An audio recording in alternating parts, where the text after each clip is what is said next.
are the girls, even if they have to lie, steal, bribe, and cheat to get it.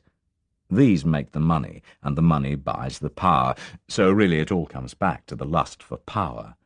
If they think there's enough of it to be taken, and it needs a war to grab it, you get a war. The rest, the so-called idealism, is a load of cock. Some people fight for idealism. The Viet Cong do. I've read it in the papers. Yeah, some people fight for idealism, and 99 out of 100 of them are being conned. So are the ones back home who cheer for war. We're always right and they're always wrong, in Washington and Peking, London and Moscow. And you know what? They're being conned. Those GIs in Vietnam. Do you think they died for life, liberty, and the pursuit of happiness? They died for the Dow Jones Index and Wall Street, and always have done. And the British soldiers who died in Kenya, Cyprus, Aden. You really think they rushed into battle shouting for God, king, and country? They were in those lands because their colonel ordered them there, and he was ordered by the War Office, and that was ordered by the Cabinet to keep British control over the economies. So what? They went back to the people who owned them in the first place, and who cared about the bodies the British Army left behind. It's a big con, Julie Manson, a big con. The difference with me is that no one tells me to go and fight, or where to fight, or which side to fight on. That's why the politicians, the establishments, hate mercenaries. It's not that we're more lethal than they are. In fact, we're a damn sight less so. It's because they can't control us. We don't take their orders. We don't shoot the ones they tell us to shoot, and we don't start when they say start or stop when they say stop. That's why we're outlaws. We fight on contract, and we pick our own contracts. Julie sat up and ran her hands over the hard, scarred muscles of his chest and shoulders. She was a conventionally raised girl and could not, like so many of her generation, understand even a tiny fraction of the world she saw about her. "What about the wars when people fight for what they know is right?" she asked. "I mean, what about fighting against Hitler? That was right, wasn't it?" Shannon sighed and nodded. Yes, that was right. He was a bastard, all right. Except that they, the big shots in the Western world, sold him steel up to the outbreak of war, and then made more fortunes making more steel to crush Hitler's steel. And the communists were no better. Stalin signed a pact with him and waited for capitalism and Nazism to destroy each other so he could take over the rubble. Only when Hitler struck Russia did the world's so idealistic communists decide Nazism was naughty.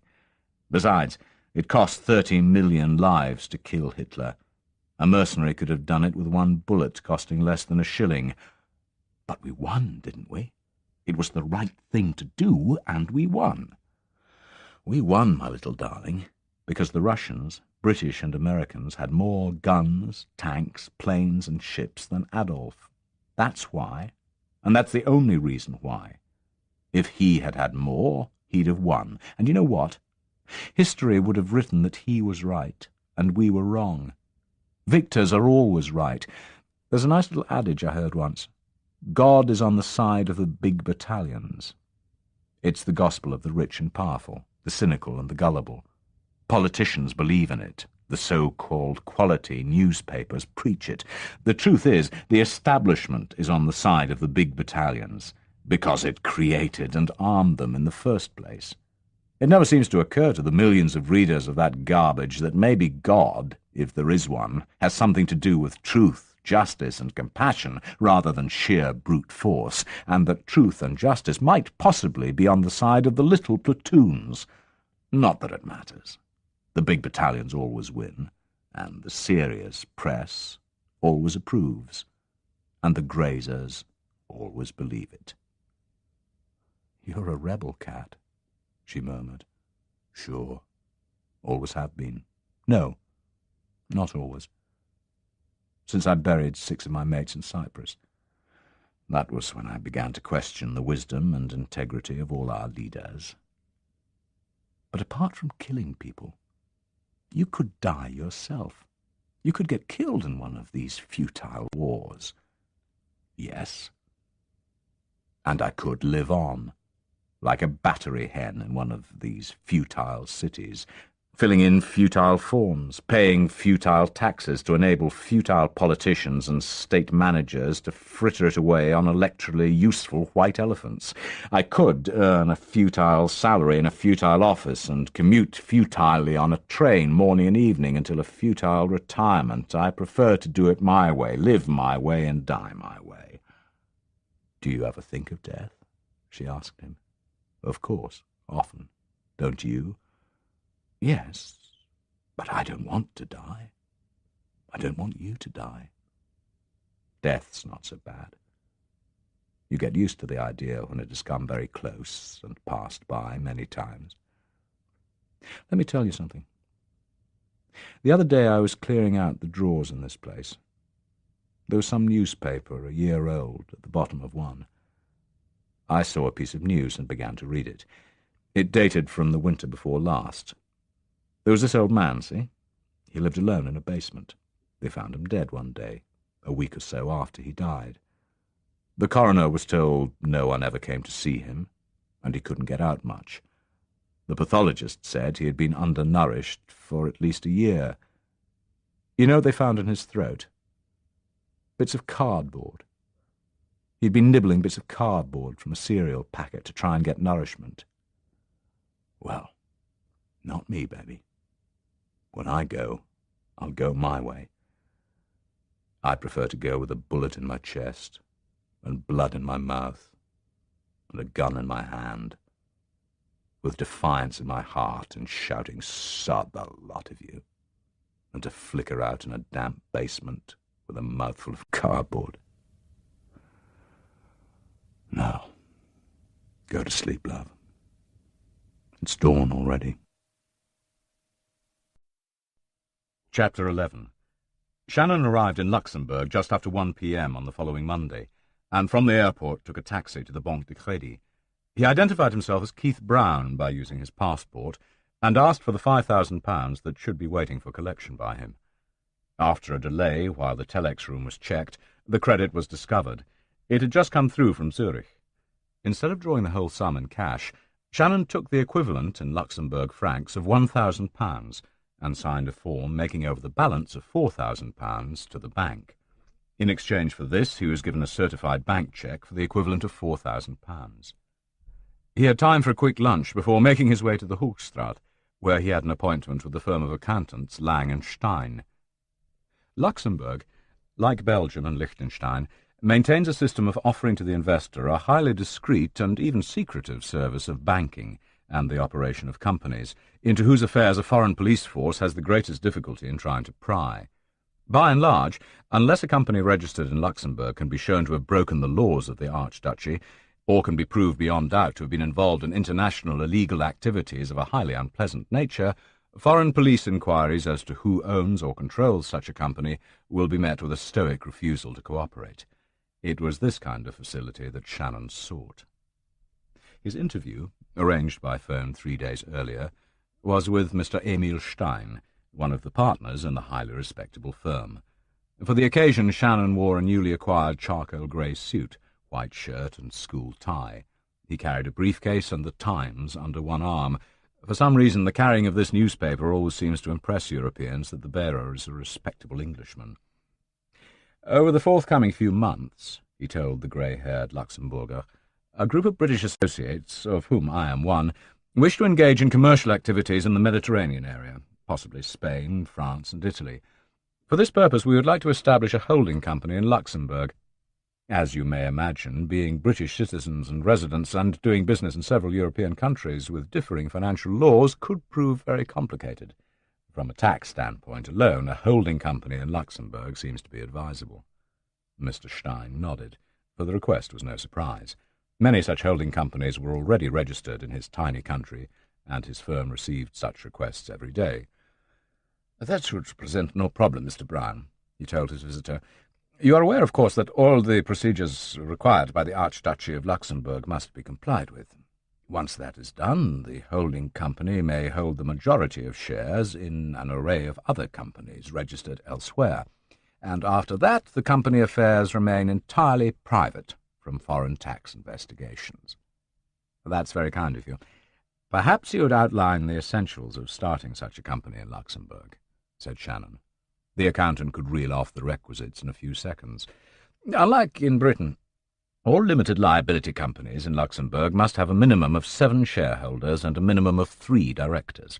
However, quite often the accountant asked to help in setting the company up takes the chairmanship of the directors. His junior partners form the other 2, and his staff become shareholders, each with a purely nominal number of shares.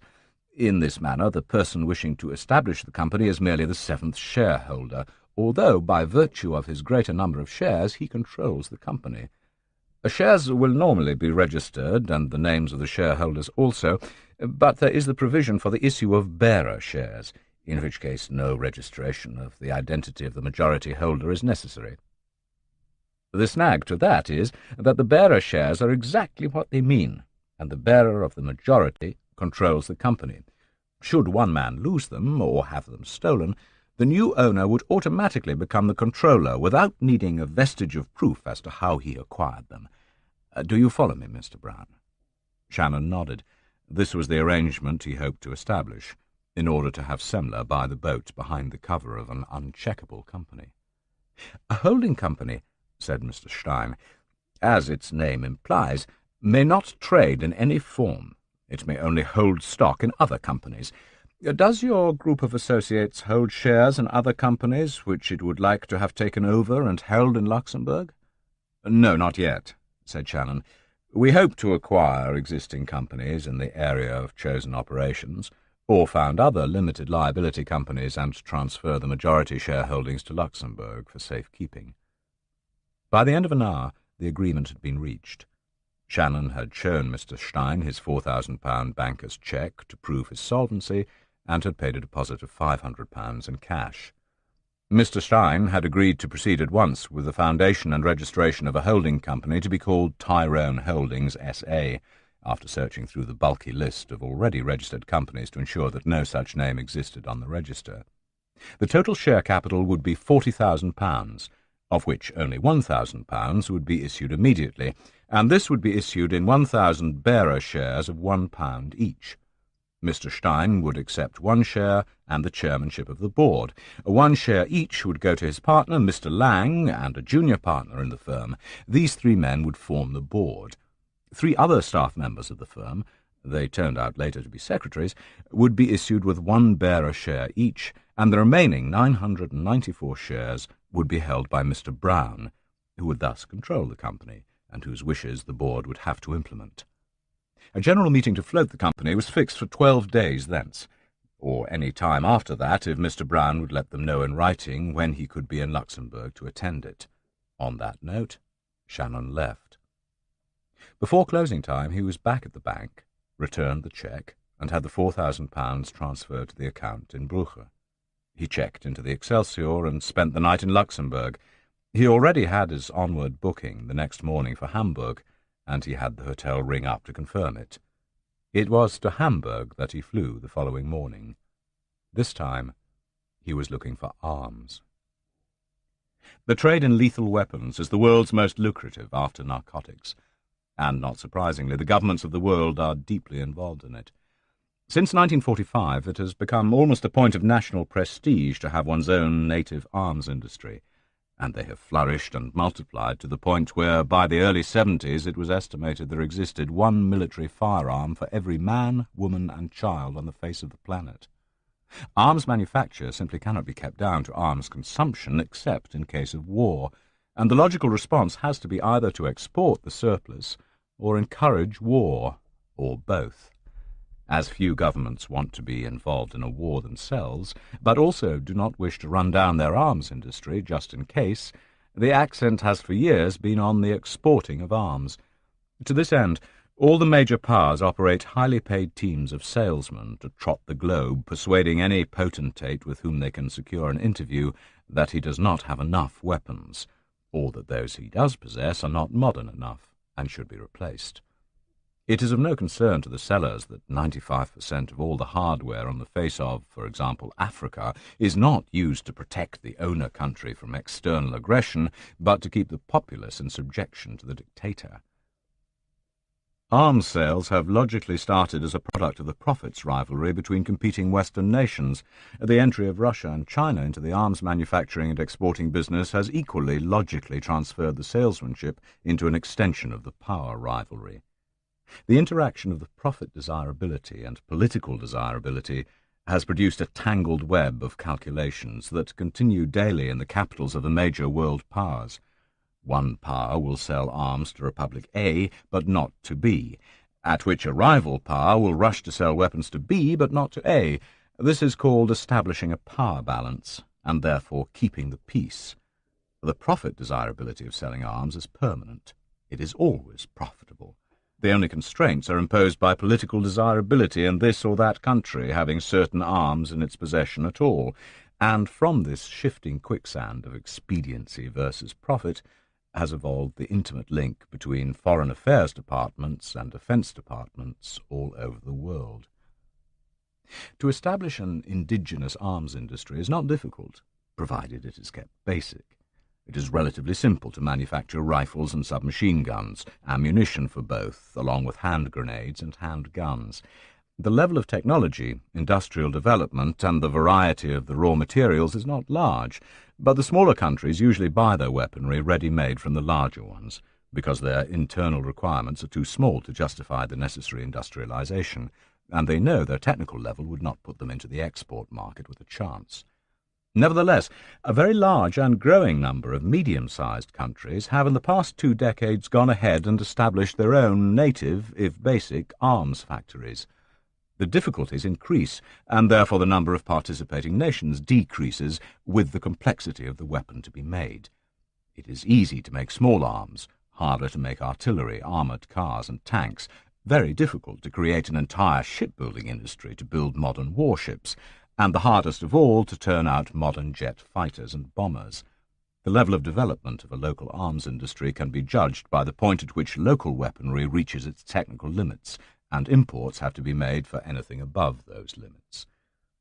The main world arms makers and exporters are the United States, Canada, Britain, France, Italy, West Germany, with certain banned manufactures under the 1954 Paris Treaty, Sweden, Switzerland, Spain, Belgium, Israel, and South Africa in the Western world. Sweden and Switzerland are neutral, but still make and export very fine weaponry, while Israel and South Africa built up their arms industries because of their peculiar situations, because they did not wish to be dependent on anyone in the event of a crisis, and both export very little indeed. The others are all NATO countries, and linked by a common defence policy. They also operate an ill-defined degree of cooperation on foreign policy as it relates to arms sales, and an application for an arms purchase made to any of them habitually undergoes a close scrutiny before it is granted and the arms are sold. In the same vein, the small buyer country always has to sign a written undertaking not to pass weaponry sold to itself to another party without express written permission from the supplier. In other words, a lot of questions are asked before a sale is agreed by the Foreign Affairs Office rather than the Weapons Sales Office, and sales thus made are almost inevitably deals made government to government. Communist arms are largely standardized and come mainly from Russia and Czechoslovakia. The newcomer, China, now also produces weaponry up to a sufficiently high level of sophistication for Mao's guerrilla war theory's requirements. For communists, the sales policy is different. Political influence, not money, is the overriding factor, and many Soviet arms shipments are made as gifts to curry favour, not as commercial deals. Being committed to the adage that power grows out of the barrel of a gun, and obsessed with power, the communist nations will not merely sell weapons to other sovereign governments, but also to liberation organizations that they politically favour. In most cases these are not sales, but gifts. Thus, a communist, Marxist, extreme left-wing or revolutionary movement almost anywhere in the world can be reasonably assured of not running short of the necessary hardware for guerrilla war. In the middle, the neutral Swiss and Swedes operate their own self-imposed inhibitions on whom they will sell to, and thus curtail their arms export by their own volition on moral grounds. No one else does. With the Russians selling or giving their hardware from governmental source to non-governmental recipients, and the West being too shy to do so, the private arms dealer enters into the picture. The Russians have no private arms dealers, so this creature fills the gap for the West. He is a businessman, who may be used as a source of weaponry by someone seeking to buy, but in order to stay in business he must liaise closely with the Defense Department of his own country, or the department will see that he goes out of business. It is in his interest to abide by his native country's wishes anyway. That country may be the source of his own purchases, which could be cut off if he causes displeasure, apart from his fear of being put out of business by other, less pleasant means. Thus, the licensed arms dealer, usually a national and resident of his native country, sells arms to buyers after consulting his own government that the sale is acceptable to them. Such dealers are usually large companies and hold stocks. This is at the highest level of the private enterprise arms business. Lower in the pond are more dubious fish. Next down the scale is the licensed dealer who does not hold a stock of weapons in a warehouse, but is licensed to hold a franchise by one of the large, often government-owned or controlled arms manufacturing companies. He will negotiate a deal on behalf of a client and take his cut. His license depends on his towing the line with the government whose franchise to operate he holds. This does not prevent some licensed arms dealers occasionally pulling a fast one, though two well-established arms dealers have been put out of business by their governments when discovered doing it. Down in the mud at the bottom sit the black market arms dealers. These are self-styled, since they hold no license. They may not, therefore, legally hold any stocks of weapons at all. They remain in business by being of value to the secret buyer, a man or organization who, not being a government or representing one, cannot clinch an intergovernmental deal, who would not be tacitly approved of by a Western government as desirable to receive arms, who cannot persuade a communist government to support his cause on the grounds of political ideology, but who needs arms. The vital document in an arms deal is called the end-user certificate.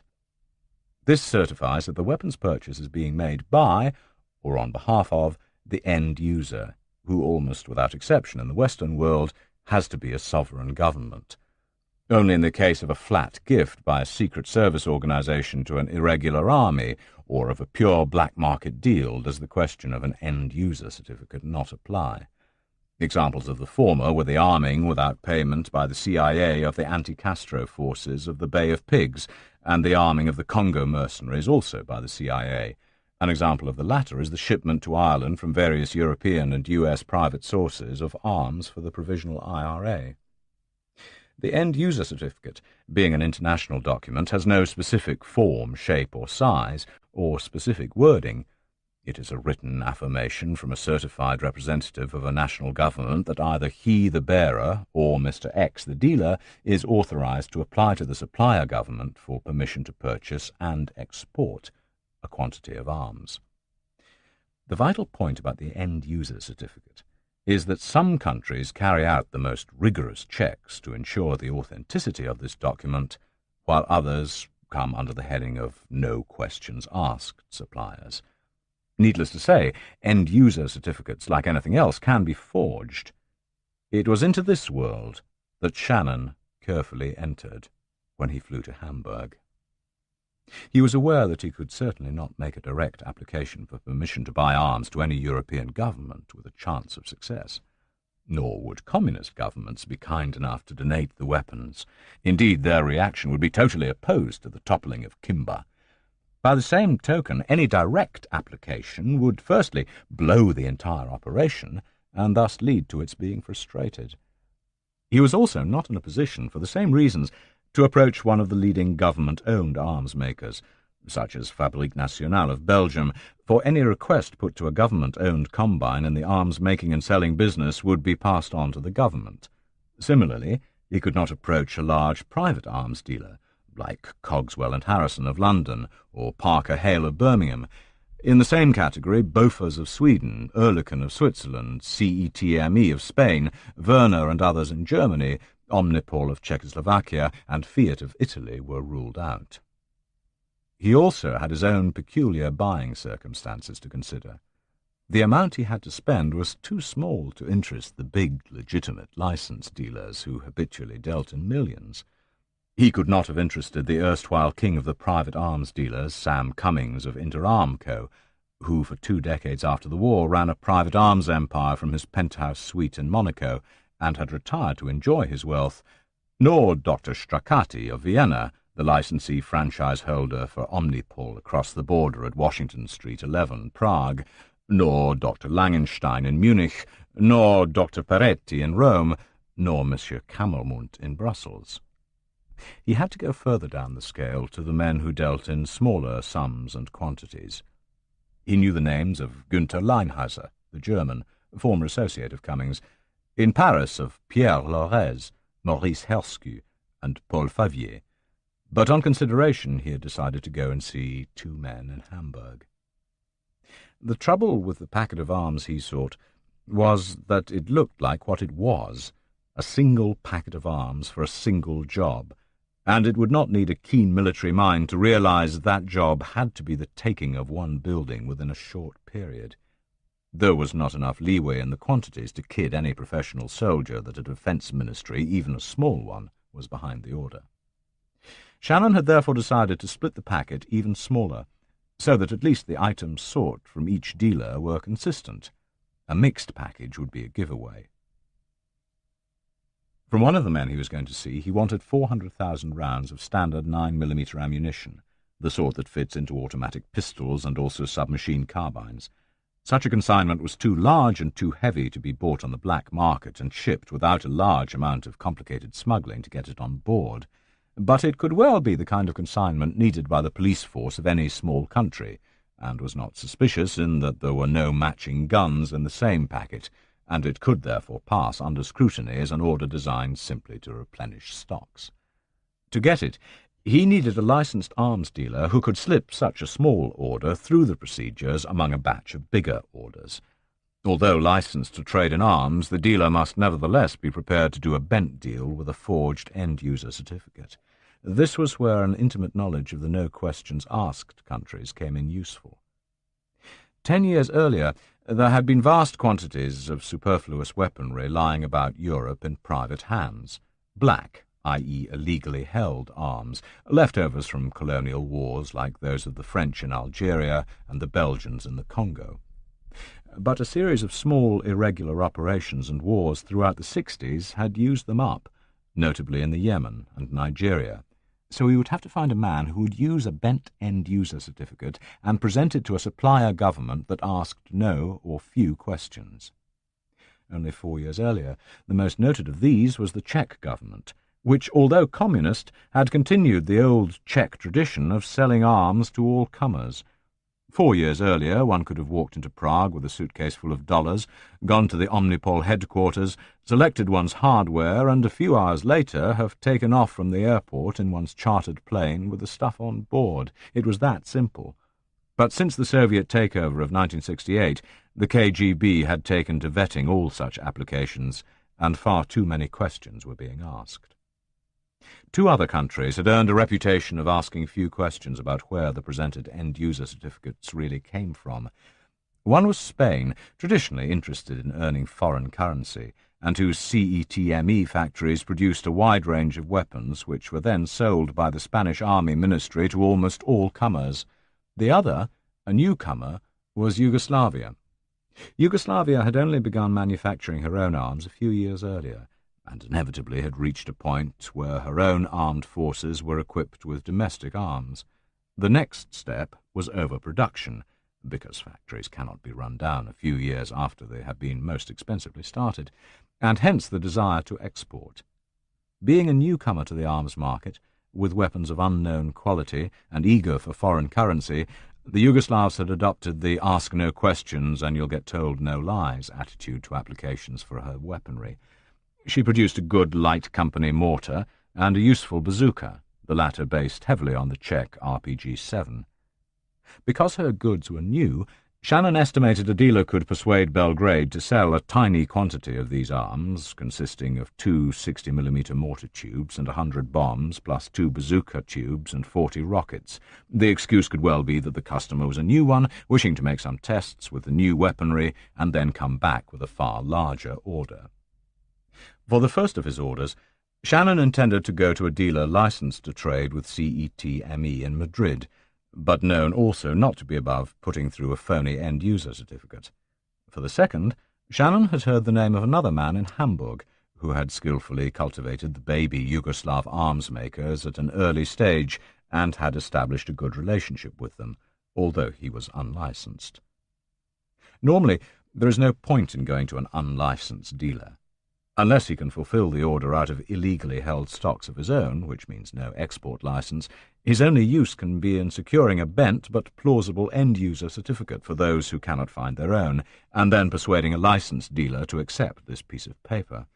The licensed dealer can then fulfill it, with government approval, from his own legally held stocks and secure an export license, or put the phony certificate to a government with his name and guarantee backing it up. But occasionally he has one other use which makes him employable: his intimate knowledge of the state of the market, and where to go at any given moment with any given requirement to have the best chance of success.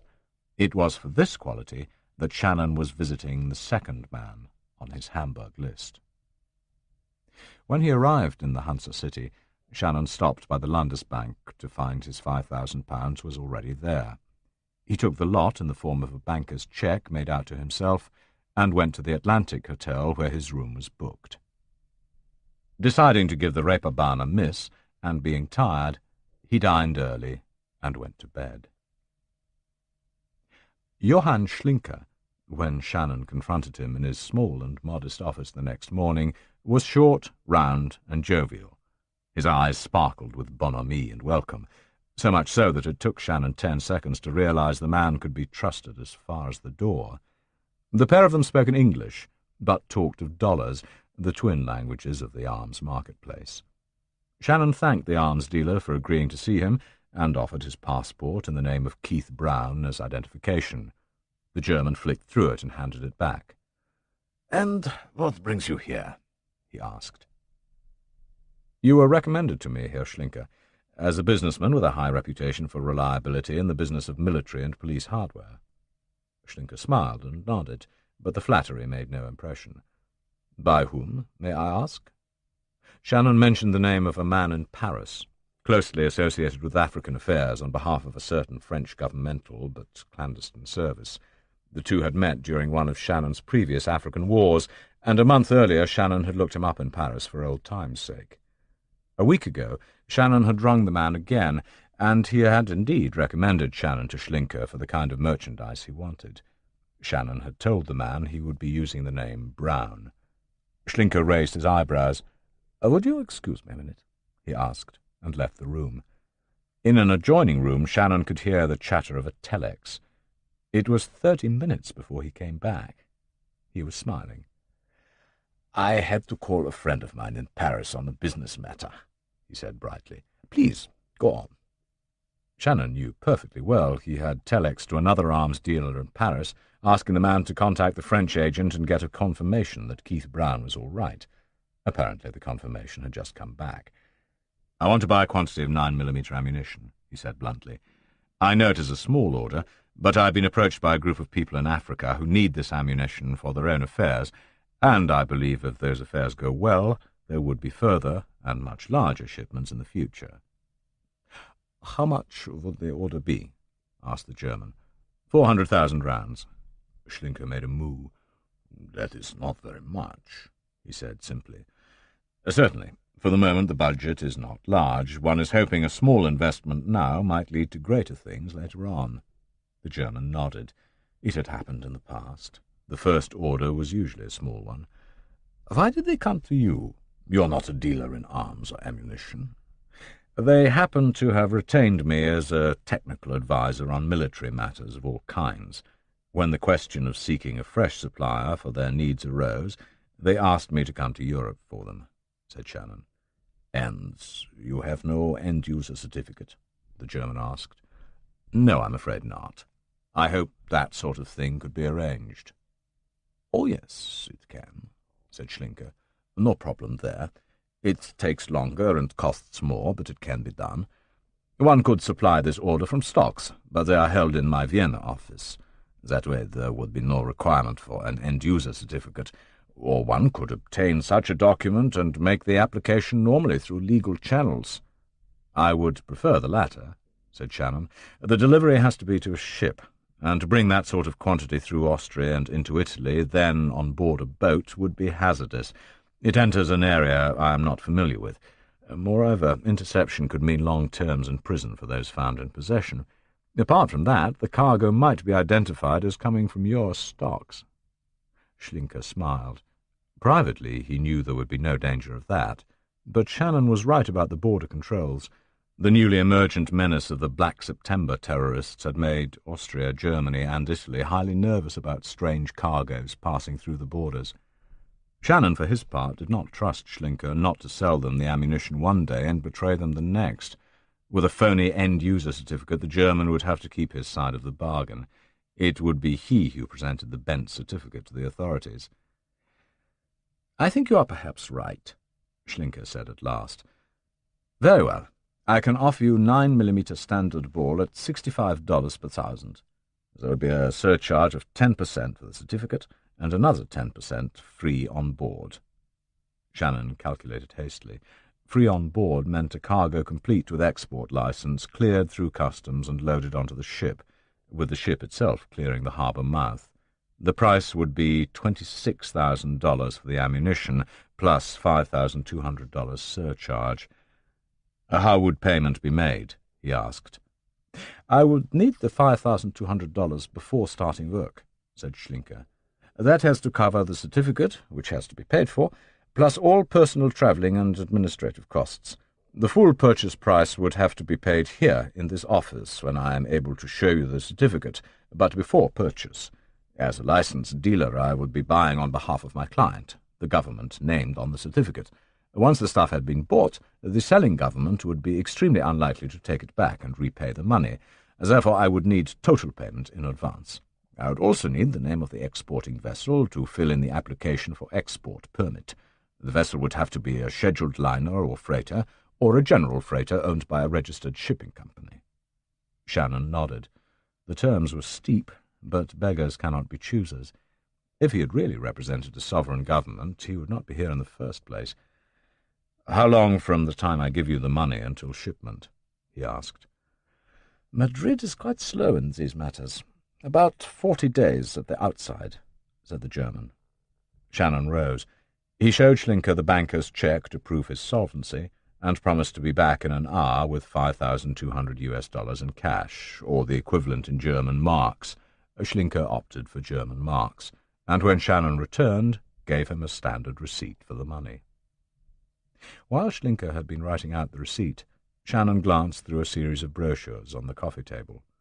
They covered the items put on sale by another company, which evidently specialized in non-military pyrotechnic goods of the kind that are not covered by the classification of arms, and a wide variety of items used by security companies, including riot sticks, truncheons, walkie-talkies, riot gas canisters and launchers, flares, rockets, and the like. As Schlinker handed him his receipt, Shannon asked, "Are you associated with this company, Herr Schlinker?" Schlinker smiled broadly. "I own it," he said. "It is what I am best known for to the general public." And a damn good cover for holding a warehouse full of crates labelled "Danger of Explosion," thought Shannon. But he was interested. Quickly he wrote out a list of items and showed them to Schlinker. "Could you fulfill this order for export out of your stocks?" he asked. Schlinker glanced at the list. It included 2 rocket-launching tubes of the type used by coast guards to send up distress flares, 10 rockets containing magnesium flares of maximum intensity and duration attached to parachutes, 2 penetrating foghorns powered by compressed gas canisters, 4 sets of night binoculars, 3 fixed crystal walkie-talkie sets with a range of not less than 5 miles, and 5 wrist compasses. "Certainly," he said. "I stock all of these things. I'd like to place an order for the list. Being off the classification of arms, I assume there would be no problems with exporting them." "None at all. I can send them anywhere I want, particularly to a ship." "Good," said Shannon. "How much would that lot cost, with freight and bond, to an exporting agent in Marseille?" Schlinker went through his catalogue and priced the list, adding on 10% for freight. $4,800, he said. "I'll be in touch with you in 12 days, said Shannon. "Please have the whole lot ready crated for freighting. I will give you the name of the exporting agent in Marseille and mail you a banker's cheque in your favour for $4,800. Within 30 days I expect to be able to give you the remaining $26,000 for the ammunition deal and the name of the ship." He met his second contact for dinner that night at the Atlantic. Alan Baker was an expatriate, a Canadian who had settled in Germany after the war and married a German girl.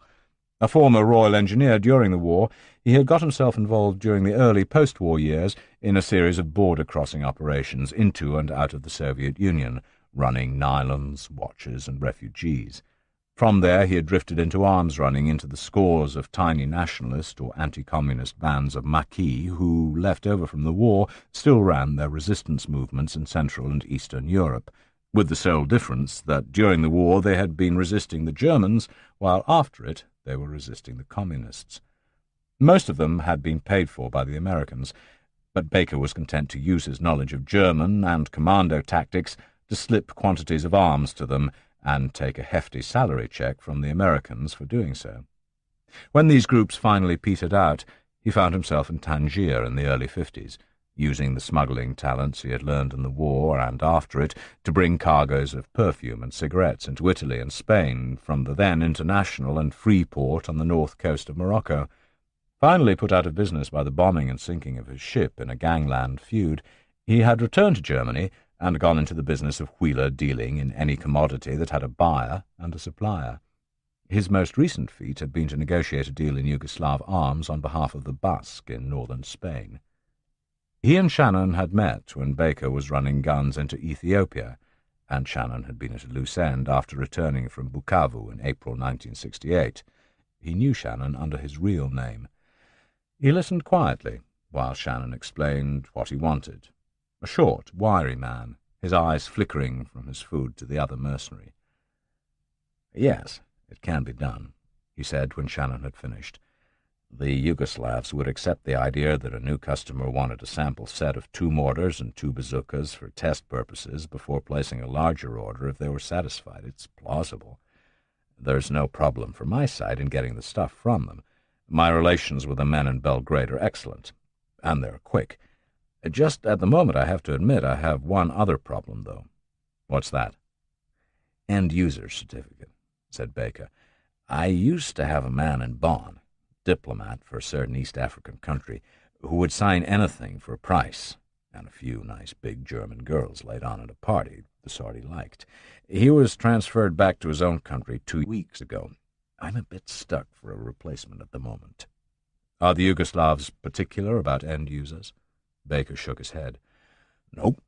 So long as the documentation is in order, they don't check further. But there has to be a certificate. And it must have the right governmental stamp on it. They can't afford to be too slack, after all." Shannon thought for a moment. He knew of a man in Paris who had once boasted he had a contact in an embassy there who could make out end-user certificates. "If I could get you one, a good one, from an African country, would that work?" he asked. Baker inhaled on his cigar. "No problem at all," he said. "As for the price, a 60mm mortar tube would run you $1,100 each. Say $2,200 for the pair. The bombs are $24 each. The only problem with your order is that the sums are really too small. Couldn't you up the number of mortar bombs from 100 to 300? It would make things much easier. No one throws off just 100 bombs, not even for test purposes."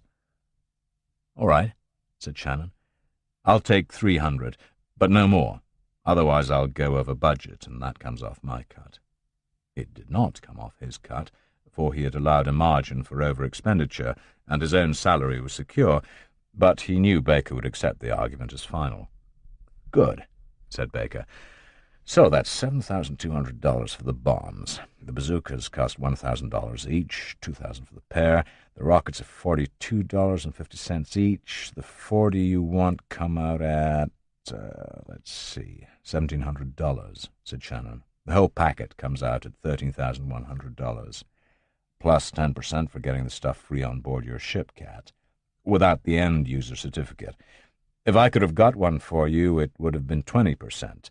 Let's face it, it's a tiny order, but the traveling and out-of-pocket expenses for me are constants. I ought to charge you 15% for such a small order. So, the total is $14,400. Let's say 14.5, eh? We'll say 14,400, said Shannon. I'll get the certificate and mail it to you, along with the 50% deposit. I'll pay another 25% when I see the stuff in Yugoslavia crated and ready to go, and 25% as the ship leaves the quay. Travelers' checks in dollars, okay? Baker would have liked the lot in advance, but not being a licensed dealer, he had no offices, warehouses, or business address, as Schlinker had. He would act as broker, using another dealer he knew to make the actual purchase on his behalf. But being a black market man, he had to accept these terms, the lower cuts and less in advance. One of the oldest tricks in the book is to promise to fulfill an arms order, show plenty of confidence, assure the customer of the broker's absolute integrity, take the maximum in advance, and disappear. Many a black and brown seeker after arms in Europe has had that happen to them. He knew Shannon would never fall for the trick. Besides, 50% of $14,400 was too small a sum to disappear for. Okay, the moment I get your end-user certificate, I'll get straight on to it. They rose to leave. How long from the time you make your first approach until shipping date? Asked Shannon. About 30 to 35 days, said Baker. By the way, have you got a ship? Not yet. You'll need the name, I suppose. I'll let you have it with a certificate. If you haven't, I know a very good one for charter. 2,000 German marks a day and all found. Crew, victuals, the lot. Take you and the cargo anywhere and discreet as you like. Shannon thought it over. 20 days in the Mediterranean, 20 days out to target, and 20 days back. 120,000 marks, or £15,000. Cheaper than buying one's own ship. Tempting. But he objected to the idea of one man outside the operation controlling part of the arms deal, the ship, and being aware of the target as well. It would involve making Baker, or the man he would have to go to for the charter, virtually a partner. Yes, he said cautiously. What's she called? The San Andrea, said Baker. Shannon froze. He had heard Semler mention the name. Registered in Cyprus? Asked Shannon. That's right.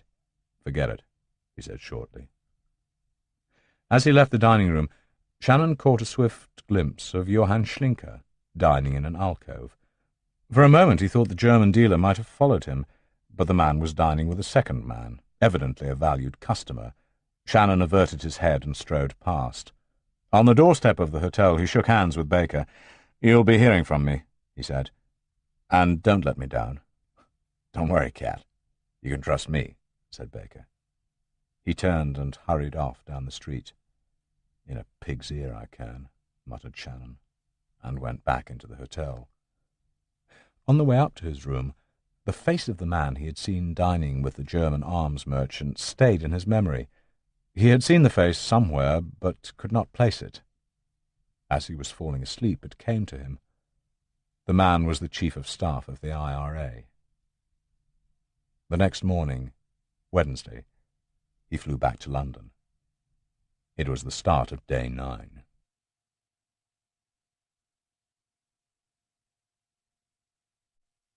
Chapter 12. Martin Thorpe stepped into Sir James Manson's office about the time Cat Shannon was taking off from Hamburg. "Lady McAllister," he said by way of introduction, and Sir James waved him to a seat. "I've been into her with a fine-tooth comb," Thorpe went on. "As I suspected, she has twice been approached by people interested in buying her 30% holding in Bormack Trading. It would seem each person used the wrong approach and got turned down. She's 86, halfway senile, and very tetchy. At least that's her reputation. She's also broad Scottish and has her affairs handled by a solicitor up in Dundee. Here's my full report on her." He handed Sir James a buff folder, and the head of Manson Consolidated read it within a few minutes. He grunted several times and muttered, "Bloody hell," once.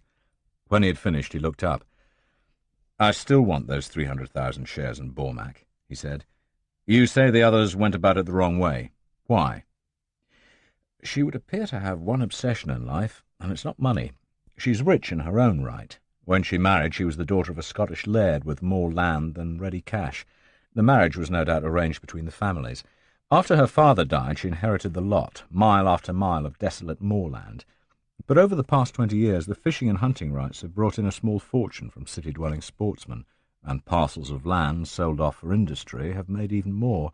It's been invested by her broker, or whatever they call them up there. She has a nice income to live on. I suspect the other bidders offered a lot of money, but nothing else. That would not interest her. Then what the hell would? Asked Sir James. Look at paragraph 2 on the second page, Sir James. See what I mean? The notices in the Times every anniversary. The attempt to have a statue erected, which was refused by the London County Council. The memorial she had put up in his hometown. I think that's her obsession. The memory of the old slave driver she married. Yes. Yes, you may be right. So what do you propose? Thorpe outlined his idea, and Manson listened thoughtfully. It might work, he said eventually. Stranger things have happened. The trouble is, if you try it and she still refuses, you can hardly go back again with another offer, couched in a different vein. But then I suppose a pure cash offer would in any case get the same reaction the previous two proposals met. All right, play it your way. Just get her to sell those shares. With that, Thorpe was on his way. Shannon was back in his London flat shortly after 12. Lying on the mat was a cable from Langarotti in Marseille. It was signed simply Jean and addressed to Keith Brown. Its message was simply an address, a hotel in a street a little way out of the centre of the town where the Corsican had checked in under the name of Lavallon. Shannon approved the precaution. Checking into a French hotel requires the filling out of a form which is later collected by the police. They might have wondered why their old friend Langarotti was staying so far out of town from his usual haunts. Shannon spent 10 minutes extracting the number of the hotel from Continental Directory inquiries and placed a call. When he asked the hotel for Monsieur Lavallon, he was told the monsieur was out. He left a message asking Monsieur Lavallon to call Mr. Brown in London on his return. He had already given each of the four his own telephone number and made them commit it to memory. Still using the telephone, he sent a telegram to the post-restaurant address of Endine under the name of Walter Harris, advising the project manager that he was back in London and would like to discuss something. Another telegram went to Yanni Dupree at his bed-sitter, instructing him to report to Shannon as soon as he received the cable. He rang his own Swiss bank and learned that of the salary for himself of £10,000, half that amount had been transferred to him, the credit having come from an unnamed account holder at the Handelsbank. This he knew to be Endine. He shrugged. It was normal for half the salary only to be paid at this early date.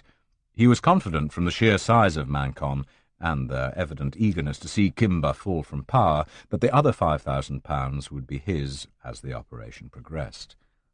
Through the afternoon he typed out a full report of his Luxembourg and Hamburg trip, excluding the names of the firm of accountants in Luxembourg and the two arms dealers.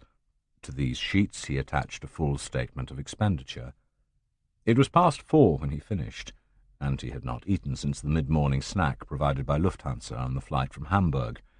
He found half a dozen eggs in the fridge, made a complete mess of an omelette, threw it away, and had a nap. The arrival of Yanni Dupree at the door just after 6 woke him, and 5 minutes later the phone rang. It was Endine who had picked up the telegram in the post office. Endine soon noticed that Shannon was not in a position to talk freely. "Is there someone with you?" asked Endine down the phone. "Yes." "Is he connected with business?" "Yes." "Do you want to meet?" "I think we ought," said Shannon. "What about tomorrow morning?" "OK. About 11 suit you?" "Sure." "Your place?" "Suits me fine." "I'll be there at 11, said Endine and hung up.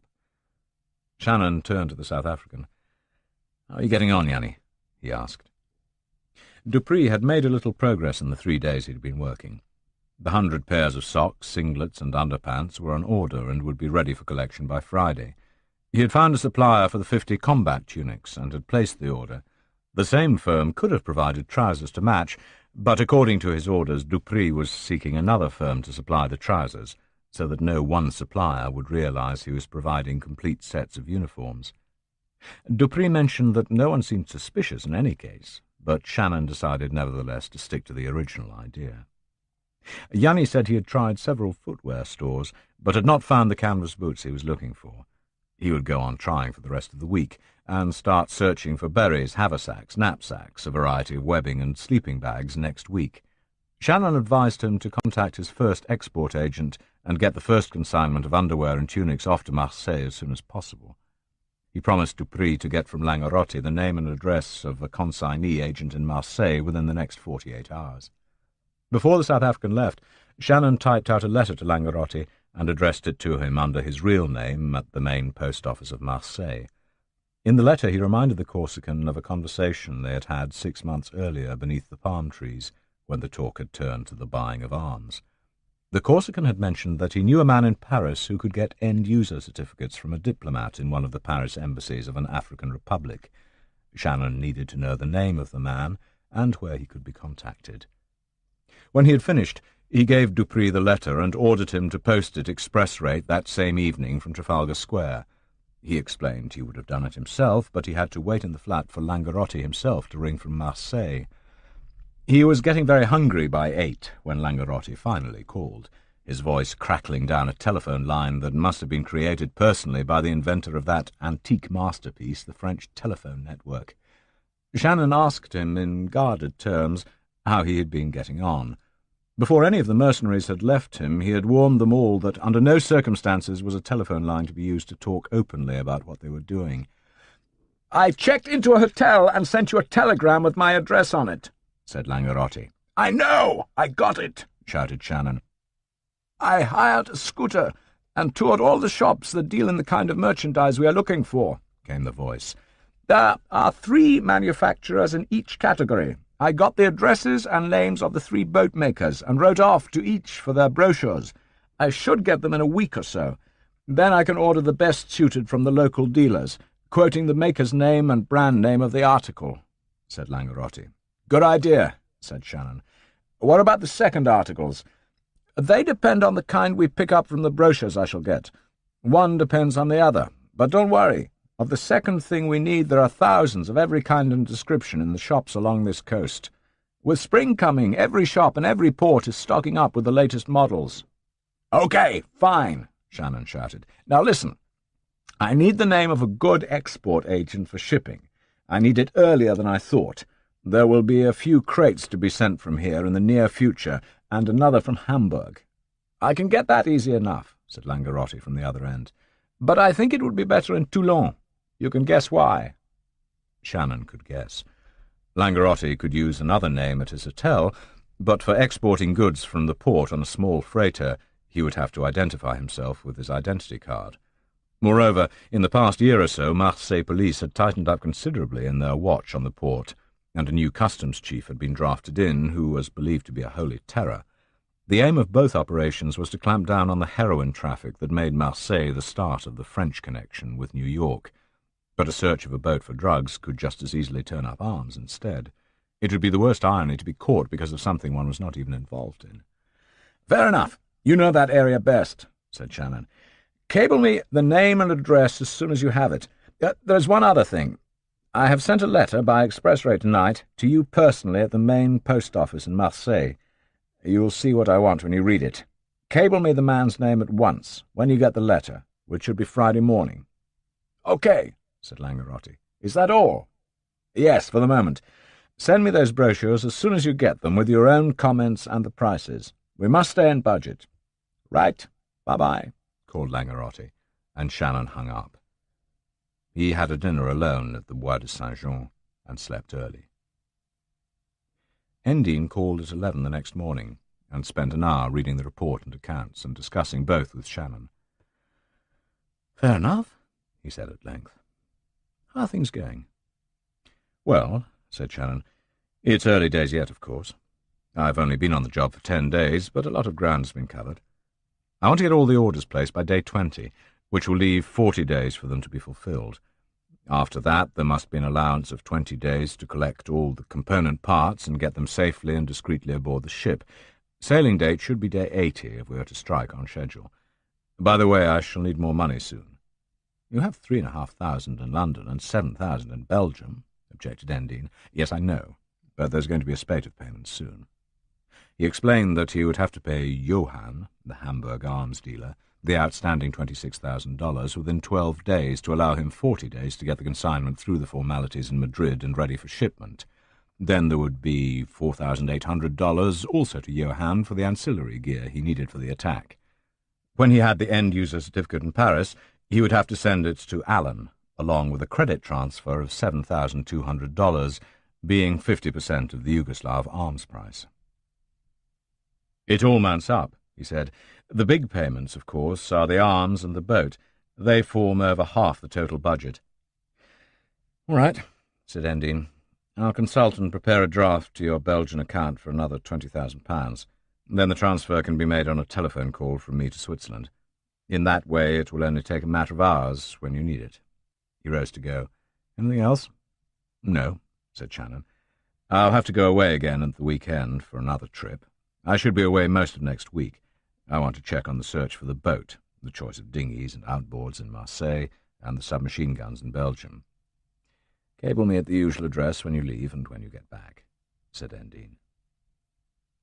The drawing-room, in the sprawling apartment above Cottesmore Gardens, not far from Kensington High Street, was gloomy in the extreme, with heavy drapes across the windows to shut out the spring sunshine.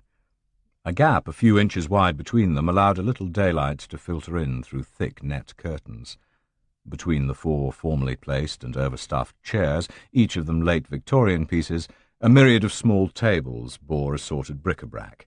There were buttons from long punctured uniforms, medals worn in long-past skirmishes with long-liquidated heathen tribes, glass paperweights, nudged Dresden china dolls, cameos of once demure Highland beauties, and fans that had cooled faces at balls whose music was no longer played.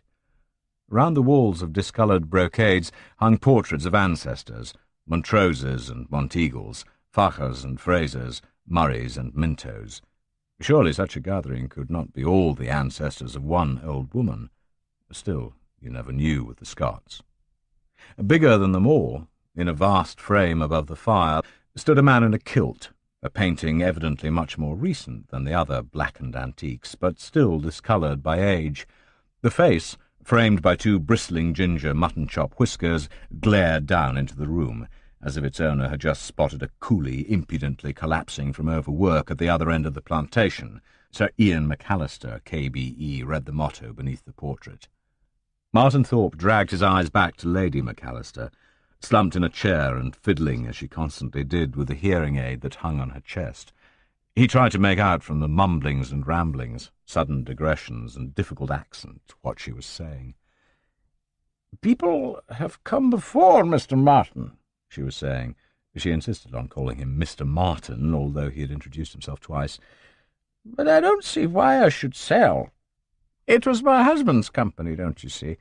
He founded all these estates that they make their money from. It was all his work. Now people come and say they want to take the company away and do other things with it, build houses and play around with other things. I don't understand it all, not at all. And I will not sell."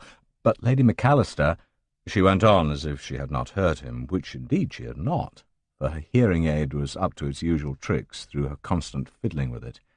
Thorpe began to understand why other suitors had eventually gone elsewhere for their shell companies. "You see, my dear husband, God rest his poor soul, was not able to leave me very much, Mr. Martin. When those dreadful Chinese killed him, I was in Scotland on furlough, and I never went back. I was advised not to. But they told me the estates belonged to the company, and he had left me a large part of the company. So that was his legacy to me, don't you see?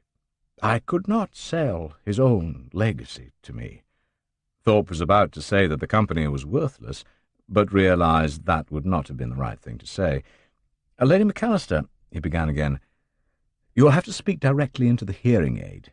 She's deaf as a post," said Lady McAllister's companion. Thorpe nodded his thanks to her, and noticed her properly for the first time. In her late 60s, she had the careworn look of those who once had their own independence, but who, through the strange turns of fortune, have fallen on harder times, and to survive have to put themselves in bond to others, often to cantankerous, troublesome, exhausting employers, whose money enables them to hire others to serve them. Thorpe rose and approached the senile old woman in the armchair. He spoke closer to the hearing aid. "Lady McAllister, the people I represent do not want to change the company. On the contrary, they want to put a lot of money into it and make it rich and famous again. We want to start up the McAllister estates, just like when your husband ran them." For the first time since the interview had started an hour before, something like a glimmer of light awoke in the old woman's eyes. "Like when my husband ran them?" she queried. "Yes, Lady McAllister," bawled Thorpe. He pointed up at the figure of the tyrant on the wall. "We want to create all his life's work again, just the way he would have wanted it, and make the McAllister estates a memorial to him and his work." But she was gone again. "They never put up a memorial to him," she quavered. "I tried, you know. I wrote to the authorities. I said I would pay for the statue. But they said there was no room." "No room? They put up lots of statues. But not to my Ian." "They will put up a memorial to him if the estates and the company become rich again," Thorpe shouted into the hearing aid. "They'll have to. If the company was rich, it could insist on a memorial. It could found a scholarship or a foundation called the Sir Ian McAllister Trust, so that people would remember him." He had already tried that ploy once, but no doubt she had not heard him or not grasped what he was saying. But she heard him this time. "It would cost a lot of money," she quavered. "I am not a rich woman." She was, in fact, extremely rich, but probably unaware of it. "You don't have to pay for it, Lady McAllister," he said. "The company would pay for it. But the company would have to expand again, and that means money. The money would be put into the company by my friends." "I don't know. I don't know," she wailed, and began to sniff, reaching for a cambric handkerchief in her sleeve. "I don't understand these things. If only my dear Ian were here, or Mr. Dalgleish. I always ask him what would be for the best. He always signs the papers for me. Mrs. Barton, I'd like to go back to my room." "It's time enough," said the housekeeper companion brusquely. "Now come along. It's time for your nap, and your medicine." She helped the old woman to her feet and assisted her out of the sitting-room and down the corridor. Through the open door, Thorpe could hear her business-like voice commanding her charge to get onto the bed, and the old woman's protests as she took her medicine. After a while, Mrs. Barton came back into the sitting-room.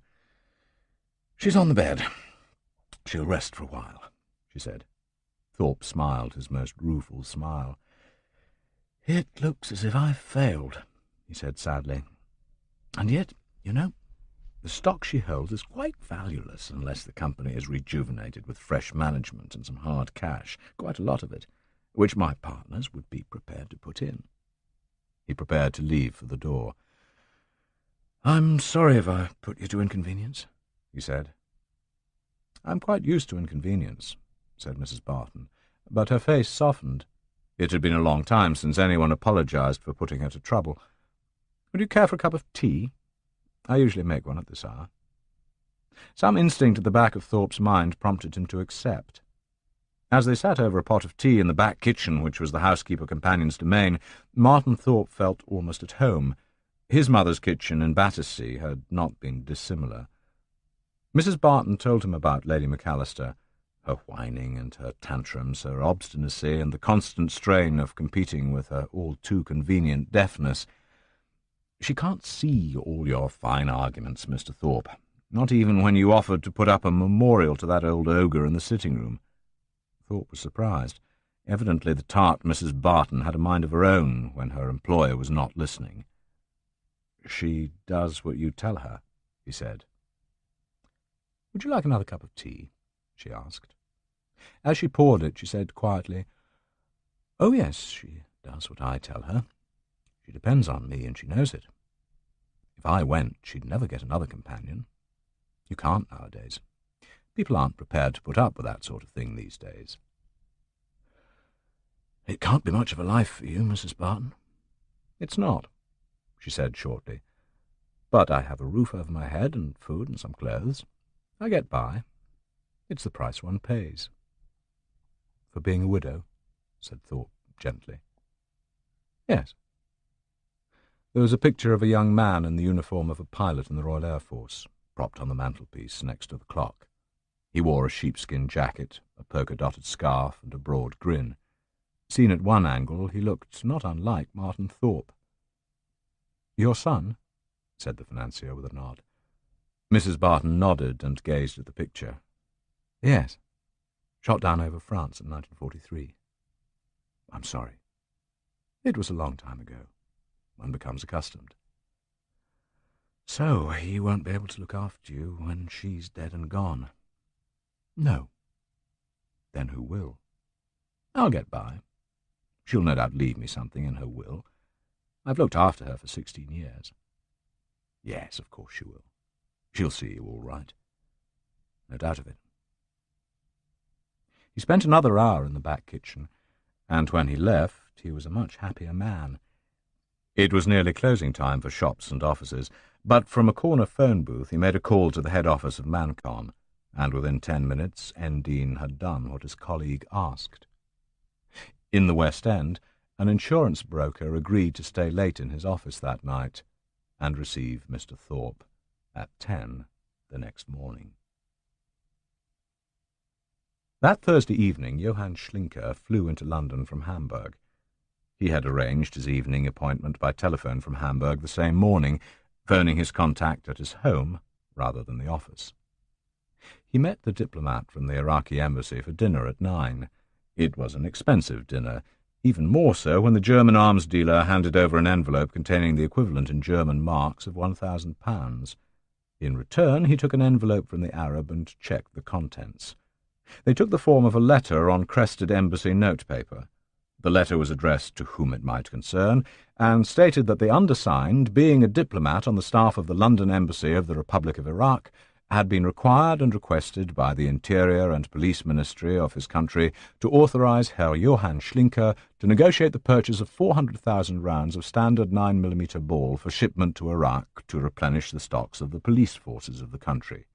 It was signed by the diplomat and bore the stamp and seal of the Republic of Iraq, which would normally be on the desk of the ambassador. The letter further stated that the purchase would be wholly and exclusively for the use of the Republic of Iraq, and would under no circumstances be passed in whole or in part to any other party. It was an end-user certificate. When they parted, it was too late for the German to return home, so he spent the night in London and left the following morning. At 11 on the Friday morning, Cat Shannon phoned Mark Vlaminck in his flat above the bar in Ostend. "Did you find that man I asked you to trace?" he inquired after introducing himself. He had already warned the Belgian to talk very carefully on the telephone. "Yes, I found him," replied Tiny Mark. He was sitting up in bed while Anna snored gently beside him. The bar usually closed between 3 and 4 in the morning, so midday was the habitual rising time for both of them. "Is he prepared to talk business about the merchandise?" asked Shannon. "I think so," said Vlaminck. "I haven't raised the matter with him yet, but a business friend here says he will normally do business after a suitable introduction through a mutual acquaintance. He still has the goods I mentioned to you at our last meeting?" "Yes," said the voice from Belgium. "He still has them." "Fine," said Shannon. "Get a meeting and introduction with him yourself first, and tell him you have a customer who has approached you and would like to talk business. Ask him to be available for a meeting next weekend with the customer. Tell him the customer is good and reliable and is an Englishman called Brown. You know what to say, just get him interested in a business deal. Tell him the customer would wish to examine one example of the goods at the meeting, and, if it is up to standard, discuss terms and delivery. I'll ring you towards the weekend and let you know where I am, and when I could come to see you and him together. Understand?" "Sure," said Mark. "I'll get on with it over the next couple of days and set the meeting up for some time to be confirmed later, but during next weekend." They exchanged the usual good wishes and hung up. At 2:30, a cable arrived at the flat from Marseille. It bore the name of a Frenchman and an address. Langarotti said he would telephone the man and introduce Shannon with a personal recommendation. The cable concluded by saying inquiries regarding the shipping agent were underway, and he expected to be able to give Shannon a name and address within 5 days. Shannon picked up the phone and rang the offices of UTA Airlines in Piccadilly to book himself a seat on the flight on the following Sunday midnight to Africa from Le Bourget, Paris. From BEA, he reserved a ticket to Paris on the first flight the next morning, Saturday. By the late afternoon, he had paid for both of them in cash. He put £2,000 of the money he had brought back from Germany into an envelope and slipped it into the lining at the bottom of his hand grip, for London airport representatives of the Treasury by and large disapprove of British citizens strolling out of the country with more than the permitted £25 in cash and £300 in travellers' cheques. Just after lunch, Sir James Manson summoned Simon Endine to his office. He had finished reading Shannon's report and was agreeably surprised at the speed with which the Mercenary's proposed plan of 12 days earlier had been carried out. He had checked the accounts and approved the expenditure. What pleased him even more was the long telephone call he had had from Martin Thorpe, who had spent half the night and most of the morning with an insurance broker. "You say Shannon will be abroad for most of next week," he told Endine when his aide entered the office. "Yes, Sir James." "Good. There's a job that has to be done sooner or later, and it might as well be now. Get one of our standard contracts of employment, the kind we use for the engagement of African representatives.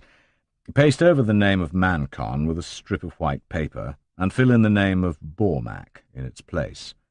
Make it out for a 1 year's engagement for the services as West African representative of Antoine Bobby, at a salary of £500 a month.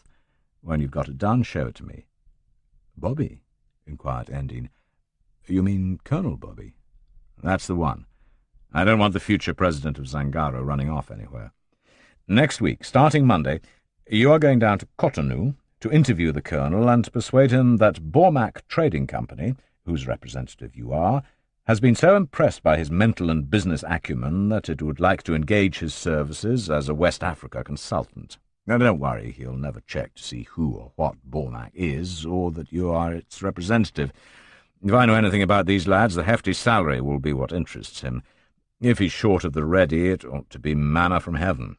You are to tell him his duties will be communicated to him later, but the sole condition of employment for the moment is that he remain where he is at his house in Dahomey for the next 3 months, or until you visit him again. Persuade him there will be a bonus in salary if he waits where he is. Tell him the money will be transferred to his local account in Dahomean francs. On no account is he to receive any hard currency. He might vamoose. One last thing. When the contract is ready, have it photocopied to hide the traces of the change of name of the employing company, and only take with you photocopies. As for the date on it, make sure the last figure for the year is blurred. Smudge it yourself." Endine absorbed the instructions and left to begin setting up the employment under false pretences of Colonel Antoine Bobby. That Friday afternoon, just after 4, Thorpe emerged from the gloomy Kensington apartment with the 4 share transfer deeds he needed, duly signed by Lady McAllister and witnessed by Mrs. Barton. He also bore a letter of authority signed by the old woman, instructing Mr. Dalgleish, her attorney in Dundee, to hand over to Mr. Thorpe the share certificates upon presentation of the letter and proof of identity and the necessary cheque. The name of the recipient of the shares had been left blank on the transfer deeds, but Lady McAllister had not noticed. She had been too distraught at the thought of Mrs. Barton packing her bags and leaving. Before midnight, the name of the Zwingli Bank's nominee company, acting on behalf of Messrs. Adams, Ball, Carter and Davis, would be written into the vacant space. After a visit to Zurich the following Monday, the bank stamp and counter-signature of Dr. Steinhofer would complete the form, and 4 certified cheques, one drawn against the account of each of the 4 nominees buying 7.5% of the stock of Bormack, would be brought back from Switzerland. It had cost Sir James Manson 2 shillings to buy each of the 300,000 shares, then quoted at 1 shilling and 1 penny on the stock exchange, or a total of £30,000. It had also cost him another £30,000, shunted that morning through 3 bank accounts, withdrawn once in cash and repaid into a fresh account an hour later, to purchase a life annuity which would assure a comfortable and worry-free end to her days to an elderly housekeeper companion. All in all, Thorpe reckoned it was cheap at the price. Even more important, it was untraceable. Thorpe's name appeared nowhere on any document. The annuity had been paid for by a solicitor, and solicitors are paid to keep their mouths shut. Thorpe was confident Mrs. Barton would have enough sense to do the same. And to cap it all, it was even legal. Chapter 13. Benoit Lambert, known to friends and police as Benny, was a small fry member of the underworld and self-styled mercenary. In point of fact, his sole appearance in the mercenary soldier field had occurred when, with the police looking for him in the Paris area, he had taken a plane for Africa and signed on in the 6th Commando in the Congo under the leadership of Denard. For some strange reason, the mercenary leader had taken a liking to the timorous little man and had given him a job at headquarters, which kept him well away from combat. He had been useful in his job, because it enabled him to exercise to good effect the one talent he really did possess. He was a wizard at obtaining things. He seemed to be able to conjure up eggs where there were no chickens and whiskey where there was no still. In the headquarters of any military unit, such a man is always useful, and most units have one. He had stayed with the 6th Commando for nearly a year, until May 1967, when he spotted trouble brewing in the form of a pending revolt by Schrammer's 10th Commando against the Congolese government. He felt, rightly as it turned out, that Denard and the 6th might be drawn into this fracas, and there would be an opportunity for all, including headquarters staff, to see some real combat. For Benny Lambert, this was the moment to move briskly in the other direction.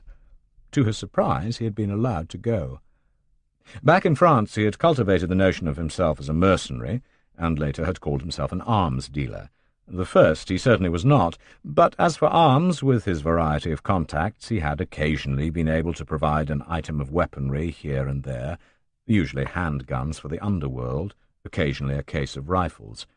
He had also come to know an African diplomat who was prepared, for a price, to provide a moderately serviceable end-user certificate in the form of a letter from the ambassador's personal desk, complete with embassy stamp.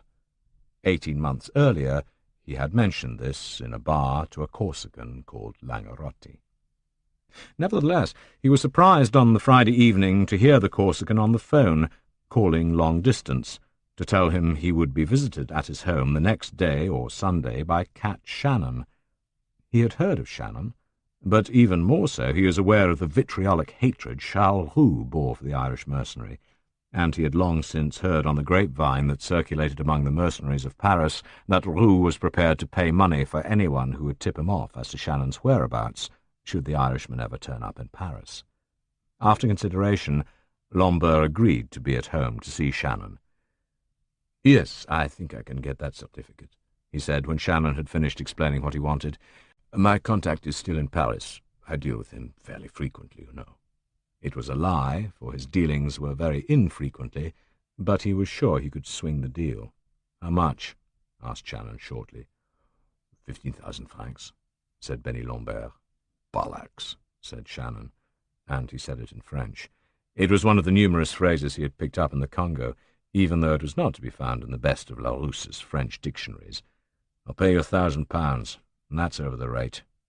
Lambert calculated. The sum was just over 11,000 francs at the current rate. "Okay," he said. "You let out one word of this, and I'll slit your gizzard like a chicken," said Shannon. "Even better, I'll get the Corsican to do it, and he'll start at the knee." "Not a word, honest," protested Benny. £1,000, and I'll get you the letter in 4 days, and not a word to anyone." Shannon put down £500. "You'll take it in sterling," he said. "Half now, half when I pick it up." Lambert was about to protest, but realized it would be no good. The Irishman did not trust him. "I'll call you here on Wednesday," said Shannon. "Have the letter here, and I'll hand over the other 500. When he had gone, Benny Lambert thought over what he would do. Finally, he decided to get the letter, collect the remainder of his fee, and tell Roux later. The following evening, Shannon flew to Africa on the midnight flight, arriving at dawn on Monday morning. It was a long drive up country. The taxi was hot and rattled abominably. It was still the height of the dry season, and the sky above the oil palm plantations was robin's egg blue without a cloud. Shannon did not mind. It was good to be back in Africa again for a day and a half, even after a 6-hour flight without sleep. It was familiar to him, more so than the cities of Western Europe. Familiar were the sounds and the smells, the villagers walking along the edge of the road to market, columns of women in Indian file, their gourds and bundles of wares balanced on their heads, unwaveringly steady. At each village they passed, the usual morning market was set out beneath the shade of the palm-thatched roofs of the rickety stalls, the villagers bargaining and chattering, buying and selling, the women tending the stalls while the men sat in the shade and talked of important matters that only they could understand, and the naked brown children scampering through the dust between the legs of their parents and the stalls. Shannon had both windows open. He sat back and sniffed the moisture and the palms, the wood smoke and the brown stagnant rivers they crossed. From the airport he had already telephoned the number the writer had given him, and he knew he was expected. He arrived at the villa set back from the road in a private, if small, park just before noon. The guards checked him at the gate, frisking him from ankles to armpits before letting him pay off the taxi and enter the gate. Inside he recognized a face, one of the personal attendants of the man he had come to see. The servant grinned broadly and bobbed his head. He led Shannon to one of the 3 houses in the grounds of the park and ushered him into an empty sitting-room. He waited alone for half an hour. Shannon was staring out of the windows, feeling the cool of the air-conditioner dry out his clothes, when he heard the creak of a door and the soft sound of a sandal on tiles behind him. He turned round. The General was much the same as when they had last met on the darkened airstrip, the same luxuriant beard, the same deep bass voice. "Well, Major Shannon, so soon. Couldn't you stay away?" He was bantering, as he usually did. Shannon grinned as they shook hands. "I've come down because I need something, sir, and because there is something I think we ought to talk over. An idea at the back of my head." "There's not much that an impoverished exile can offer you," said the General, "but I'll always listen to your ideas. If I remember rightly, you used to have some fairly good ones," Shannon said. "There's one thing you have, even in exile, that I could use. You still have your people's loyalty. And what I need is men." The two talked through the lunch hour and through the afternoon. They were still discussing when darkness fell, Shannon's freshly drawn diagrams spread out on the table. He had brought nothing with him but clean white paper and a variety of coloured felt-nib pens, just in case of a skin search at customs. They reached agreement on the basic points by sundown and elaborated the plan through the night. Only at 3 in the morning was the car summoned to drive Shannon back to the coast and the airport for take-off on the dawn plane to Paris. As they parted on the terrace above the waiting car and its sleepy chauffeur, they shook hands again. "I'll be in touch, sir," said Shannon. "And I'll have to send my emissaries immediately," replied the General. "But in 60 days, the men will be there." Shannon was dead tired. The strain of the constant travelling was beginning to tell. The nights without sleep, the endless succession of airports and hotels, negotiations and meetings, had left him drained. In the car to the south he slept for the first time in 2 days, and dozed again on the plane trip back to Paris. The flight stopped too many times to enable a proper sleep. An hour at Ouagadougou, another at a god-forsaken strip in Mauritania, and again at Marseille. He reached Le Bourget just before 6 in the afternoon. It was the end of day 15. While he was landing in Paris, Martin Thorpe was boarding the overnight sleeper train to Glasgow, Stirling and Perth. From there he could make a connecting train to Dundee, where were situated the old-established offices of Dalgleish and Dalgleish, attorneys at law. He carried in his briefcase the document signed before the weekend by Lady McAllister and witnessed by Mrs. Barton, along with the cheques issued by the Zwingli Bank of Zurich, 4 of them, each in the sum of 7,500, and each enough to purchase 75,000 of Lady McAllister's shares in Bormack. 24 hours, he thought, as he drew down the blinds of his first-class sleeper compartment, blotting out the sights of the scurrying platform of King's Cross Station. 24 hours should see it through, and they would be home and dry, and 3 weeks later a new director on the board, a nominee responding to the strings pulled by him and Sir James Manson.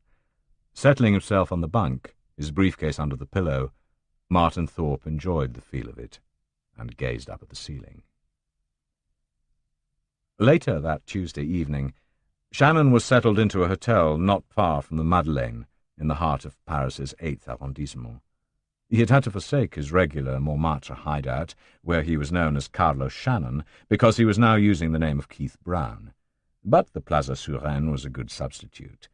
He had bathed and shaved and was about to go out for dinner. He had telephoned to book a table at his favourite eating place in the quarter, the Restaurant Mazagrin, and Madame Michel had promised him a filet mignon the way he liked it, with a tossed lettuce salad by the side and a pot de chirrouble to wash it down. The 2 person-to-person calls he had booked came through almost together. First on the line was a certain Monsieur Lavalon from Marseille, whom he knew better as Jean-Baptiste Langarotti. "Do you have that shipping agent yet?" asked Shannon when they had exchanged greetings. "Yes," said the Corsican. "It's in Toulon, a very good one, very respectable and efficient. They have their own bonded warehouse on the port." "Spell it out," said Shannon. He had pencil and paper ready. "Agence Maritime Dufault," spelled Langarotti, and dictated the address. "Send the consignments to the agency clearly marked as the property of Monsieur Langarotti." Shannon hung up, and the hotel operator came on the line immediately to say a Mr. Dupree was calling from London. "I just got your cable," bawled Yanni Dupree. Shannon dictated the name and address of the Toulon agents to him, letter by letter, and Dupree took it down. "Fine," he said at length. "I've got the first of the 4 crates ready and bonded over here. I'll tell the London agents to get the stuff on its way as soon as possible. Oh, by the way, I found the boots." "Good," said Shannon. "Well done." He placed one more call, this time to a bar in Ostend. There was a 15-minute delay before Mark's voice came through. "I'm in Paris," said Shannon. "The man with the sample of merchandise I wanted to examine." "Yes," said Mark. "I've been in touch. He's prepared to meet you and discuss prices and terms." "Good. I'll be in Belgium Thursday night or Friday morning. Tell him I propose Friday morning over breakfast in my room at the Holiday Inn Hotel near the airport." "I know it," said Mark. "All right, I'll put it to him and call you back." "Call me tomorrow between 10 and 11, said Shannon, and hung up. Only then did he slip on his jackets and head for a long-awaited dinner and a long-desired full night's sleep. While Shannon slept, Simon Endine was also winging his way southwards to Africa on the overnight flight. He had arrived in Paris by the first flight on Monday and taken a taxi immediately to the embassy of Dahomey in the Avenue Victor Hugo. Here he had filled out a lengthy pink form requesting a 6-day tourist visa. It was ready for collection just before the closure of the consular office on the Tuesday afternoon, and he had caught the midnight flight to Cotonou via Niamey. Shannon would not have been particularly surprised to know that Endine was going to Africa, for he assumed the exiled Colonel Bobby had to play some part in Sir James Manson's scheme of things, and that the former commander of the Zangaran army was cooling his heels somewhere along the mangrove coast. But if Endine had known Shannon had just returned from a secret visit to the general in the same area of Africa, it would have quite ruined his sleep aboard the UTA DC-8 that night, despite the pill he had taken to ensure an uninterrupted slumber. Mark Fleming rang Shannon at his hotel at 10:15 the next day. "He agrees to the meeting, and he'll bring the sample," said the Belgian. "Do you want me to come too?" "Certainly," said Shannon. "When you get to the hotel, ask at reception for the room of Mr. Brown. One other thing. Have you bought that van I asked you to get?" "Yes. Why?" "Has this gentleman seen it yet?" There was a pause while Fleming thought. "No." "Then don't bring it to Brussels. Hire a car and drive yourself. Pick him up on the way. Understood?" "Yes," said Fleming, still perplexed. "Anything you say." Shannon, who was still in bed but feeling a sight better, rang for breakfast and had his habitual 5 minutes under the shower, 4 of them in steaming hot water and 60 seconds under a stream of ice cold. The coffee and rolls were at the side table when he emerged. He placed 2 calls from the bedside phone, to Benny Lambert in Paris and Mr. Stein of Langenstein in Luxembourg. "Have you got that letter for me?" he asked Lambert. The little crook's voice sounded strained. "Yes, I got it yesterday. Luckily my contact was on duty on Monday, and I saw him that night. He produced the letter of introduction yesterday evening. When do you want it?" "This afternoon," said Shannon. "All right. Have you got my fee?" "Don't worry, I've got it right here." "Then come to my place about 3, said Lambert. Shannon thought for a moment. "No, I'll meet you here," he said, and gave Lambert the name of his hotel. He preferred to meet the little man in a public place. Rather to his surprise, Lambert agreed to come round to the hotel, with what sounded like elation in his voice. There was something not quite right about this deal, but Shannon could not put his finger on it. What he did not realize was that he had given the Paris crook the information he would later sell to Roux. Mr. Stein was engagé on the other phone when the call came, so rather than wait, Shannon said he would ring back. This he did an hour later. "About the meeting to launch my holding company, Tyrone Holdings," he began. "Ah, yes, Mr. Brown," said Stein's voice down the line. "Everything is in order. When would you suggest?" "Tomorrow afternoon," replied Shannon. It was agreed the meeting would be in Stein's office at 3. Shannon got the hotel to book him a reserved place on the express from Paris to Luxembourg just after 9 the next morning. "I must say, I find it all very strange. Very strange indeed." Mr. Duncan Dalgleish, Sr., in appearance and manner, matched his office, and his office looked as if it had been the scene for the reading of the will of Sir Walter Scott. He examined the 4 share transfer deeds, signed by Lady McAllister and witnessed by Mrs. Barton, carefully and at length. He had muttered, "Aye," in sorrowful tones several times, and the glances he shot at the younger man from London were disapproving. He was evidently quite unused to handling certified cheques from a bank in Zurich, and he had held them between forefinger and thumb as he read them. He was examining the 4 deeds again as he spoke. "You'll understand, Lady McAllister has been approached before concerning the sale of these shares. In the past, she has always seen fit to consult the firm of Dalgleish, and I have always seen fit to advise her against selling the stock," he went on. Thorpe thought privately that no doubt other of Mr. Duncan Dalglish's clients were holding on to piles of valueless stock on the basis of his advice, but kept his face polite. "Mr. Dalgleish, you must agree the gentlemen whom I represent have paid Lady McAllister close to twice the face value of the stock. She, for her part, has freely signed the deeds and empowered me to collect the shares on presentation of cheque or cheques totalling £30,000, which you now hold in your hand." The old man sighed again. "It's just so strange that she should not have consulted me first," he said sadly. "I usually advise her on all financial matters. For this I hold her general power of attorney." "But her own signature is still perfectly valid," insisted Thorpe. Yes, my power of attorney in no way invalidates her own power to sign on her behalf." "Then I would be grateful if you would let me have the share certificates so that I can return to London," said Thorpe. The old man rose slowly. "Would you excuse me, Mr. Thorpe?" he said with dignity, and withdrew into an inner sanctum. Thorpe knew he was going to telephone London, and prayed Lady McAllister's hearing aid would make it necessary for Mrs. Barton to interpret for the pair of them on the telephone. It was half an hour before the old attorney came back. He held a large wad of old and discoloured share certificates in his hand. "Lady McAllister has confirmed what you say, Mr. Thorpe. Not, of course, that I doubted your word, you understand. I felt obliged to speak with my client before completing such a large transaction." "Of course," said Thorpe, rose, and held out his hand. Dalgleish parted with the shares as if they had been his own. An hour later, Thorpe was in his train, rolling through the spring-lit countryside of Angus County on his way back to London.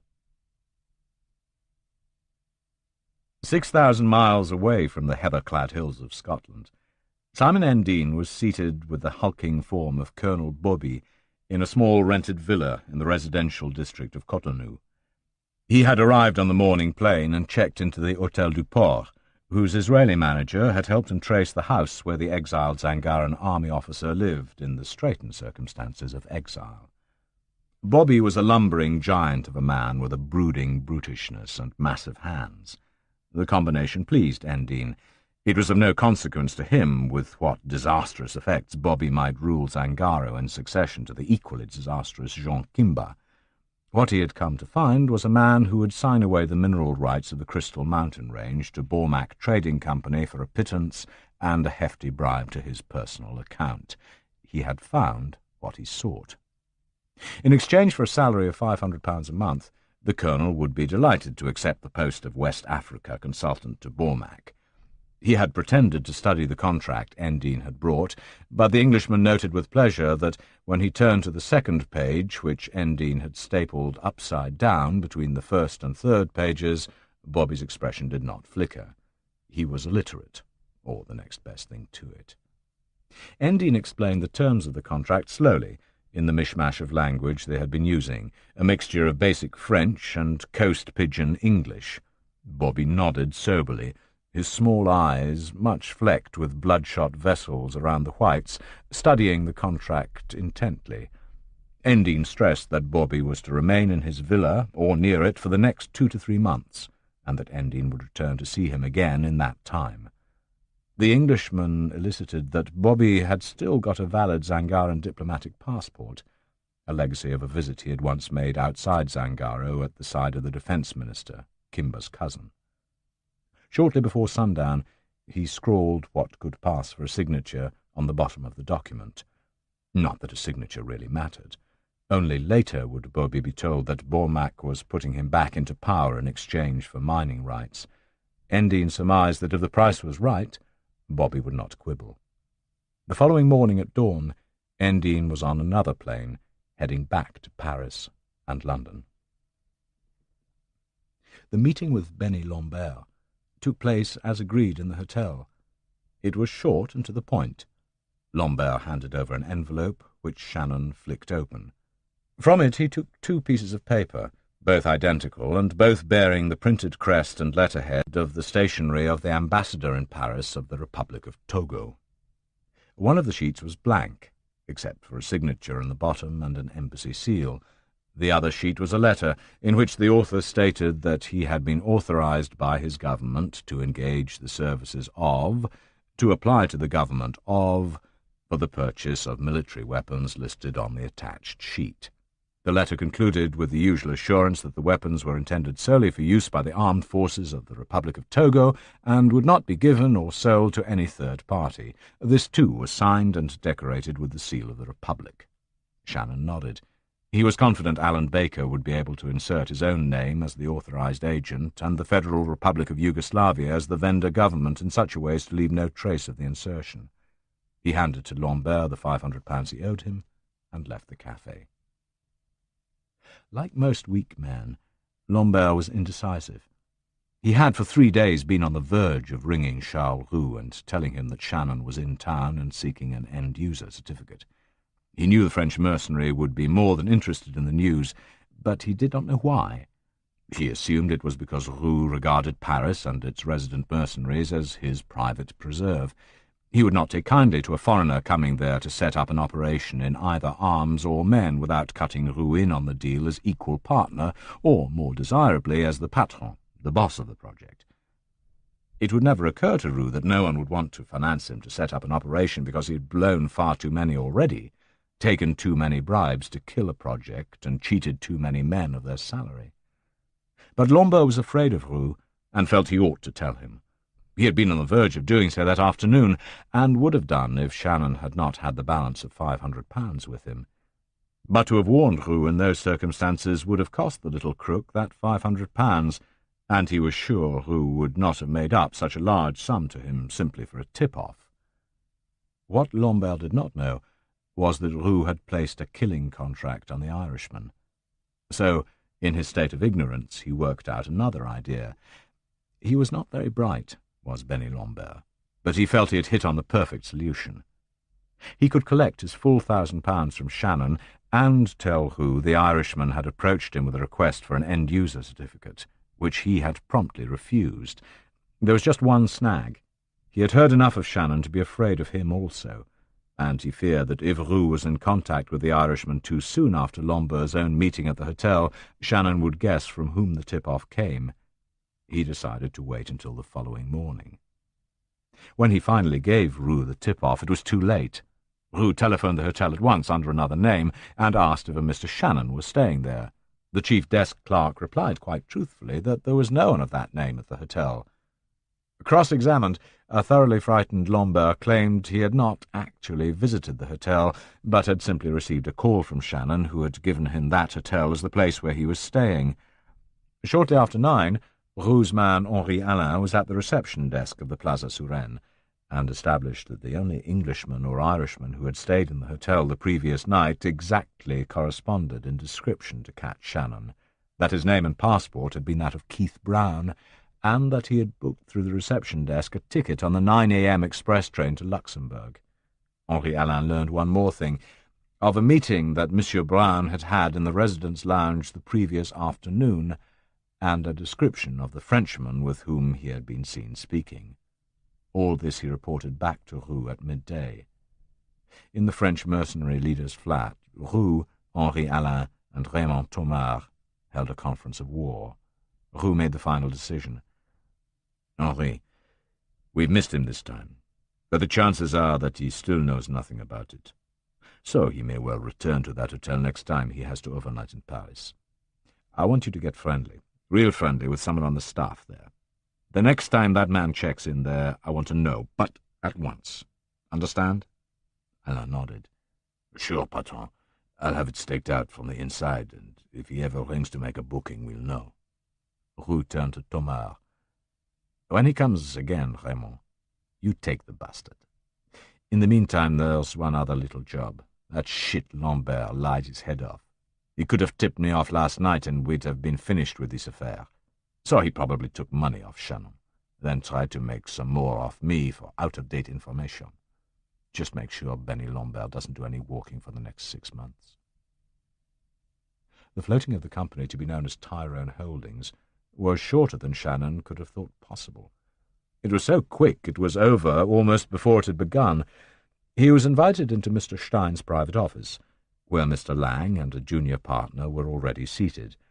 Along one wall were 3 secretaries, as it turned out the secretaries of the 3 accountants present. With the required 7 stockholders on hand, Mr. Stein set up the company within 5 minutes. Shannon handed over the balance of £500, and the 1,000 shares were issued. Each person present received 1 and signed for it, then passed them to Mr. Stein, who agreed to keep them in the company safe. Shannon received 994 shares in a block constituted by 1 sheet of paper and signed for them. His own shares he pocketed.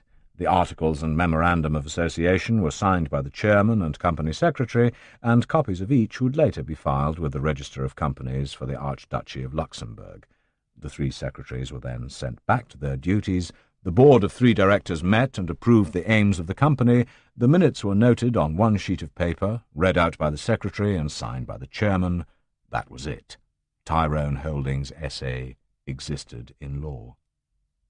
The other 2 directors shook hands with Shannon, calling him Mr. Brown as they did so, and left. Mr. Stein escorted him to the door.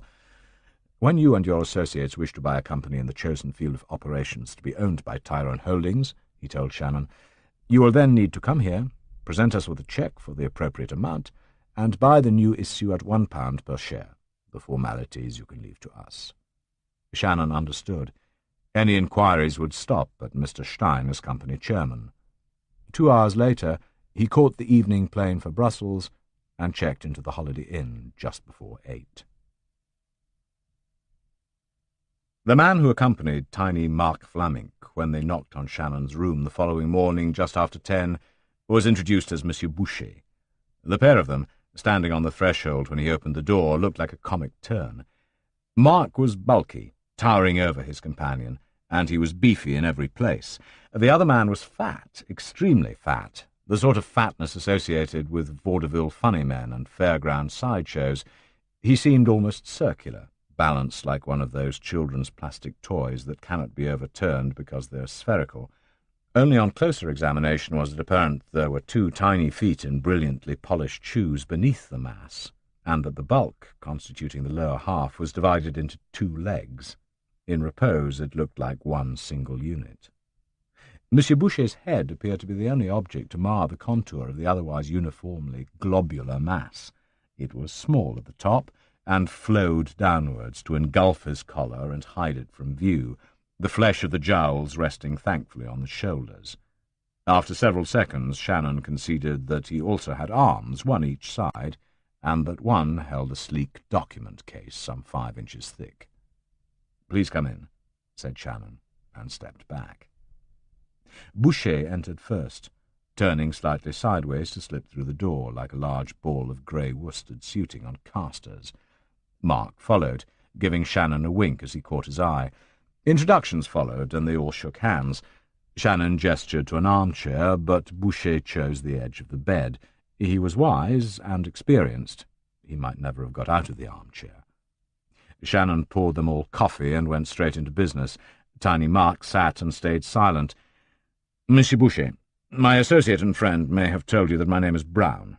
I am English by nationality, and I am here representing a group of friends who would be interested in acquiring a quantity of submachine carbines or machine pistols.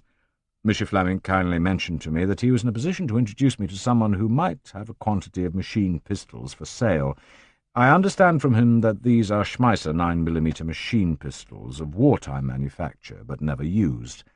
I also understand and accept that there can be no question of obtaining an export license for them, but this is accepted by my people, and they are prepared to accept all responsibility in this regard. Is that a fair assessment?" Boucher nodded slowly. He could not nod fast. "I am in a position to make available a quantity of these pieces," he said carefully. "You are right about the impossibility of an export license. For that reason, the identity of my own people has to be protected. Any business arrangement we might come to would have to be on a cash basis and with security arrangements for my own people." "He's lying," thought Shannon. "There are no people behind Boucher. He is the owner of this stuff and works alone." In fact, Monsieur Boucher, in his younger and slimmer days, had been a Belgian SS man and had worked as a cook in the SS barracks at Namur. His extreme fondness, not to mention obsession with food, had taken him into cooking, and before the war he had lost several jobs because he tasted more than he served through the hatch. In the starving conditions of wartime Belgium, he had opted for the cookhouse of the Belgian SS unit, one of the several local SS groups the Nazis recruited in the occupied countries. In the SS, surmised the young Boucher, one could eat.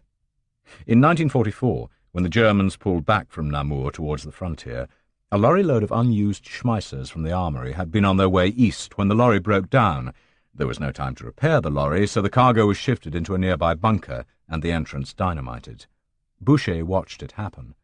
Years later he had returned, shovelled away the rubble, and removed the 1,000 weapons. Since then they had reposed beneath a trapdoor built into the floor of the garage of his country cottage, a building left him by his parents who died in the mid-50s. He had sold job lots of Schmeissers at various times and had unloaded half of his reserve. "If these guns are in good working order, I would be interested in buying 100 of them," said Shannon. "Of course, payment would be in cash, in any currency. All reasonable conditions imposed by you would be adhered to in the handing over of the cargo. We would also expect complete discretion." "As for their condition, monsieur, they are all brand new, still in their maker's grease, and each still wrapped in its sachet of greaseproof paper with seals unbroken, as they came from the factory 30 years ago, and, despite their age, still possibly the finest machine pistol ever made." Shannon needed no lectures about the Schmeisser 9mm. Personally, he would have said the Israeli Uzi was better, but it was heavy. The Schmeisser was way ahead better than the Sten, and certainly as good as the much more modern British Sterling. He thought nothing of the American grease gun, nor the Soviet and Chinese burp guns. However, Uzis and Sterlings are almost unobtainable and never in mint condition. "May I see?" he asked. Wheezing heavily, Boucher pulled the black case he carried onto his knees and flicked open the catches after twirling the wheels of the combination lock. He lifted the lid and held the case forward without attempting to get up. Shannon rose, crossed the room, and took the case from him. He laid it on the bedside table and lifted out the Schmeisser. It was a beautiful piece of weaponry. Shannon slid his hands over the smooth blue-black metal, gripped the pistol grip, and felt the lightness of it. He pulled back and locked the folding stock and operated the breech mechanism several times and squinted down the barrel from the foresight end. The inside was untouched, unmarked. "That is the sample model," wheezed Boucher. "Of course it has had the maker's grease removed and carries only a light film of oil. But the others are identical, unused." Shannon put it down. "It takes standard 9mm ammunition, which is easy to come by," said Boucher helpfully. "Thank you, I know," said Shannon. "What about magazines? They can't be picked up just anywhere, you know." "I can supply 5 with each weapon," said Boucher. 5? Shannon queried in feigned amazement. "I need more than 5. 10 at least." The bargaining had begun. Shannon complaining about the arms dealer's inability to provide enough magazines, the Belgian protesting that was the limit he could provide for each weapon without beggaring himself. Shannon proposed $75 for each Schmeisser on a deal for 100 guns, Boucher claiming he could only allow that price for a deal of not less than 250 weapons, and that for 100 he would have to demand $125 each. 2 hours later they settled for 100 Schmeissers at $100 each. They fixed time and place for the following Wednesday evening after dark and agreed the method for the handover. When it was finished, Shannon offered Boucher a lift back in Fleming's car to where he had come from, but the fat man chose to call a taxi and be taken to Brussels city centre to make his own way home. He was not prepared to assume that the Irishman, who he was quite certain was from the IRA, would not take him somewhere quiet and work on him until he had learned the location of the secret hoard. Boucher was quite right. Trust is a silly and superfluous weakness in the black market arms business. Fleming escorted the fat man with his lethal briefcase down to the lobby and saw him away in his taxi. When he returned, Shannon was packing. "Do you see what I mean about the van you bought?" he asked Tiny. "No," said the other. "We will have to use that van for the pickup on Wednesday," Shannon pointed out. "I saw no reason why Boucher should see the real number plates. Have a spare set ready for Wednesday night, will you? It's only an hour, but if Boucher does want to tip off anyone, they'll have the wrong van." "Okay, Cat. I'll be ready. I got the lock-up garage 2 days ago, and the other stuff is on order. Is there anywhere I can take you? I have the hire car for the rest of the day." Shannon had Fleming drive him westwards to Bruges and wait in a cafe while Shannon went to the bank. Monsieur Horsens was at lunch, so the pair ate their own lunch in the small restaurant on the main square, and Shannon returned to the bank at 2:30. There was still £7,000 in the Keith Brown account, but a debit of £2,000 for the 4 mercenaries' salaries was due in 9 days. He drew a banker's cheque in favour of Johann Schlinker and placed it in an envelope containing a letter from him to Schlinker that he had written in his hotel room the previous night. It informed Schlinker that the enclosed cheque for $4,800 was in full payment for the assorted marine and life-saving articles he had ordered a week earlier, and gave the German the name and address of the Toulon shipping agent to whom the entire consignment should be sent in bond for export, for collection by Monsieur Jean-Baptiste Langarotti. Lastly, he informed Schlinker he would be telephoning him the coming week to inquire if the end-user certificate for the ordered 9mm ammunition was in order. The other letter was to Alan Baker, addressed to his home in Hamburg. The cheque it contained was in Baker's favour for $7,200, and Shannon's letter stated that the sum was in full settlement of the required 50% advance for the purchase of the goods they had discussed over dinner at the Atlantic a week earlier. He included the end-user certificate from the government of Togo, and the spare sheet from the same source. Lastly, he instructed Baker to get straight on with the purchase, and promised he would be in touch by phone regularly to check on progress. Both letters were mailed from Bruges post office. express rate and registered. When they were in the posting box, Shannon had flummoxed drive him onwards to Ostend, had a couple of beers with the Belgian in a local bar near the seaport, and bought himself a single fare on the evening ferry to Dover. The boat train deposited him at Victoria Station at midnight, and he was in bed and asleep by 1 a.m. of that Saturday. The last thing he did before sleeping was to send a telegram to Endine's post restante address to say he was back and he felt they ought to meet. The Saturday Morning Post brought a letter mailed at express rate from Malaga in the south of Spain. It came addressed to Keith Brown, but began, "Dear Cat." It came from Kurt Semler, and stated briefly that he had found a boat, a converted motor fishing vessel built 20 years ago in a British shipyard, owned by a British citizen and registered in London. It flew a British flag, was 90 feet overall, and 80 tons dead weight, with a large central hold amidships and a smaller one aft. It was classed as a private yacht, but could be re-registered as a coaster. Semler went on to say the vessel was for sale at a price of £20,000, and that 2 of the crew would be worth engaging under the new management. He was certain he could find good replacements for the other 2 crew members. He finished by saying he was staying at the Malaga Palacio Hotel, and asked Shannon to contact him there with his own date of arrival to inspect the boat. The boat was called the M.Y. Albatross. Shannon checked with BEA and booked himself a flight to Malaga on Monday morning, an open-dated return for which he would pay in cash at the airport. Then he cabled Semler at his hotel to advise him of his arrival time and flight number. Endine phoned Shannon that afternoon after checking his mail and receiving the telegram. They met around dinner time that evening at the flat, and Shannon presented Endine with his third lengthy progress report and statement of accounts and expenditure. "You'll have to make further transfers of money if we are to move ahead in the forthcoming weeks," Shannon told him. "We are entering the area of major expenditure now, the arms and the ship." "How much do you need at once?" Endine asked. Shannon said, 2,000 for salaries, 4,000 for boats and engines, 4,000 for submachine guns, and over 10,000 for 9mm ammunition. That's over 20,000. Better make it 30,000, or I'll be back next week." Endine shook his head. "I'll make it 20,000, he said. "You can always contact me if you need more. By the way, I'd like to see some of this stuff. That'll be £50,000 you'll have gone through inside a month." "You can't," said Shannon. "The ammunition is not yet bought, nor the boats, engines, and so forth. Nor are the mortars and bazookas, nor the submachine pistols. All these deals have to be put through cash on the barrelhead or in advance. I explained that in my first report to your associates." Endine eyed him coldly.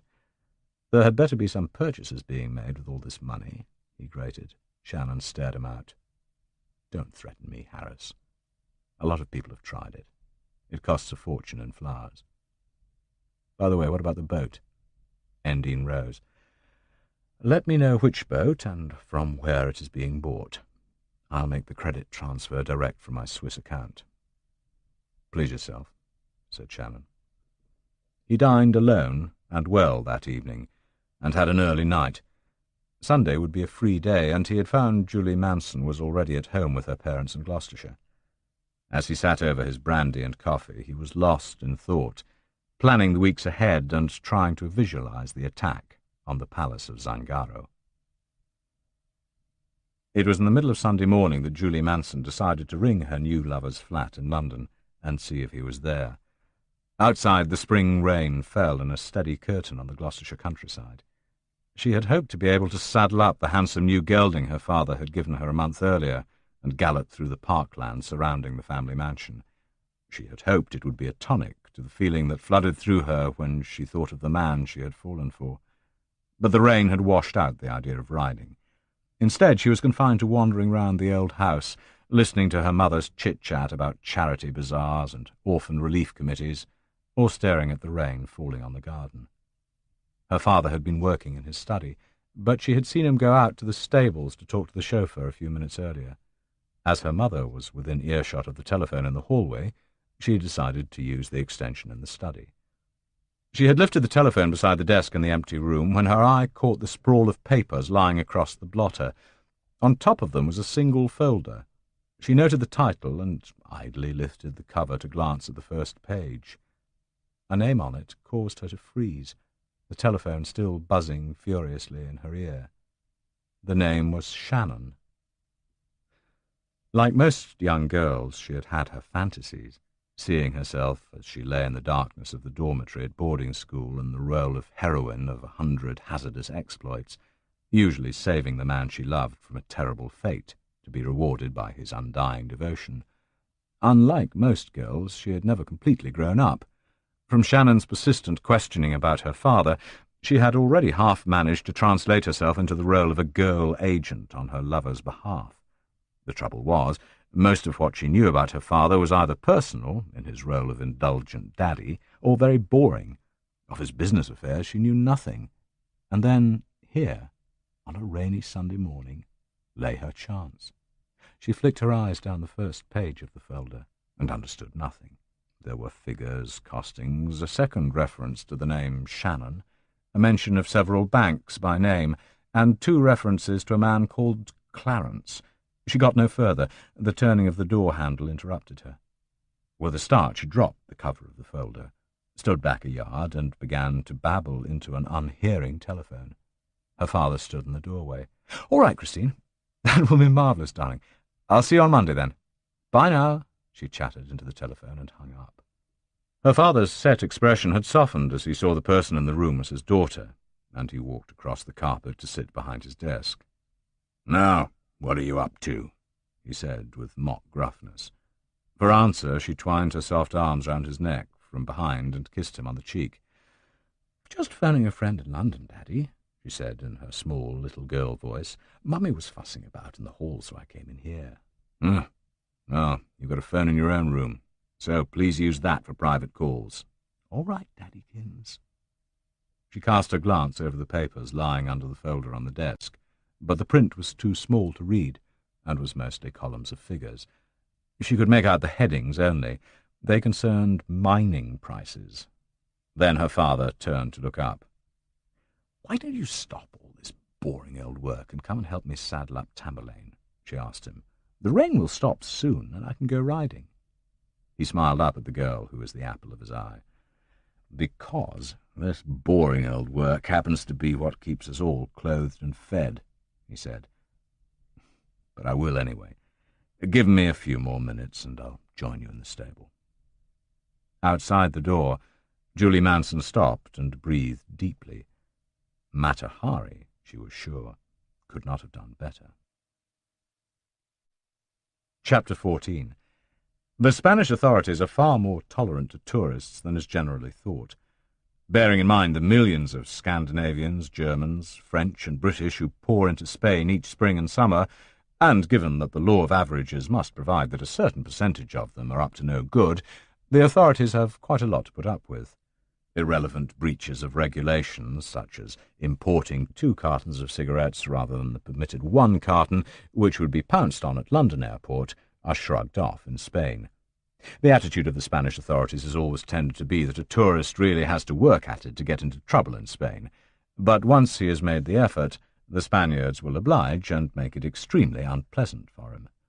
The 4 items they object to finding in passenger luggage are arms and or explosives, drugs, pornography, and communist propaganda. Other countries may object to 2 bottles of duty-free brandy, but permit Penthouse magazine, not Spain. Other countries have different priorities, but as any Spaniard will cheerfully admit, Spain is different.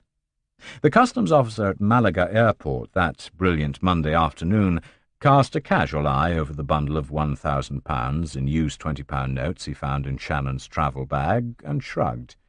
If he was aware that to get it to Malaga, Shannon must have carried it with him through London airport customs, which is forbidden, he gave no sign. In any case, that was London's problem. He found no copies of Sexy Girls or Soviet News, and waved the traveller on. Kurt Semler looked fit and tanned from his 3 weeks orbiting the Mediterranean looking for ships for sale. He was still rake-thin and chain-smoked nervously, a habit that belied his cold nerve when in action, but the suntan gave him an air of health, and set off, with startling clarity, his close-cropped pale hair and icy blue eyes. As they drove from the airport into Malaga town in the taxi Semler had waiting, he told Shannon he had been in Naples, Genoa, Valletta, Marseille, Barcelona, and Gibraltar, looking up old contacts in the world of small ships, checking the lists of perfectly respectable shipping brokers and agents for ships for sale, and looking some of them over as they lay at anchor. He had seen a score, but none of them suitable. He had heard of another dozen in ports he had not visited, and had rejected them because he knew from the names of their skippers they must have suspect backgrounds. From all his inquiries he had drawn up a list of 7, and Albatross was the 3rd. Of her qualities all he would say was that she looked all right. He had reserved Shannon a room in the Malaga Palacio in the name of Brown, and Shannon checked in there first. It was just after 4 when they strolled through the wide gates on the south face of the Athra de la Marina square and into the docks. The Albatross was drawn up alongside a quay at the far end of the port. She was, as Semler had described her, and her white paint glistened in the sun and heat. They went aboard, and Semler introduced Shannon to the owner and captain, George Allen, who showed him over the vessel. Before very long, Shannon had come to the conclusion it was too small for his purposes. There was a master cabin to sleep 2, a pair of single cabins, and a saloon where mattresses and sleeping bags could be laid on the floor. The afterhold could, at a pinch, be converted into a sleeping area for another 6 men, but with the crew of 4 and Shannon's 5, they would be cramped. He cursed himself for not warning Semler there were 6 more men expected, who would also have to be fitted in. Shannon checked the ship's papers, which appeared to be in order. She was registered in Britain, and her Board of Trade papers confirmed it. Shannon spent an hour with Captain Allen, discussing methods of payment, examining invoices and receipts showing the amount of work that had been done on the Albatross over recent months, and checking the ship's log. He left with Semler just before 6 and strolled back to the hotel, deep in thought. "What's the matter?" asked Semler. "She's clean." "It's not that," said Shannon. "She's too small. She's registered as a private yacht. She doesn't belong to a shipping company. The thing that bugs me is that she might not be accepted by the exporting authorities as a fit vessel to take on board a load of arms." It was too late back at the hotel to make the calls he wanted to make, so they waited till the following morning. Shortly after 9, Shannon called Lloyd's of London and asked for a check of the yacht list. The Albatross was there all right, listed as an auxiliary ketch of 74 tons, NRT, with her home port given as Milford and port of residence as Hoo, both of them in Britain. Then what the hell's she doing here? He wondered, and then recalled the method of payment that had been demanded. His second call, to Hamburg, clinched it. "Nein, not a private yacht, please," said Johann Schlinker down the telephone. "There would be too great a possibility she would not be accepted to carry freight on a commercial basis." "Okay. When do you need to know the name of the ship?" asked Shannon. "As soon as possible. By the way, I have received your credit transfer for the articles you ordered in my office. These will now be crated and sent in bond to the address in France you supplied. Secondly, I have the paperwork necessary for the other consignment, and as soon as I receive the balance of the money owing, I will go ahead and place the order." "When is the latest you need to know the name of the carrying vessel?" Shannon bawled into the phone. There was a pause while Schlinker thought. "If I receive your check within 5 days, I can make immediate application for permission to buy. The ship's name is needed for the export license. In about 15 days after that." "You will have it," said Shannon, and replaced the receiver. He turned to Semler and explained what had happened. "Sorry, Kurt. It has to be a registered company in the maritime freighting business, and it has to be a licensed freighter, not a private yacht. You'll have to keep on searching, but I want the name within 12 days and no later. I have to provide the man in Hamburg with the ship's name in 20 days or less." The 2 men parted that evening at the airport, Shannon to return to London, and Semler to fly to Madrid and thence to Rome and Genoa, his next port of call. It was late when Shannon reached his flat again. Before turning in, he called BEA and booked a flight on the noon plane to Brussels. Then he called Mark Vlamink and asked him to be present at the airport to pick him up on arrival, to take him first to Brugge for a visit to the bank, and then to the rendezvous with Boucher for the handover of the equipment. It was the end of day 22. Mr. Harold Roberts was a useful man.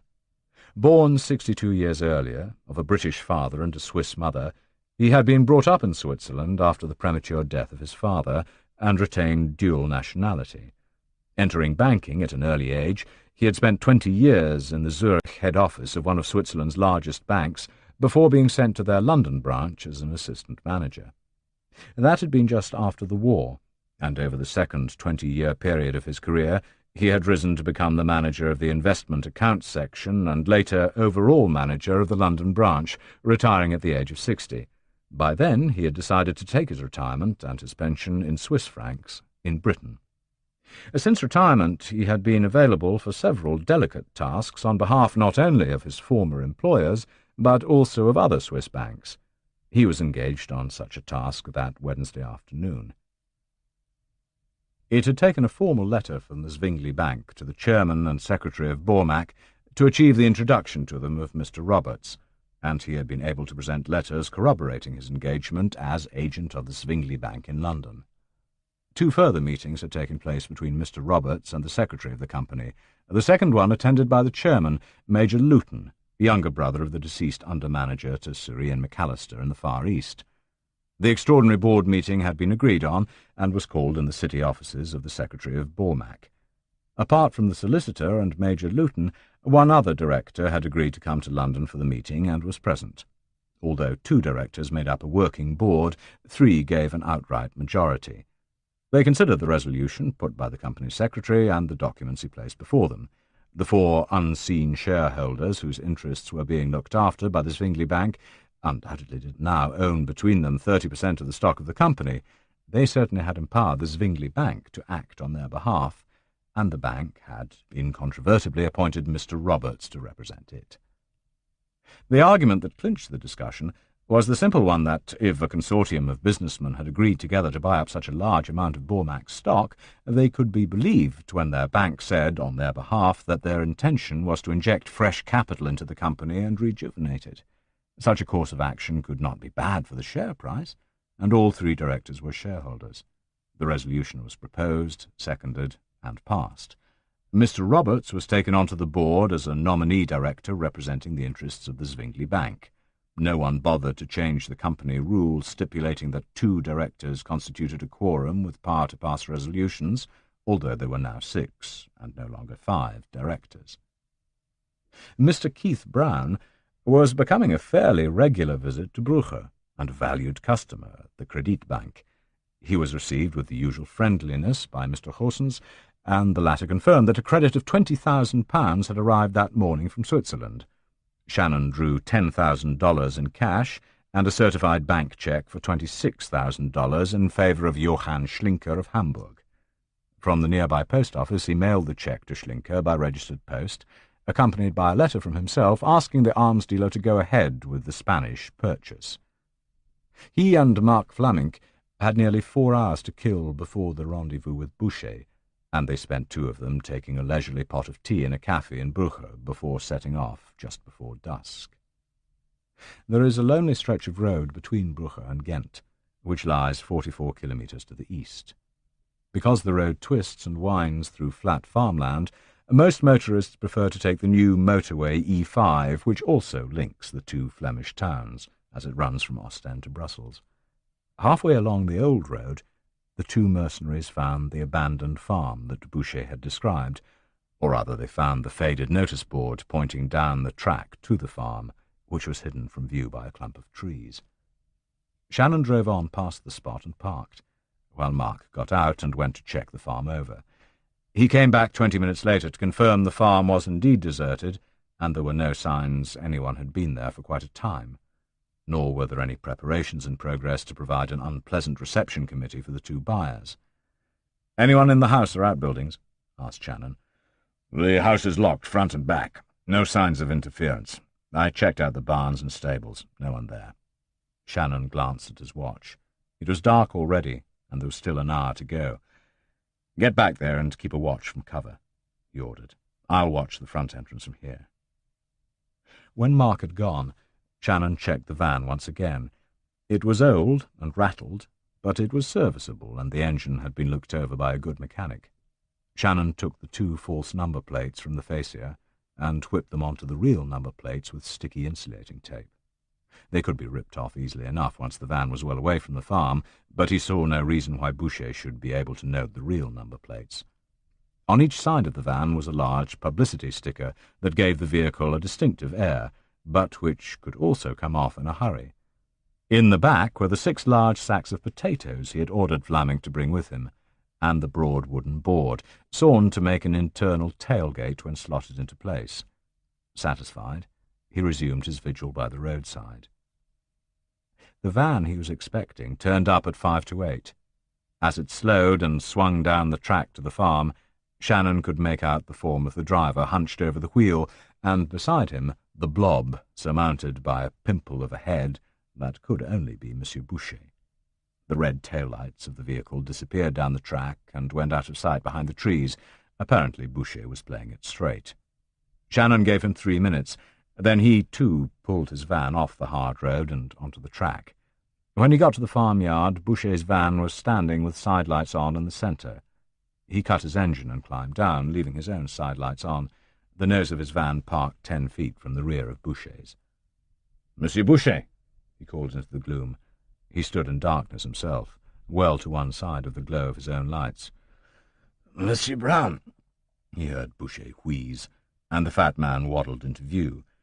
He had evidently brought his helper along with him, a big, beefy-looking type, whom Shannon assessed as being good at lifting things, but slow-moving. Mark, he knew, could move like a ballet dancer when he wished.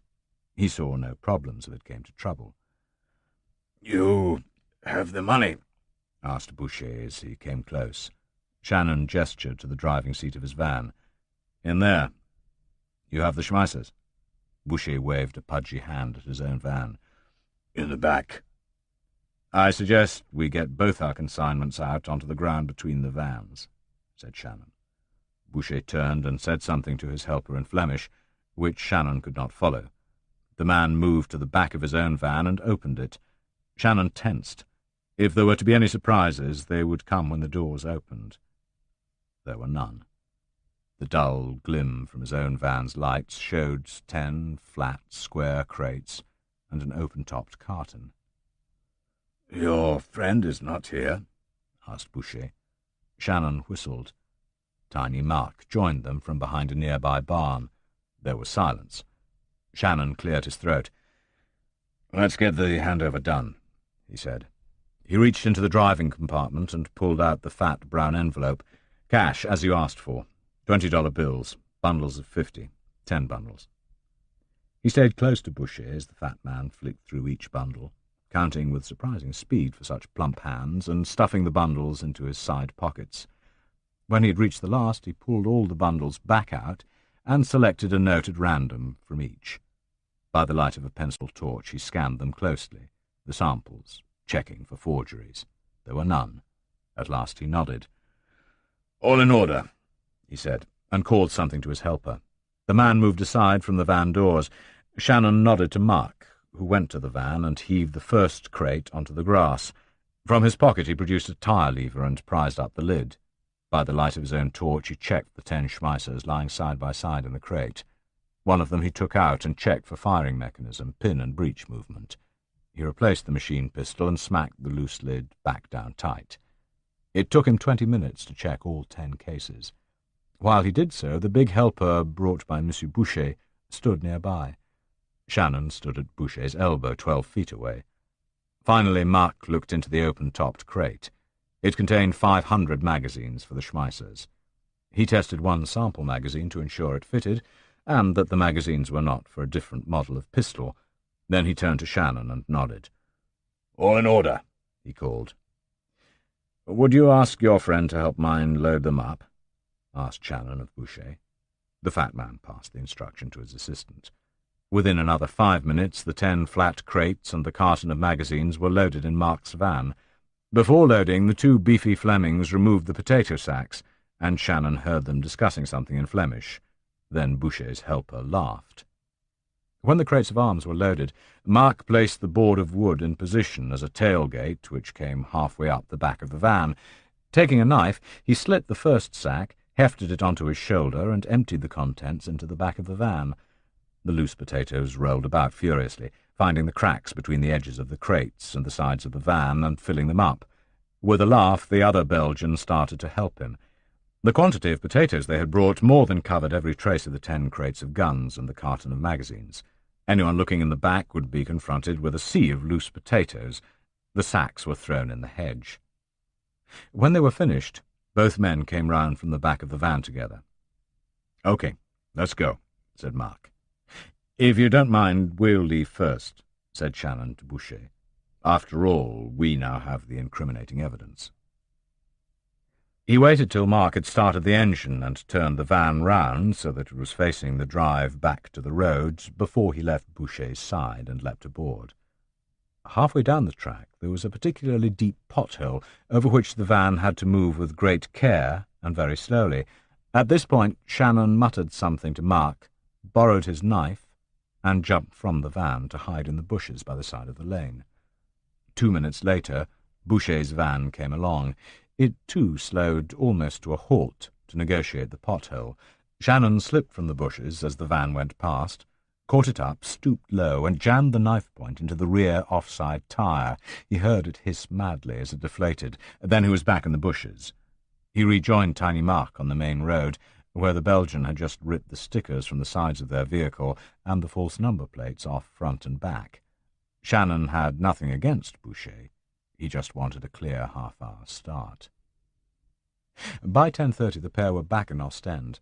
The van loaded with spring potatoes was garaged in the lock-up Flamink had hired on Shannon's instructions, and the pair were in Mark's bar on Kleinstraat, toasting each other in foaming steins of ale while Anna prepared a meal.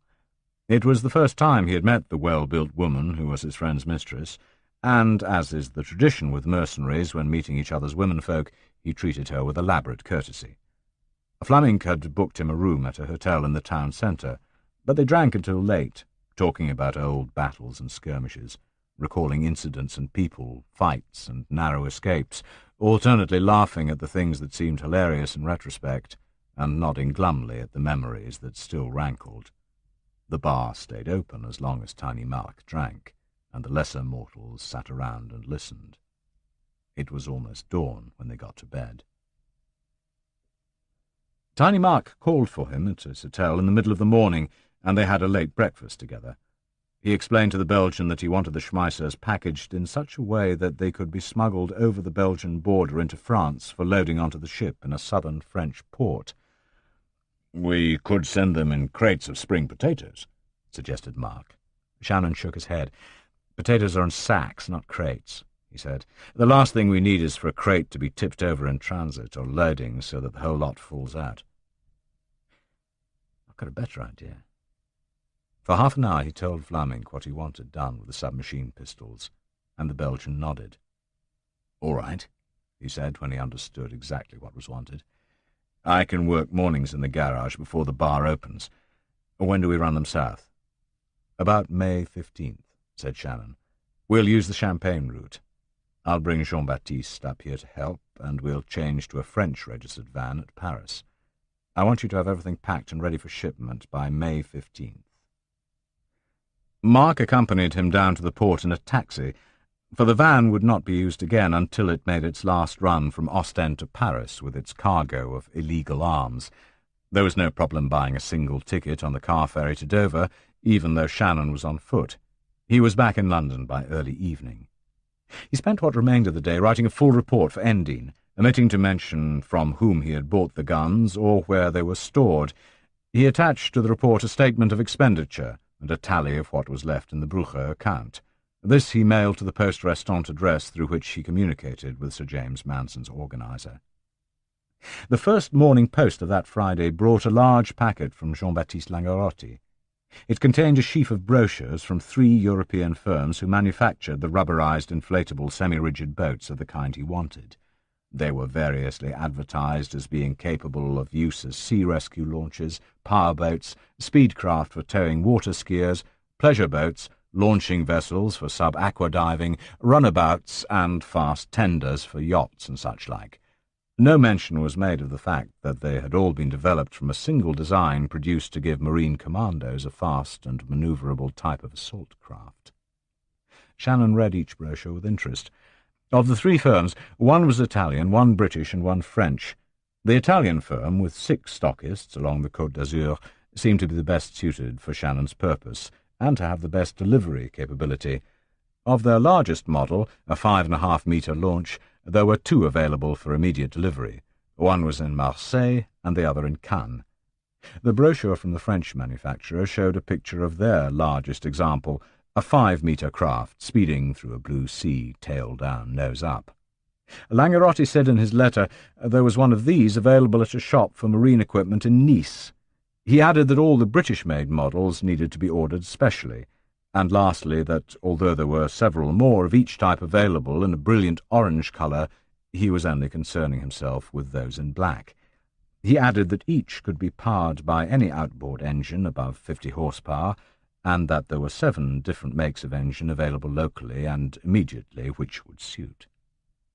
Shannon replied with a long letter instructing Langerotti to buy the 2 models made by the Italian firm that were available for immediate delivery and the third of French manufacture. He stressed that on receipt of the letter the Corsican should ring the stockists at once and place a firm order, sending each shopkeeper a 10% deposit by registered mail. He would also buy 3 engines of the best make, but at separate shops. He noted the prices of each item, and that the total came to just over £4,000. This meant he would overrun on his estimated budget of £5,000 for ancillary equipment, but he was not worried by that. He would be under budget on the arms, and, he hoped, the ship. He told Langerotti he was transferring to the Corsican's account the equivalent of £4,500, and with the balance he should buy a serviceable second-hand 20 hundredweight van, making sure it was licensed and insured.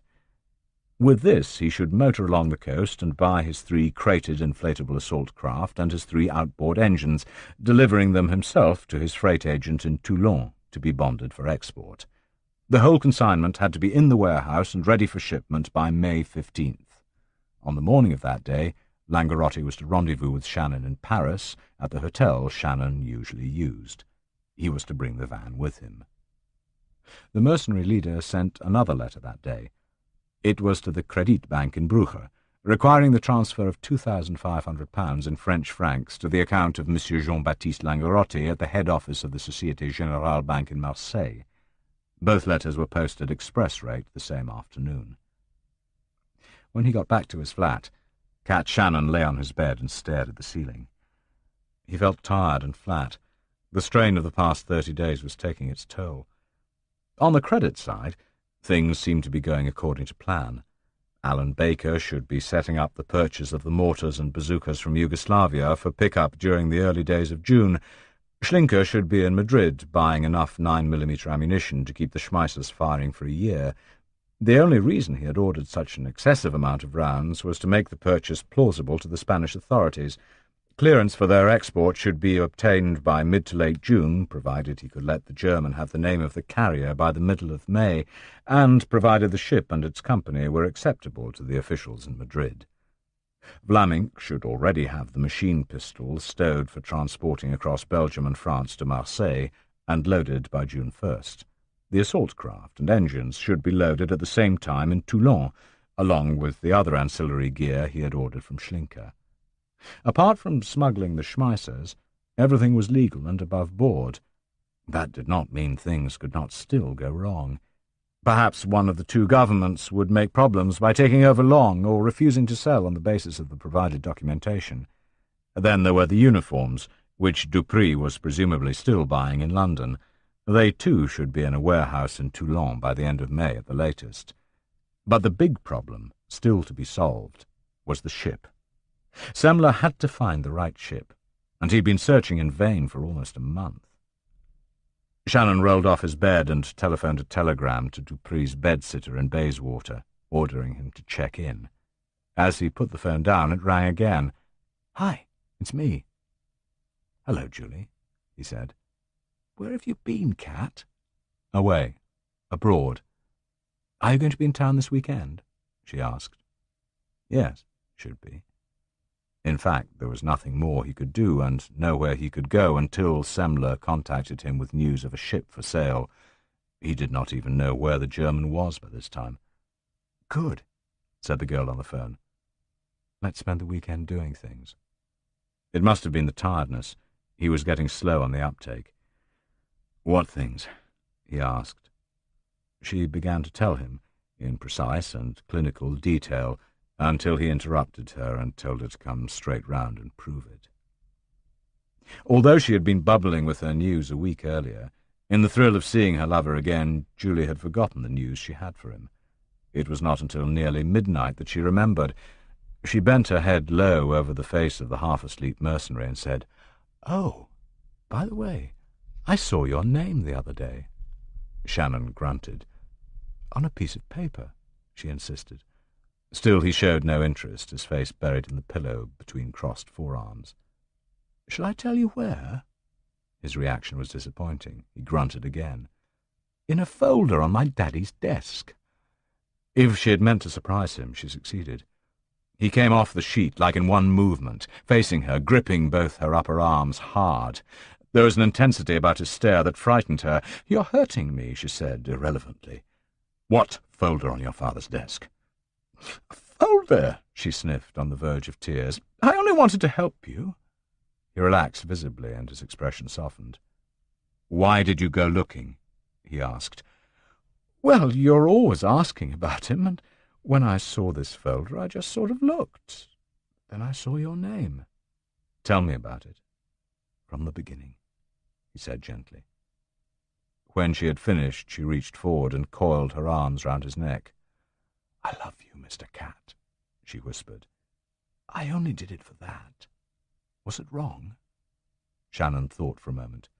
She already knew far too much, and there were only two ways of ensuring her silence. "Do you really love me?" he asked. "Yes, really." "Would you want anything bad to happen to me, because of something you did or said?" She pulled herself back from him, staring deep into his face. This was much more like the scenes in her schoolgirl dreams. "Never," she said soulfully. "I'd never talk, whatever they did to me." Shannon blinked several times in amazement. "Nobody's going to do anything to you," he said. "Just don't tell your father that you know me, or went through his papers. You see, he employs me to gather information for him about the prospects of mining in Africa. If he learned we knew each other, he'd fire me. Then I'd have to find another job. There is one that's been offered to me miles away in Africa. So you see, I'd have to go and leave you if he ever found out about us." That struck home hard. She did not want him to go. Privately, he knew one day soon he would have to go, but there was no need to tell her yet. "I won't say anything," she promised. "A couple of points," said Shannon. "You said you saw the title on the sheets, with mineral prices on them. What was the title?" She furrowed her brow, trying to recall the word. "That stuff they put in fountain pens. They mention it in the adverts for the expensive ones." "Ink?" asked Shannon. "Platignum," she said. "Platinum," he corrected, his eyes pensive. "Lastly, what was the title on the folder?" "Oh, I remember that," she said happily, like something out of a fairy tale. "The Crystal Mountain." Shannon sighed deeply. "Go and make me a coffee, there's a love." When he heard her clattering cups in the kitchen, he leaned back against the bedhead and stared out over London. "You cunning bastard," he breathed. "But it won't be that cheap, Sir James. Not that cheap at all." Then he laughed into the darkness. That same Saturday night, Benny Lambert was ambling home towards his lodgings after an evening drinking with friends in one of his favourite cafes. He had been buying a lot of rounds for his cronies, using the money, now changed into francs, that Shannon had paid him. It made him feel good to be able to talk of the big deal he had just pulled off, and buy the admiring bar girls champagne. He had had enough, more than enough, himself, and took no notice of the car that cruised slowly behind him 200 yards back. Nor did he think much of it when the car swept up to him as he came abreast of a plot of waste ground half a mile short of his home. By the time he took notice and started to protest, the giant figure who had emerged from the car was hustling him across the lot and behind a hoarding that stood 10 yards from the road. His protests were silenced when the figure spun him round and, still holding him by the scruff, slammed a fist into the solar plexus. Benny Lambert sagged, and when the grip on his collar was removed, slumped to the ground. Standing above him, face shadowed in the obscurity behind the hoarding, the figure drew a 2-foot iron bar from his belt. Stooping down, the big man grabbed the writhing Lambert by the left thigh and jerked it upwards. The iron bar made a dull whomp as it crashed down with all the assailant's force into the exposed kneecap, shattering it instantly. Lambert screamed once, shrilly like a skewered rat, and fainted. He never felt the second kneecap broken at all.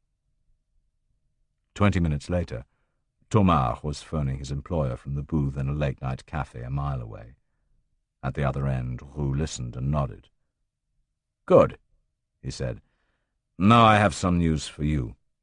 The hotel where Shannon usually stays. Henri Alain has just informed me they have received a letter from Mr. Keith Brown. It reserves a room for him on the night of the 15th.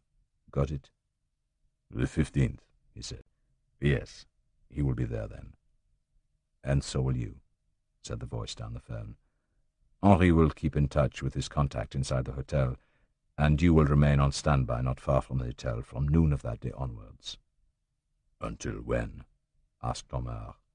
"Until he comes out alone," said Roux, "and then you will take him for $5,000. Thomas was smiling slightly when he came out of the booth. As he stood at the bar, sipping his beer, he could feel the pressure of the gun under his left armpit. It made him smile even more. In a few more days it would earn him a small fortune. He was quite sure of it. It would, he told himself, be simple and straightforward to take a man, even Cat Shannon, who had never even seen him, and did not know he was there. It was in the middle of Sunday morning that Kurt Semmler phoned. Shannon was lying naked on his back on the bed, while Julie pottered round the kitchen making breakfast. "Mr. Keith Brown?" asked the operator. "Yes, speaking." "I have a personal call for you from a Mr. Semolina in Genoa." Shannon swung himself off the bed and crouched on the edge, the telephone up to his ear. "Put him on the line," he ordered. The German's voice was faint, but reception was reasonably clear. "Carlo!" "Yes, Kurt." "I'm in Genoa." "I know. What news?" "I have it. This time I'm sure. She is just what you wanted. But there is someone else would like to buy her also. We may have to outbid them if you want the boat, but she is good. For us, very good. Can you come out and see her?" "You're quite sure, Kurt?" "Yes, quite sure. Registered freighter, property of a Genoa-based shipping company. Made to order." Shannon considered. "I'll come tomorrow. What hotel are you staying at?" Semmler told him. "I'll be there on the first available plane. I don't know when that will be. Stay at the hotel in the afternoon, and I'll contact you when I get there. Book me a room." A few minutes later he was speaking to BEA reservations and learned the first plane would be the Alitalia flight to Milan at 09:05 the following morning, making a connection from Milan to Genoa and arriving at the port just after 1 in the afternoon.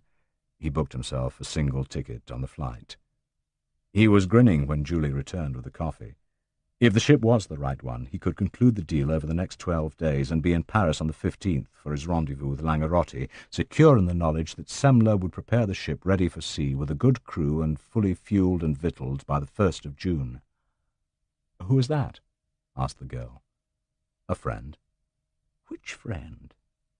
"A business friend." "What did he want?" "I have to go and see him."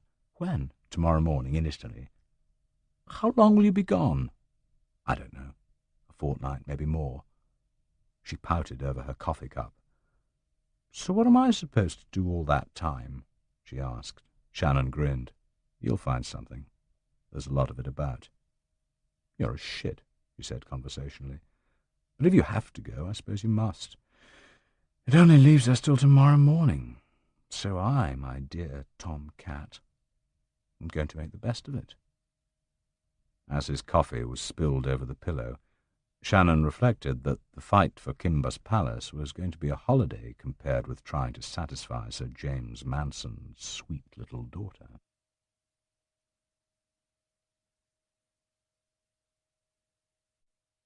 Chapter 15.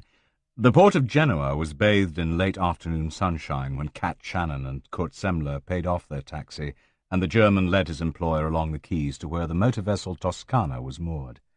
The old coaster was dwarfed by the two 3,000-ton freighters that lay either side of her, but that was no problem.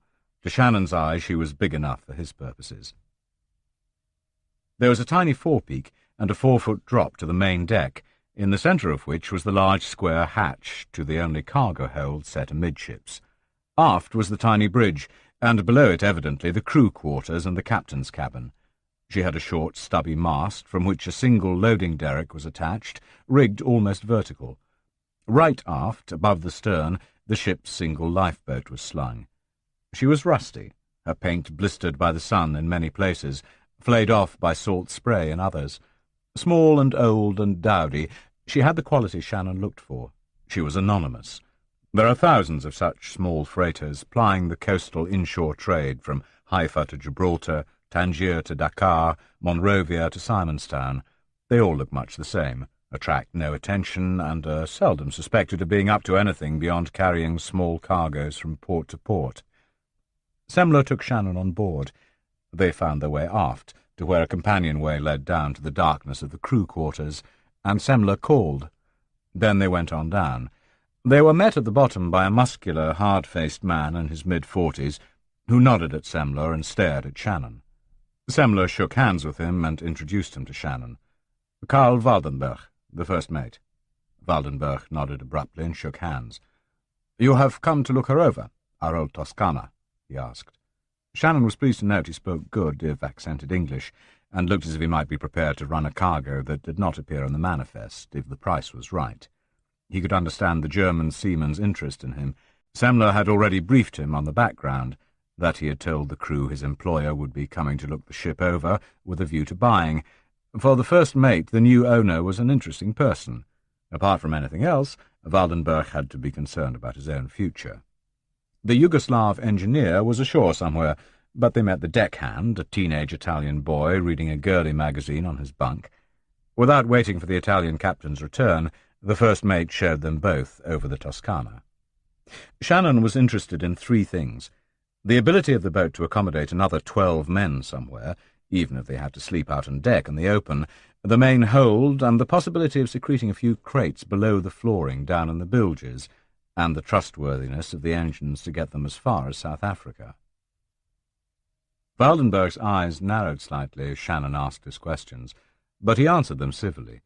He could work out for himself that no fare-paying passengers were coming on board the Toscana for the privilege of sleeping wrapped in blankets on the hold cover under the summer stars, nor was the Toscana going to pick up much freight for a run to the other end of Africa. Cargo sent that distance will be shipped in a bigger vessel. The advantage of a small coaster is that she can often load a cargo at very short notice and deliver it 2 days later a couple of 100 miles away. Big ships spend longer in port while turning round. But on a long run like that, from the Mediterranean to South Africa, a bigger ship makes up in extra speed what she spent in port before setting out. For the exporter, the Toscanas of the sea have very little attraction over 500 miles. After seeing the boat, they went topsides, and Waldenberg offered them bottles of beer, which they drank in the shade of the canvas awning set up behind the bridge. That was when the negotiations really started. At last Waldenberg looked keenly at Shannon, looked back at Semmler, and nodded slowly. "Possibly," he said in English. Semmler turned to Shannon and explained, "Waldenberg is interested why a man like yourself, who evidently does not know the charter cargo business, wants to buy a freighter for general cargo. I said you were a businessman and not a seaman. He feels the general cargo business is too risky for a rich man to want to hazard money on it, unless he has something specific in mind." Shannon nodded. "Fair enough. Kurt, I want a word with you alone." They went aft and leaned over the rail while Waldenberg drank his beer. "How do you reckon this guy?" muttered Shannon. "He's good," said Semmler without hesitation. "The captain is the owner also, and he is an old man and wants to retire. For this he has to sell the boat and retire on the money. That leaves a place vacant as captain. I think Waldenberg would like it, and I agree with that. He has his master's ticket, and he knows this boat inside out. He also knows the sea. That leaves the question of whether he would run a cargo with a risk attached. I think he would, if the price is right. He suspects something already? Asked Shannon. Sure. Actually, he thinks you are in the business of running illegal immigrants into Britain. He would not want to get arrested, but if the price is right, I think he would take the risk. Surely the first thing is to buy the ship. He can decide whether to stay on later. If he wants to quit, we can find another captain. Semler shook his head. No. For one thing, we would have to tell him enough beforehand for him to know roughly what the job was. If he quit then, it would be a breach of security. If he learns what the job is and then quits, he only goes out one way, said Shannon, and pointed his forefinger down at the oil-slicked water beneath the stern. That's another point, Cat. It would be an advantage to have him on our side. He knows the ship, and if he decides to stay on, he will try to persuade the captain to let us have the Toscana rather than the local shipping company that is sniffing around. His opinion counts with the captain, because the old boy wants the Toscana to be in good hands, and he trusts Waldenberg. Shannon considered the logic. It appealed to him. Time was running short, and he wanted the Toscana. The first mate might help him get it, and could certainly run it. He could also recruit his own first mate and make sure he was a kindred spirit. Apart from that, there is one useful precept about bribing people. Never try to bribe them all. Just buy the man who controls his own subordinates, and let him keep the rest in line. Shannon decided to make an ally of Waldenberg if he could. They strolled back to the awning. "I'll be straight with you, mister," he told the German. "It's true if I bought the Toscana she would not be used for carrying peanuts. It's also true there would be a slight element of risk as the cargo went on board. There would be no risk as the cargo went ashore, because the ship would be outside territorial waters. I need a good skipper, and Kurt Semler tells me you're good. So, let's get down to basics. If I get the Toscana, I'll offer you the post of captain. You get a 6-month guaranteed salary at double your present one, plus a $5,000 bonus for the first shipment, which is due 10 weeks from now." Waldenberg listened without saying a word. Then he grinned and uncoiled himself from where he sat. He held out his hand. "Mister, you just got yourself a captain." "Fine," said Shannon. "Except the first thing is to buy the boat." "No problem," said Waldenberg. "How much will you spend for her?" "What's she worth?" countered Shannon. "What the market will take," answered Waldenberg. "The opposition has fixed its own ceiling at £25,000, and not a penny more." "I'll go to £26,000, said Shannon. "Will the captain take that?" "Sure. You speak Italian?" "No. Spinetti speaks no English. So, let me interpret for you. I'll fix it with the old man. With the price, and me as captain, he'll let you have her.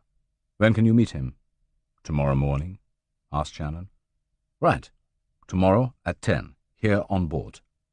They shook hands again, and the two mercenaries left. Tiny Mark Vlamink was contentedly at work in the garage he had rented, while the locked van stood outside the door in the Mews alley. Mark had closed and locked the garage door also, in case he be disturbed while he worked. It was his second afternoon alone in the garage, and he had almost finished the first part of the job. Along the rear wall of the garage he had erected a workbench of solid timber balks, and equipped it with what he needed, the tools bought with Shannon's £500, as was also the van and the rest of the necessary items. Along one wall stood 5 large drums. They were bright green and bore the trading mark of the Castrol Oil Company. They were empty, which was the way Mark had bought them, quite cheaply, from one of the big shipping firms in the port, and they had once contained heavy lubricating oil, which was also plainly marked on each barrel. From the first in line, Mark had cut a circular disc out of the bottom, and the barrel stood up-ended, with the gaping hole showing upwards and the screw cap at the top of the barrel on the floor.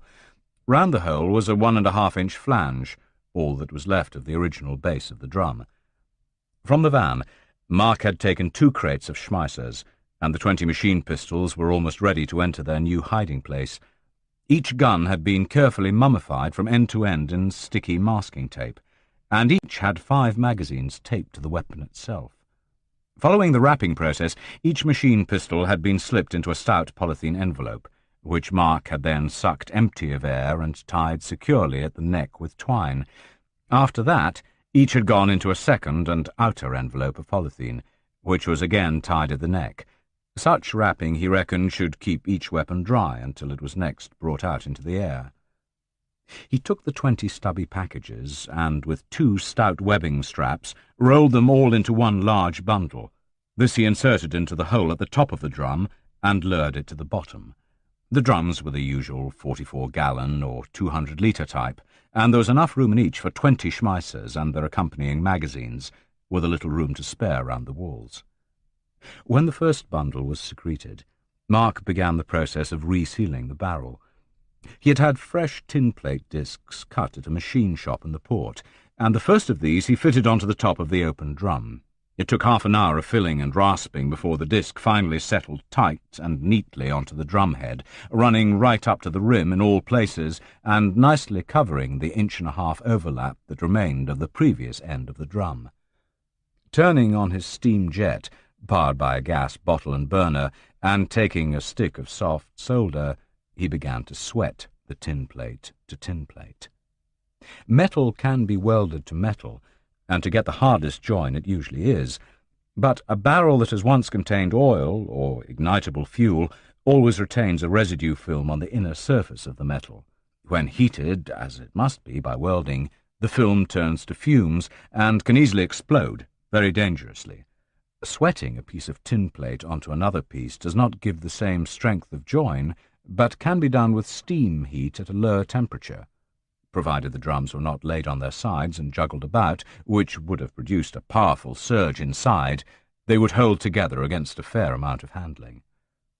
When he had finished, Mark packed any remaining crevices with solder, and when all was cool, spray-painted the whole area with a cover the exact replica of Castrol oil drums the world over. Leaving the paint to dry, he later eased the drum gently onto its new base, and removing the screw cap at the top, he took one of several large jerry cans standing ready and began to pour in the lubricating oil. The emerald-green liquid, thick, sticky, viscous, flowed into the open aperture and gurgled its way to the bottom of the drum. Slowly it filled up the air spaces between the sides of the drum and the bundle of machine pistols inside, slid noiselessly into every nook and cranny between the individual weapons, and impregnated the webbing and twine.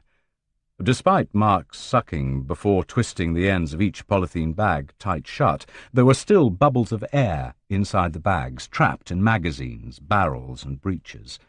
These offset the weight of the metal, so that as the barrel filled, the cumbersome bundle of guns became almost weightless, bobbing in the heavy oil like a body on the tide, and finally sinking slowly below the surface. The Belgian used 2 jerry cans, and when the drum was full to the brim, he estimated 7/10 of the interior was taken up by the bundle, 3/10 by oil. He had poured 60 litres into the 200-litre drum. Finally, he took a pencil torch and scanned the surface of the liquid. It gleamed back at him in the light, slick and green with hints of gold. Of what lay at the bottom of the drum there was not a sign. He waited another hour before he checked round the base. Nothing had leaked. The new base of the barrel was sealed tight. There was a jauntiness to him as he rolled open the garage doors and ran the van back inside. He still had the wood of 2 flat crates with German markings to destroy, and a disc of now useless tin plate to throw away. The latter would go into the harbour, the former onto a bonfire.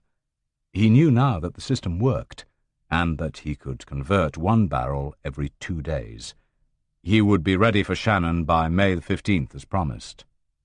It was good to be back at work. Dr. Ivanov was incensed, not for the first time, and doubtless not for the last. "The bureaucracy," he snapped at his wife across the breakfast table. "The sheer, incompetent, stultifying bureaucracy in this country is bloody unbelievable." "I'm sure you're right, Mikhail Mikhailovich," his wife said soothingly, pouring 2 more cups of tea, strong, dark, and bitter as she knew her husband liked it. A placid and contented woman, she wished her volatile scientist husband would be careful with his outbursts. or at least confine them to the house. If the capitalist world knew how long it takes to get a couple of nuts and bolts in this country, they'd fall about laughing. "Shh, dear," she told him, stirring in the sugar for herself. "You must be patient." It had been weeks since the director had summoned him to the pine-panelled office in the heart of the vast complex of laboratories and living quarters that made up the Institute in the heart of the Siberian Newlands, to inform him that he would be in charge of a survey team being sent to West Africa, and that he should take charge of the details himself. It had meant forsaking a project that interested him deeply, and doing the same to two of his junior colleagues. He had indented for the necessary equipment for an African climate, sending off his requirements to the half-dozen different supply directorates concerned, answering the petty queries as politely as he could, and waiting, always waiting for the equipment to arrive and be crated. He knew from his membership of a survey team in Ghana while Nkrumah was in power there what working in the deep bush could entail. "Give me the snow any time," he told his team leader at the time. "I'm a cold-weather man." But he had done it, on orders and on time. His team was ready, his equipment prepared and crated, down to the last water purification tablet and camp bed. With luck, he had thought, he could be there, do the survey, and be back with his rock samples before the brief and glorious days of the Siberian summer had been eaten by the bitter autumn. The letter in his hand told him it was not to be. It came from his director personally, and he bore the man no animosity, for he knew he was only passing on instructions from Moscow. Unfortunately, the Transport Directorate there had ruled that the confidential nature of the survey forbade the use of public transport, but the Foreign Ministry did not feel able to instruct Aeroflot to put an airliner at the team's disposal. In view of continuing Middle East developments, neither would it be possible to use one of the military's Antonov freighters. In consequence, ran the instructions from Moscow, it had been felt necessary, in view of the volume of equipment required for the survey and the even greater volumes of samples that would have to be brought back from West Africa, to use maritime transport. It was decided that the team could be best transported by a Soviet freighter heading past the coast of West Africa towards the Far East. On their return, they would simply notify Ambassador Dobrovolsky that they had completed their survey, and on instructions from him, a freighter heading back towards home would divert to take the three-man team and its crates of samples on board. Notification would be made in due course of the date and port of departure, and vouchers authorizing the use of state transport to the port of embarkation would be provided. "The whole summer!" shouted Ivanov as his wife helped him into his fur-collared coat and fur hat. "I'm going to miss the whole bloody summer, and it'll be in the rainy season down there." Cat Shannon and Kurt Semler were at the ship again the following morning, and met Captain Alessandro Spinetti for the first time. He was a gnarled old man with a face like a walnut, a T-shirt over what was still a barrel of a chest, and a white-topped peaked cap aslant on his head.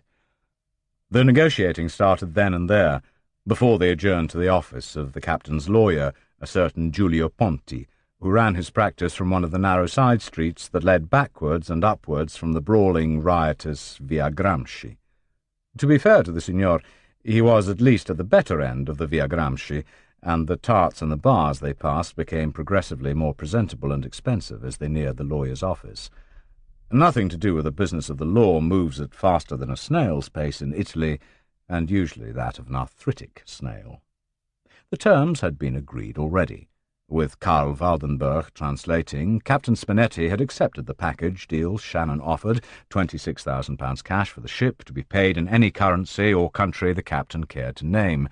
His own first mate to be offered a minimum 6-month contract as the new skipper at a salary double that he had received as first mate, the chance for the other two men, the engineer and the deckhand, to stay on for 6 months at existing salary, or part company with severance pay of £500 for the deckhand and £1,000 for the engineer.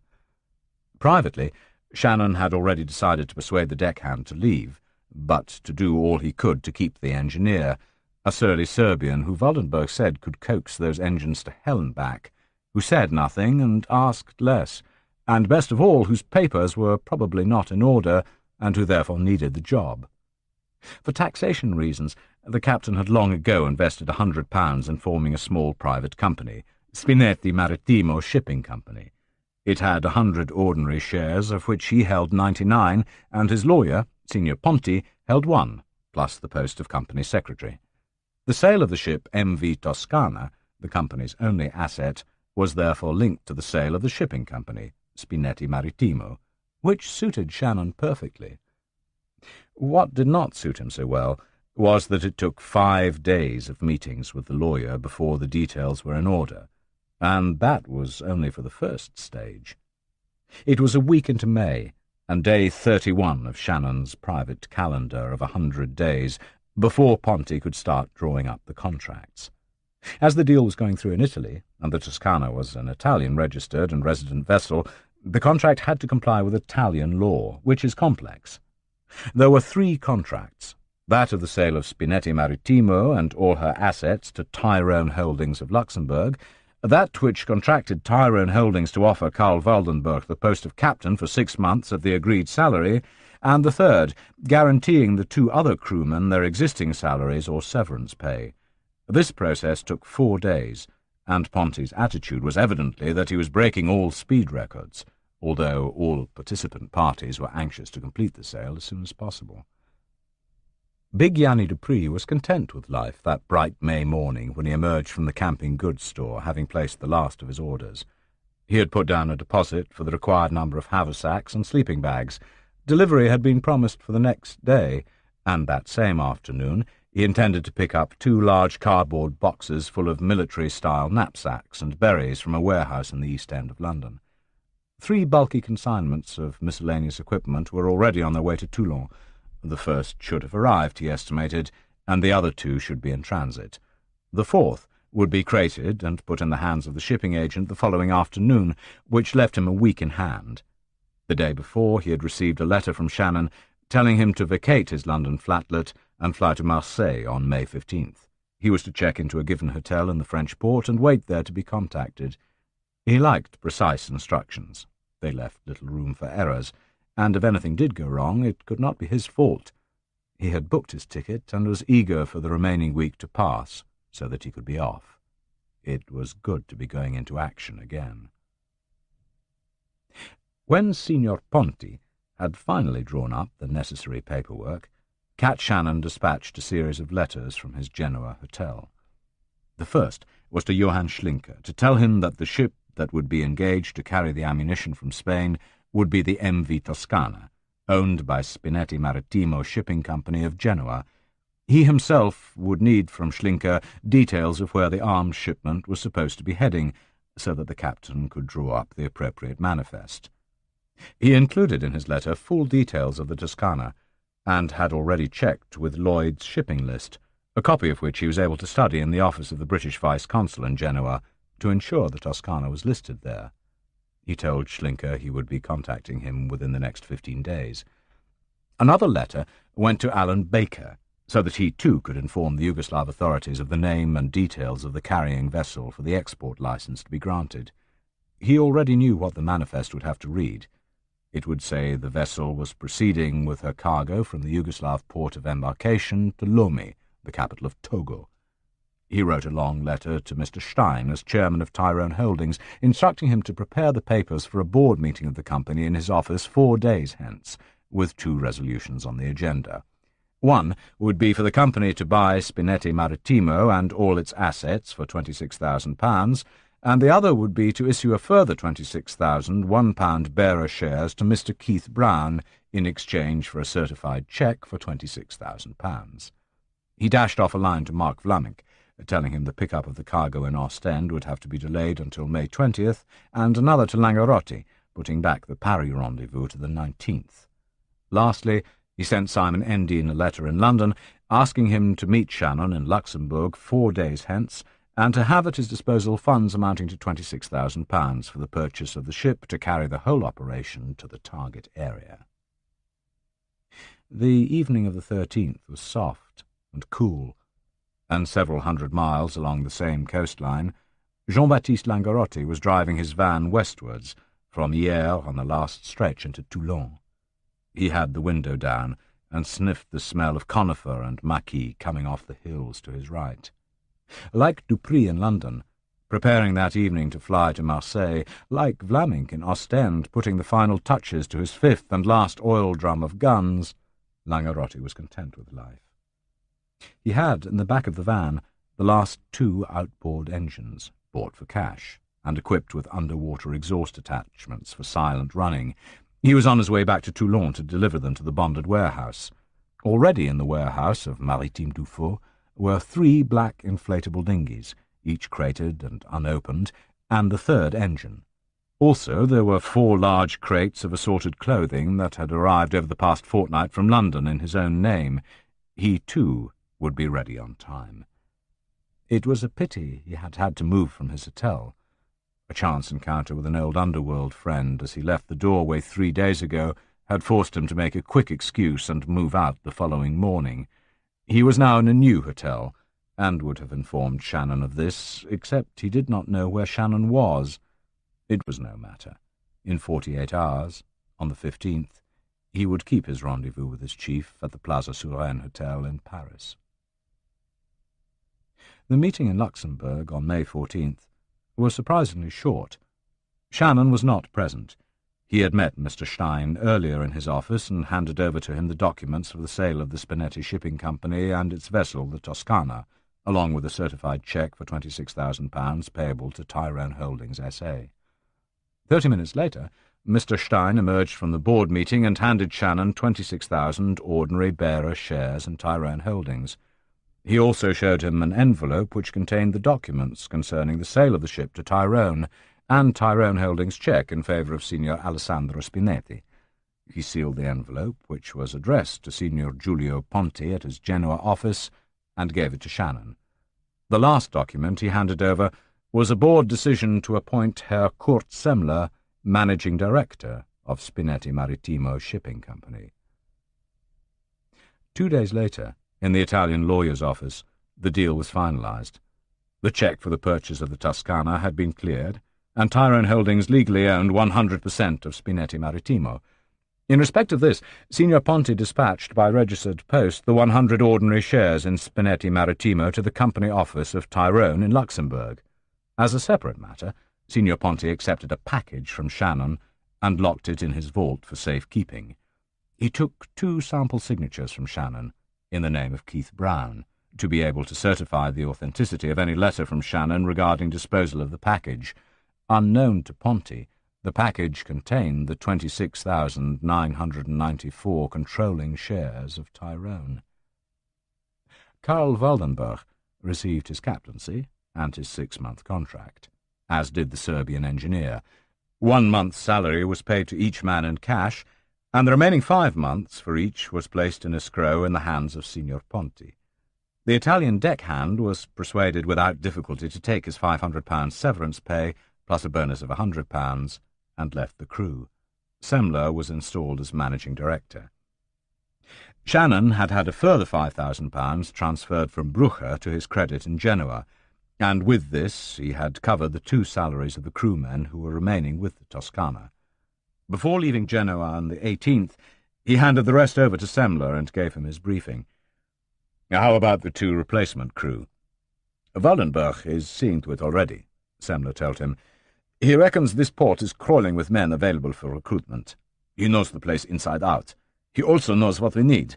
Good, hard men, the sort to ask no questions and do what they are told, particularly if they know there is a bonus at the end of it. Don't worry. He'll get a good pair before the end of the week." "Right. Fine. This is what I want. Get the Toscana ready for sea. A complete engine overhaul and servicing. Port dues paid up, papers in order, and the new captain's name. Manifest prepared for Toulon to pick up a general cargo for Morocco. Get her fueled and victualled. Take on enough stores for the crew, plus a few dozen men. Extra fresh water, beer, wine, cigarettes. When she's ready, take her to Toulon. You have to be there by June 1st at the latest. I'll be there with Marc, Jean-Baptiste, and Yanni. Contact me through the shipping agent, Agence Maritime Dufault. They're in the port area. I'll see you then. Good luck. Chapter 16. Jean-Baptiste Langerotti was alive, in part at least, due to his ability to sense danger before it came looking for him. The first day he reported to the Paris hotel, he just sat quietly at the appointed hour in the residence lounge and read a magazine. He gave Shannon 2 hours, but the mercenary leader did not show up.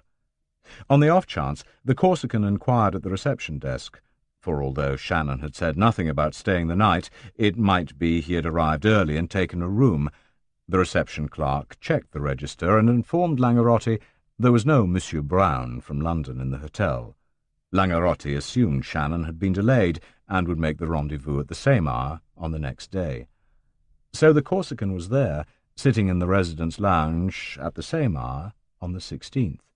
There was still no Shannon, but there was something else.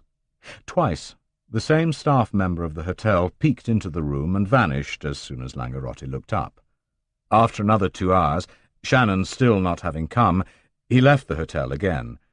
As he passed down the street, he had a glimpse of a man in the corner doorway, showing a bizarre interest in the window into which he was staring with such fixed intensity. The shop window was full of women's corsets. Langarotti had a feeling the man was one component that did not fit into the pattern of that quiet back street on a spring morning. Over the next 24 hours, the Corsican began to sniff the wind in the bars of Paris where mercenaries foregather, using his old contacts of the Corsican Union in the Paris underworld. He continued to go to the hotel each morning, and on the 5th morning, that of the 19th, Shannon was there. He had arrived the previous evening by plane from Genoa and Milan, and had stayed the night at the hotel. He seemed in good spirits, and told his colleague over coffee in the lounge that he had bought a ship for their operation. "No problem?" asked Langarotti. Shannon shook his head. "No problems. But here in Paris we have a problem." Unable to strop his knife in such a public place, the small Corsican sat with his hands idle in his lap. Shannon put down his coffee cup. He knew if Langarotti referred to problems, that meant trouble. "Such as?" he asked softly. "There's a contract on you," said Langarotti. The two men sat in silence for a while, as Shannon considered the news. His friend did not interrupt. He usually answered questions only when they were asked. "Do you know who placed it?" asked Shannon. "No, nor who has taken it up. But it's expensive. About $5,000. "Recently?" "The word is, the contract was placed sometime in the past 6 weeks. It seems uncertain whether the contractor, who must be Paris-based, is the one who placed it, or whether he is acting for someone behind the scenes. The word is, only a good hitman would take a contract on you, or a stupid one. But someone has taken it. Inquiries are being made about you." Shannon cursed silently. He had little doubt the Corsican was right. He was too careful a man to go bandying unchecked information like that around. He tried to think back to any incident that might give rise to the placing of a contract on his head. The trouble was, there were so many possible reasons, some of which he knew he could not even guess. Methodically, he began to go over the possibilities he could envisage. Either the contract stemmed from something to do with the present operation, or it came from a motive that lay further back. He considered the first option first. Had there been a leak? Had some government agency received a whiff of intelligence that he was mounting a coup in Africa and decided to stop it permanently by snuffing out the operation's commander? The thought even crossed his mind that Sir James Manson had learned of the multiple deflowering, if that was the word for such an experienced Lolita, of his daughter. He rejected them all. It could be that he had offended someone in the murky world of the black market arms dealers who had decided to settle the score the hard way while remaining in the background. But such a move would have been preceded by an argument over a deal, a squabble over money, a stand-up row, or threats. There had been none. He turned his memory further back, to the wars and the fights gone by. The trouble was, one never knew if one might, at some time, have angered a big organization without meaning to. Perhaps one of the men he had gunned down had secretly been an agent of the CIA or the KGB. Both organizations bore long grudges, and, being peopled by the world's most savagely unprincipled men, insisted on settling scores, even when there was no pragmatic motive but simply revenge. He was aware the CIA still had an open-ended hit contract out on Bruce Rossiter, who had shot an American in a bar in Leopoldville because the man was staring at him. The American, it had later turned out, was one of the horde of local CIA men, though Rossiter had not known this. It did not help. The contract still went out, and Rossiter was still running. The KGB were as bad. They sent assassins across the world to liquidate fugitives, foreign agents who had hurt them and been blown for all to see, and were thus unprotectable by their own former employers. And the Russians needed no practical motive, like the information in the man's head that he had not yet spilled. They did it just for revenge. That left the French SDECE and the British SIS. The French could have taken him 100 times over the past 2 years, and made sure it happened in the jungles of Africa. Moreover, they would not place the deal with a Paris contractor and risk a leak. They had their own men, good ones, on the staff. The British were even less likely. Legalistic to the end, they would have to get permission from almost cabinet level for a hit, and only use the method in the direst emergency, to prevent a vital leak, to create a nasty example, to encourage others to have confidence in the service, or occasionally to even the score, where one of their own men had been knowingly knocked over by an identifiable killer. Shannon was sure he had never hit a blue-carded Britisher, and that left the motive of preventing an embarrassment. The Russians and French would kill for that reason, but not the British. They had left Stephen Ward alive to stand trial and nearly ruin the Macmillan government. They had left Philby alive after he was blown, and Blake too. In France or Russia, both traitors would have entered the road accident statistics. That left a private firm. The Corsican Union? No, Langerotti could not have stuck by him if it had been the Union. So far as he knew, he had never upset the Mafia in Italy or the Syndicate in America. That took the matter back to a private individual with a private grudge. If it was not a government agency and not a big private firm, it had to be an individual. But who, for God's sake? Langerotti was still watching him, waiting for his reaction. Shannon kept his face still, his air bored. "Do they know I'm here in Paris?" "I think so. I believe they know about this hotel. You always stay here. It's a mistake. I was here 4 days ago, as you had said. Didn't you get my letter, putting the meeting back to today?" "No. I had to move from my Marseille hotel a week ago." "Oh. Go on." "There was someone watching the hotel the second time I came. I had already asked for you by the name of Brown, so I think the leak came from inside this hotel. The man was watching yesterday and today." "So I move hotels," said Shannon. "You might shake him. You might not. Someone knows the name of Keith Brown. They could find you elsewhere. How much do you have to be in Paris over the next few weeks?" "Quite a bit," admitted Shannon. "I have to stage through several times, and we have to bring Mark's stuff down from Belgium to Toulon through Paris in 2 days." Langerotti shrugged. "They might not find you. We don't know how good they are, or how many of them, or who, but they might find you a second time. Then there would be problems, perhaps with the police." "I can't afford that, not now. Not with Mark's consignment sitting in the van," said Shannon.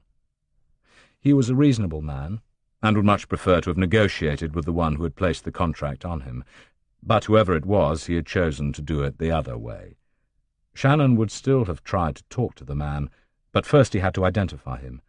There was only one man who could do that for him, the man who had taken the contract to kill him. He put this to the Corsican, who nodded somberly. "Yes, mon ami, I think you're right. We have to take the hitman, but first he must be lured out. Will you help me, Jean-Baptiste?" "Of course," said Langerotti. "Whoever it is not the Union. It is not my people. So I am your man." They spent close to an hour with a street map of Paris on the table in front of them. Then Langerotti left. During the day he parked his Marseille-registered van in a prearranged spot. In the late afternoon Shannon went to reception and asked the way to a well-known restaurant a mile away. He was within earshot of the hotel clerk, who had been described to him by Langarotti. The chief receptionist told him where the restaurant was. Within walking distance?" asked Shannon. "But certainly, monsieur. About 15 minutes, maybe 20. Shannon thanked him and used the desk telephone to make a reservation in the name of Brown for 10 o'clock that night. He did not leave the hotel all day. At 9:40 exactly, carrying his overnight grip in one hand and a light raincoat over the other arm, he left the hotel and turned up the street in the direction for the restaurant. The route he took was not direct. It led down 2 streets even smaller than the one in which the hotel was situated. As he walked, he left the other pedestrians behind and entered streets in the first arrondissement, which were dimly lit and where no passers-by came his way. He dawdled, passing the time staring into lighted shop windows, killing time until the hour of his restaurant reservation was long past. He never looked back. Sometimes, in the quiet, he thought he could hear the soft slap of a moccasin somewhere up the dim-lit streets behind him. Whoever was there, it was not Langarotti. The Corsican could move without disturbing the dust. It was past 11 when he reached the dark, black alley he had been told was there. It led to his left and had no lights in it at all. The far end was blocked by a row of bollards, making it into a cul-de-sac. On each side the walls were blank and tall. Any light that might have entered the alley from the other end was muted by the bulk of the French van that stood parked there, empty but with its rear doors open. Shannon walked towards the van's gaping back, and when he reached it, turned. Like most fighting men, he always preferred to face danger than know it was somewhere behind. He knew from past experience that even when moving backwards, it is safer always to face the danger source. At least then you can watch it. Moving up the alley with his back to the entrance, he had felt the hairs on his neck prickling. If the psychology was wrong, he could be very dead, but the psychology had been right.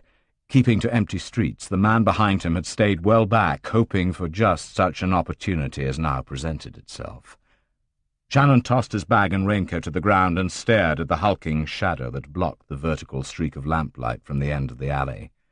He waited patiently. He hoped there would be no sound.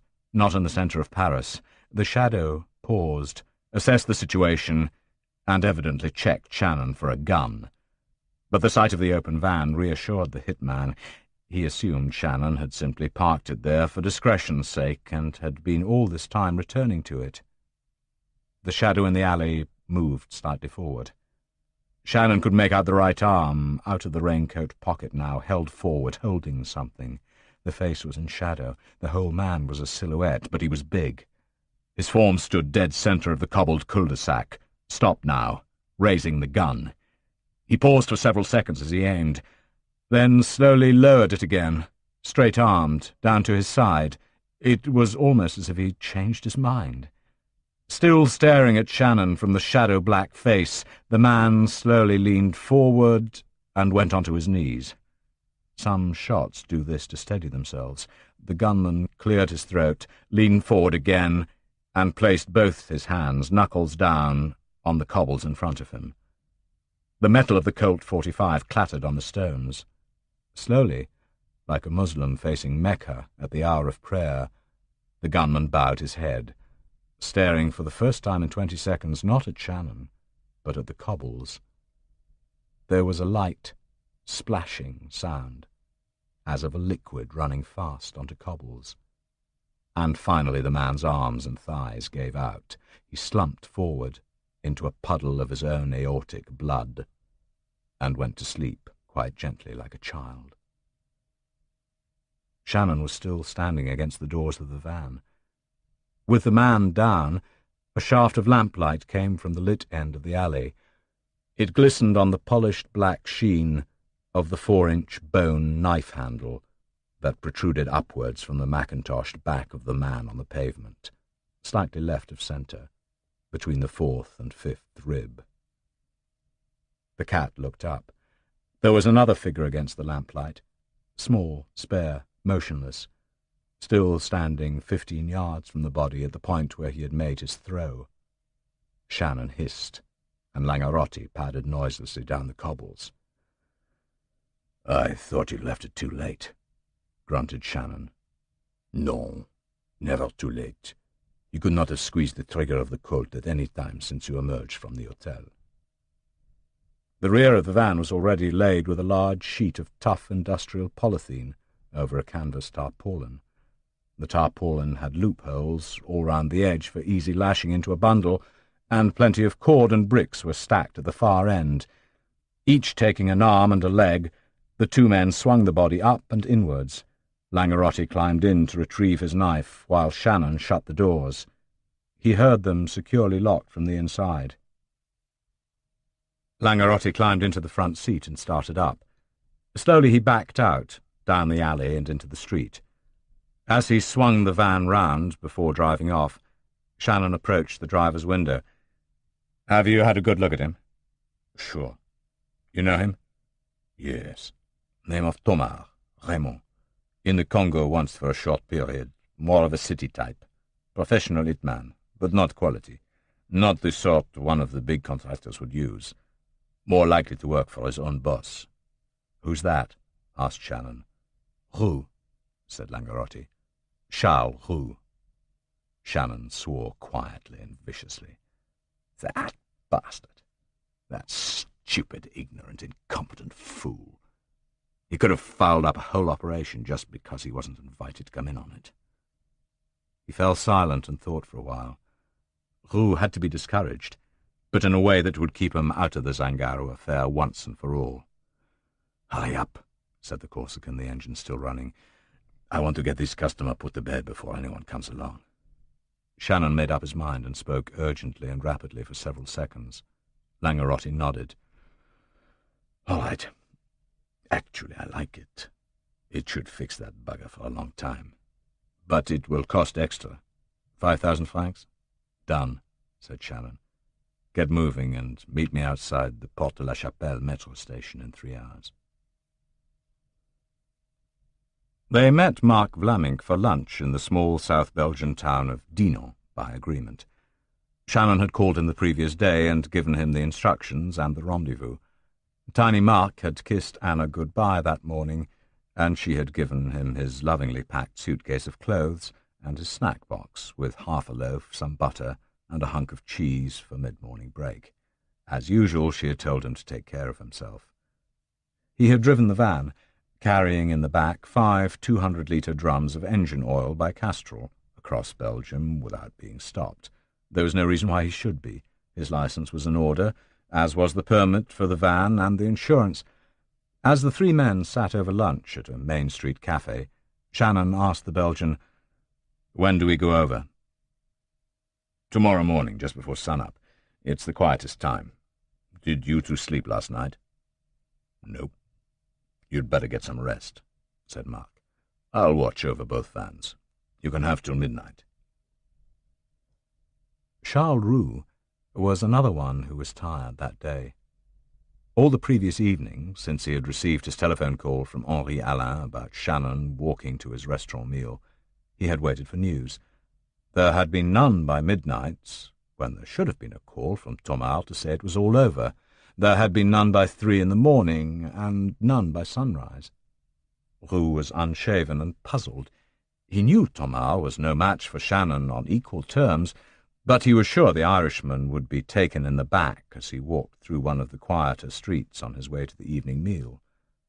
At mid-morning, as Langarotti and Shannon in their empty van were passing without trouble into Belgium north of Valenciennes, Roux finally slipped on a pair of trousers and a shirt and took the lift the 5 floors down to the lobby to check his mailbox. There did not seem to be anything wrong with the lock of his mailbox, a container some 12 inches tall, 9 wide and 9 deep, screwed to the wall of the lobby along with a score more for the other tenants. There was no indication that it had been opened, and if so the burglar must have picked the lock, but opened it most certainly had been. Roux used his personal key to unlock the door and swung it open. He stood for about 10 seconds without moving. Nothing changed about him except the normal, ruddy colour of his face, which slid into a chalky grey. Still staring mesmerised, he began to mutter, "Mon Dieu, oh, mon Dieu," over and over again like an incantation. His stomach turned over.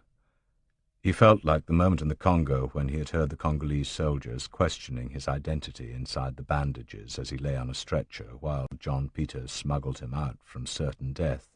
He felt he wanted to urinate, run, but he could only sweat with fear. With an air of almost sleepy sadness, eyes half closed, lips gummed together, the head of Raymond Thomas gazed back at him from inside the mailbox. Roux was not squeamish, but he was no Lionheart either. He closed the box, went back to his flat, and started into the brandy bottle, for medicinal purposes only. He needed a lot of medicine.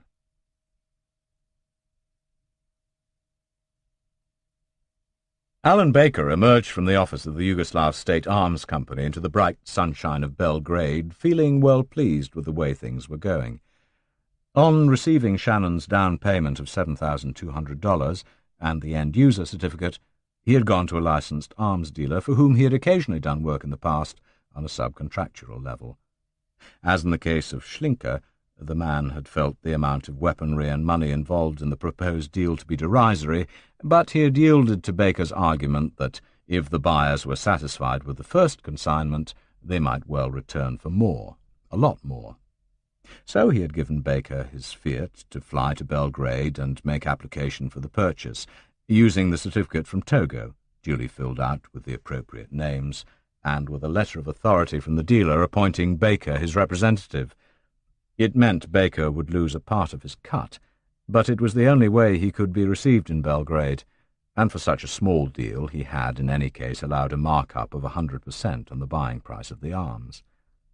His 5 days of talks with Mr. Pavlovich had been fruitful, and had included a visit to the state warehouse in which he had selected the 2 mortar tubes and 2 bazookas. The ammunition for both was standard and supplied in crates of 20 bazooka rockets and 10 mortar bombs. The Yugoslavs had accepted the Togolese end-user certificate without demur, and although Baker, the licensed dealer, and probably Mr. Pavlovich must be aware the certificate was just a piece of paper, the air was maintained that the government of Togo was eagerly awaiting the chance to buy Yugoslavia's weaponry for testing. Mr. Pavlovich had also required full payment in advance, and Baker had needed to pay over what remained of the $7,200 Shannon had given him after his travel costs, plus $1,000 of his own. He was confident Shannon's balance of another $7,200 would reimburse him, and even after the licensed dealer had taken his cut, leave $4,000 for Baker's pocket. His morning's talks had confirmed that the goods would be granted an export license and sent by army lorries to a bonded warehouse at the port of Ploče in the northwest, close to the holiday resorts of Dubrovnik and Split. It was here that the Toscana should dock to take the shipment aboard, any time after June 10th. With a light heart, Baker took the next flight for Munich and Hamburg.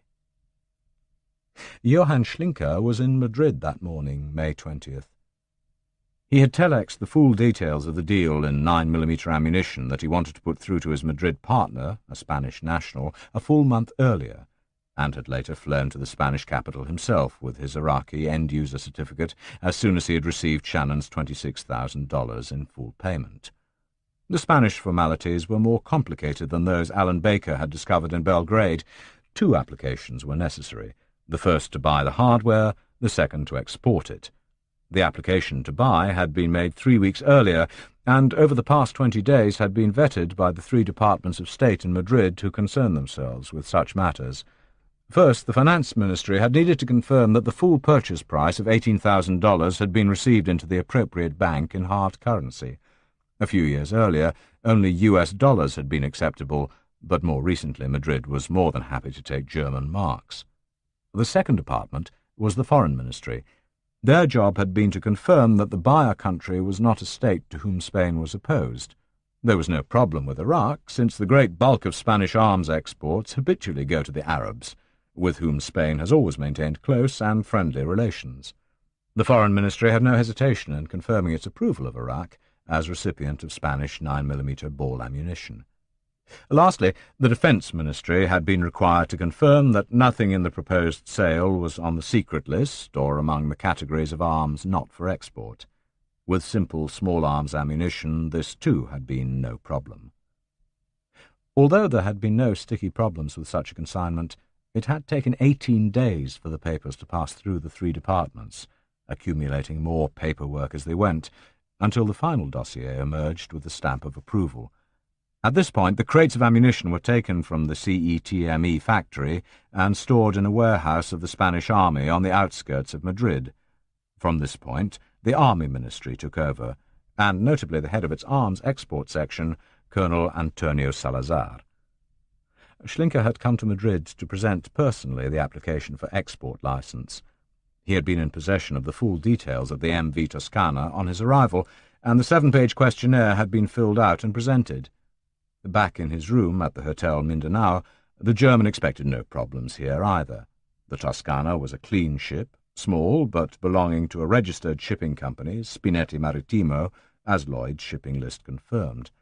According to the application form, she would wish to berth in Valencia between June 16th and June 20th, take the shipment on board, and proceed straight to Latakia, on the coast of Syria, where the consignment would be handed over to the Iraqis for trucking to Baghdad.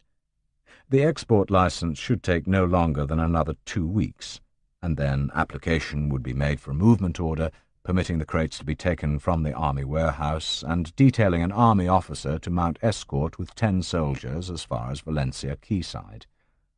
The latter precaution, brought into force over the previous 3 years, was to prevent any risk of hijacking by the Basque terrorists.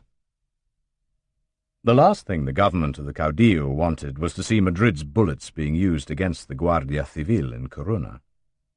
As Schlinker prepared to leave for Hamburg, he reflected that his Madrid partner was perfectly capable of ensuring the liaison with the Army Ministry remained at a cordial level, and the crates were waiting in Valencia for the arrival of the Toscana on time. In London, a third and seemingly unconnected meeting took place. Over the past 3 weeks, Mr. Harold Roberts, the nominee director of Bormack Trading Company, controlling 30% of the company's stock, had been cultivating the chairman, Major Luton.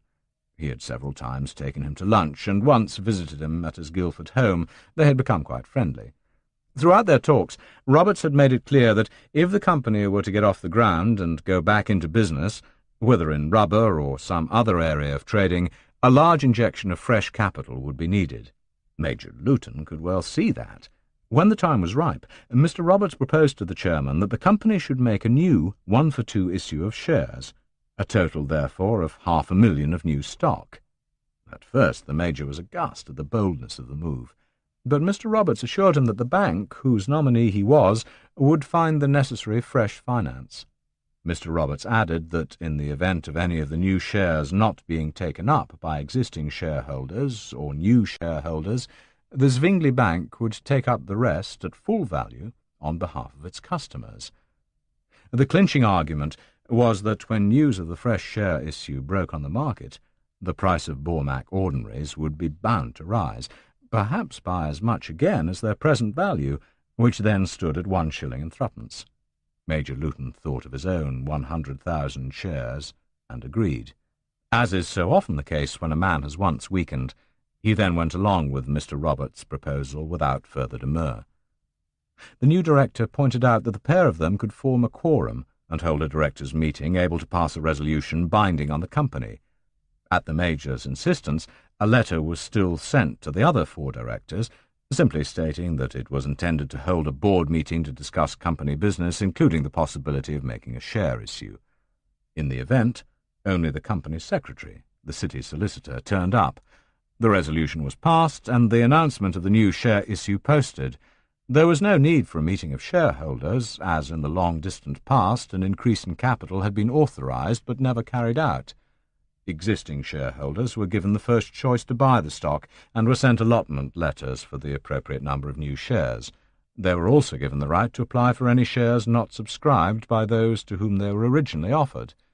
Within a week, papers and cheques signed by Messrs. Adams, Ball, Carter, and Davis, forwarded by the Zwingli Bank, were in the company secretary's hands. Each man opted to buy 50,000 of the new shares, including those originally allotted to them because of their existing holdings.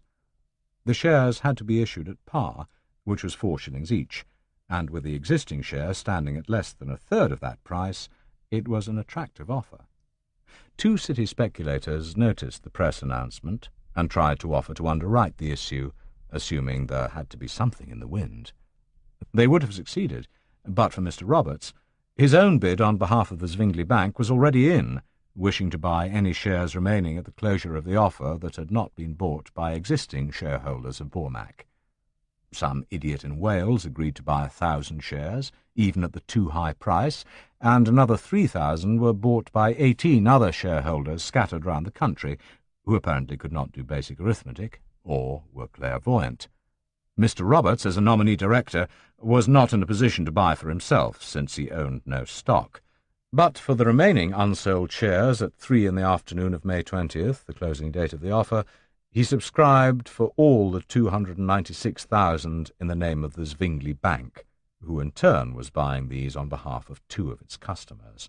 Their names happened to be Edwards and Frost. Again, the bank used designated accounts of its nominee company. In no case were the rules of the Companies Act regarding disclosure broken. Messrs. Adams, Ball, Carter, and Davis each owned 75,000 of the shares from their first purchase and 50,000 from their second. But as the number of shares now in circulation had risen from 1 million to 1.5 million, each man held less than 10% and was able to remain anonymous. Messrs. Edwards and Frost each owned 148,000 shares, just under the 10% limit. What did not appear in public, or even to the directors, was that Sir James Manson owned 796,000 shares in Bormack, an overwhelming majority. He controlled, through Martin Thorpe, the 6 non-existent shareholders who had bought so heavily. They could, through Martin Thorpe, direct the Zwingli Bank in its dealings with the company, and the bank controlled his contracted servant, Mr. Roberts. Using their proxies, the 6 invisible men behind the Zwingli Bank, operating through Harold Roberts, could make the company do anything they wished. It had cost Sir James Manson £60,000 to buy the original 300,000 shares, and 100,000 to buy up the bulk of the new issue of £500,000. But when the shares reached the predicted £100 each, which he was sure they would do after the chance discovery of the Crystal Mountain in the heart of Bormack's Zangaran franchise, he stood to make £80 million. Mr. Roberts was a contented man when he left the Bormack offices after hearing how many shares his 6 Swiss-based stockholders had been allotted. He knew that when he placed the share certificates in the hands of Dr. Martin Steinhofer, there would be a handsome bonus for him. Although not a poor man, his retirement in comfort was secured. In Dinan, Shannon and Langarotti woke from their slumbers shortly after dark had fallen to find Mark shaking them. Both were stretched out in the back of the empty French van. "Time to be going," said the Belgian. Shannon looked at his watch. "I thought you said before sunrise," he grumbled. "That's when we go over," said Mark. "We ought to get these vans out of town before they become too noticeable. We can park by the roadside for the rest of the night." They did park, but none of the men slept any more. Instead, they smoked and played cards with the pack Vlaming kept in the glove compartment of his van. Sitting under the trees by the Belgian roadside in the darkness, waiting for the dawn, feeling the night air on their faces, each could almost think he was back in the African bush again, about to go into action, except for the flashing lights through the trees where cars headed south on the road to France. As they sat through the wee small hours, tired of playing cards, too tensed to sleep, each fell back into his old habits. Tiny Mark munched the remnants of the bread and cheese his girl Anna had made for him. Langarotti stropped his knife blade a little sharper. Shannon gazed at the stars and whistled softly.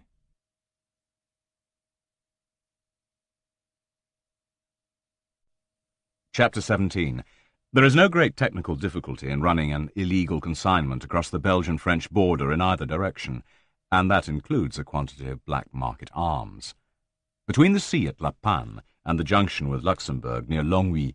This border sprawls for miles, and most of it in the southeast corner is through heavily wooded hunting country. Here the border is crossed by scores of side roads and tracks through the forest, and by no means all of them are manned. Both governments seek to establish some kind of control, using what they call douane volante, or flying customs. These are units of customs men who pick a track or side road at random and set up a border post. By using the existing customs points, one may reasonably assume that one vehicle in 10 is likely to be stopped and examined. On the unmanned roads, if the flying customs of either side happen to be sitting there for the day, every vehicle going through gets a check. One can take one's choice. The third alternative is to pick a road where there is definitely no customs post set up and drive straight through. This method of running cargoes through the frontier is particularly favoured by the smugglers of French champagne, who see no reason why this drink, connected with mirth and gaiety, should receive the attentions of the very unhumorous Belgian import duty. As a bar owner, Mark Flamink knew about this route. It is called the Champagne Run. Running south from Namur, the old fortress town of Belgium, following the line of the river Meuse, one comes first to Dinan, and from here the road runs almost due south over the border to the first French town, called Givet. Along this road there is a finger of French territory that juts upwards into Belgium's underbelly, and this corridor of France is surrounded on 3 sides by Belgian territory. It is also a hunting forest and intersected by scores of tracks and paths. The main road from Dinan to Givet has a customs post on it. In fact, one Belgian post and one French, set 400 yards apart, but in sight of each other. Shortly before dawn, Marc got out his maps and briefed Shannon and Jean-Baptiste on what he needed to be sure of getting across the border unspotted. When both men understood exactly what was required, they set off on convoy, the Belgian van in front driven by Marc, the other 2 in the French van 200 yards behind. South from Dinan the road is fairly well built up, with a series of villages whose outskirts almost connect with each other. In the pre-dawn darkness, these hamlets were quiet and obscure. At kilometre 6, south of Dinan, there is a side road leading to the right, and this Marc took. It was the last they saw of the river Meuse. For 4.5 kilometres they ran through undulating country of even-sized, rounded hills, thickly wooded and covered in the lush leafage of late May. The run was parallel to the border and into the heart of hunting country. Without warning, Flamink swung his van off to the left, heading again towards the frontier, and after 300 to 400 yards he pulled to the side. He climbed down and walked back to the French van. "Make it snappy," he said. "I don't want to wait here for long. It's too obvious where I'm heading for, with Ostend number plates." He pointed down the road. "The border is down there at 1.5 kilometres exactly. I'll give you 20 minutes while I pretend to change a tire. Then I get back to Dinan and we meet at the café." The Corsican nodded and let in the clutch. The drill is, if either the Belgian or French customs men have set up a flying barricade, the first vehicle stops and allows itself to be searched. Being clean, it then proceeds south to rejoin the main road, heads into Givet, turns north again, and returns via the fixed customs post to Dinan. If either customs post is in operation, it cannot return back up the road within 20 minutes. At kilometre 1.5, Shannon and Langarotti saw the Belgian post.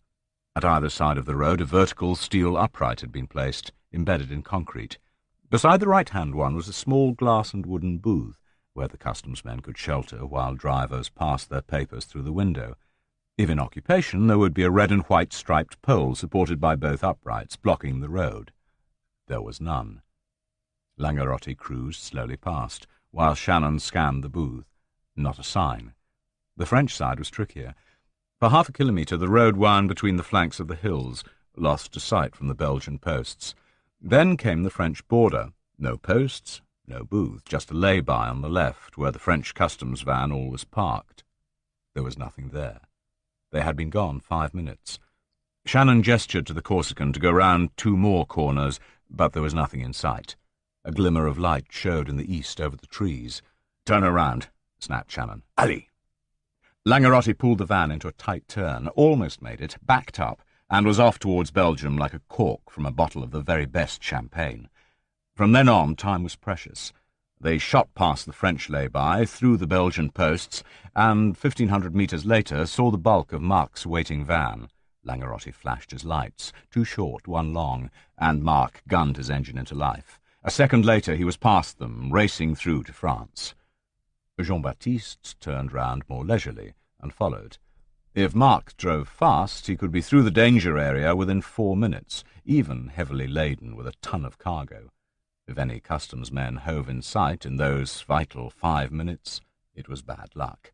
Mark would try to bluff it out, say he had got lost, hope the oil barrels stood up to a thorough checking. There were no officials there, even on the second run. South of the French lay-by is a 5-kilometre stretch with no turnings. Even here the French gendarmerie sometimes patrol, but there was nothing that morning. Langerotti caught up with the Belgian van and followed it at 200 metres. After 5 kilometres, Mark turned off to the right at another lay-by, and for 6 more kilometres wended his way through more back roads until he finally emerged onto a sizable main road. There was a signpost by the roadside. Shannon saw Mark Flamink wave his arm out of the window and point to it. The sign said "J'y vais" in the direction from which they had come, and pointed the way they were going with the word Reims. A muted cheer came wafting back from the van in front. They did the swap-over on a hard concrete car park next to a transport cafe just south of Soissons.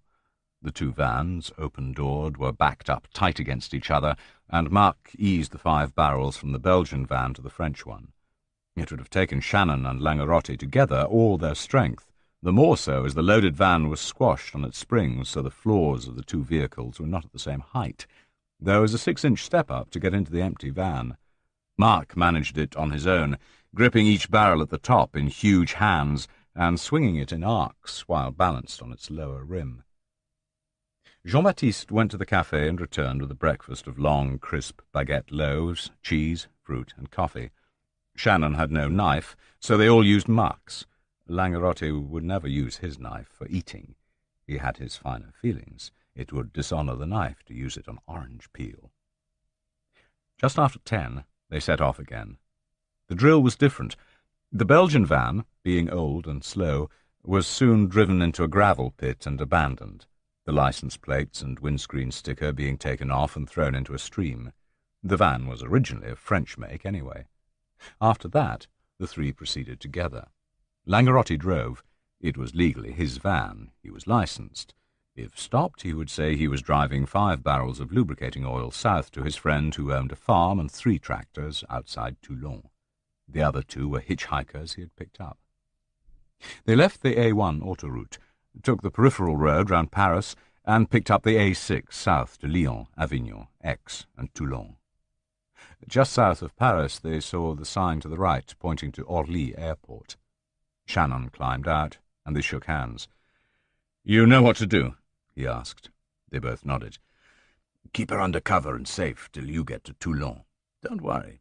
No one will find this little baby when I've hidden her," said Langerotti. "The Toscana is due in by June 1st at the latest, maybe before. I'll be with you before then. You know the rendezvous? Then good luck."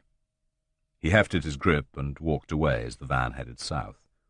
At the nearby garage he used the telephone, called a cab from the airport, and was driven there an hour later.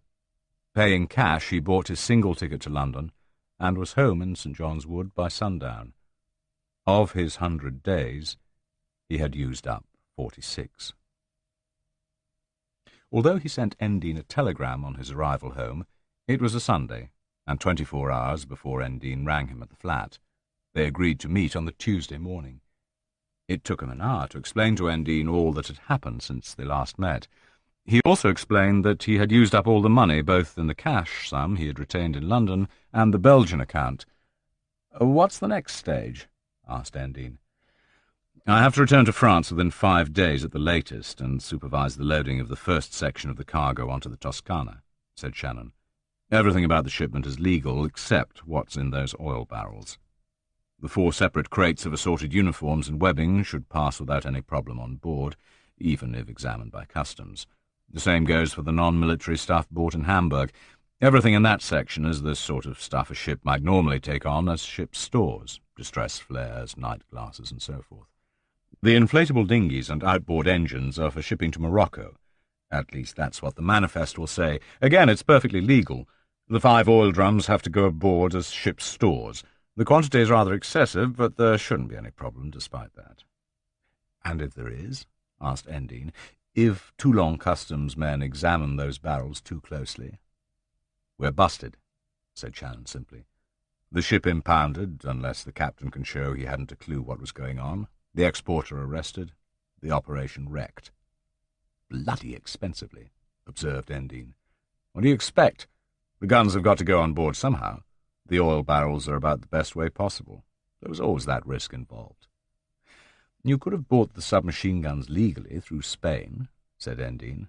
I could, Shannon conceded, but then there would have been a good chance the order would have been refused. The guns and the ammo together make a matching pair. That would have looked like a special order to outfit one company of men, in other words, a small operation. Madrid might have turned it down on those grounds, or examined the end-user certificate too thoroughly. I could have ordered the guns from Spain and bought the ammunition on the black. Then I would have had to smuggle the ammo on board, and it would have been a much bigger consignment. Either way, there has to be an element of smuggling, and hence of risk.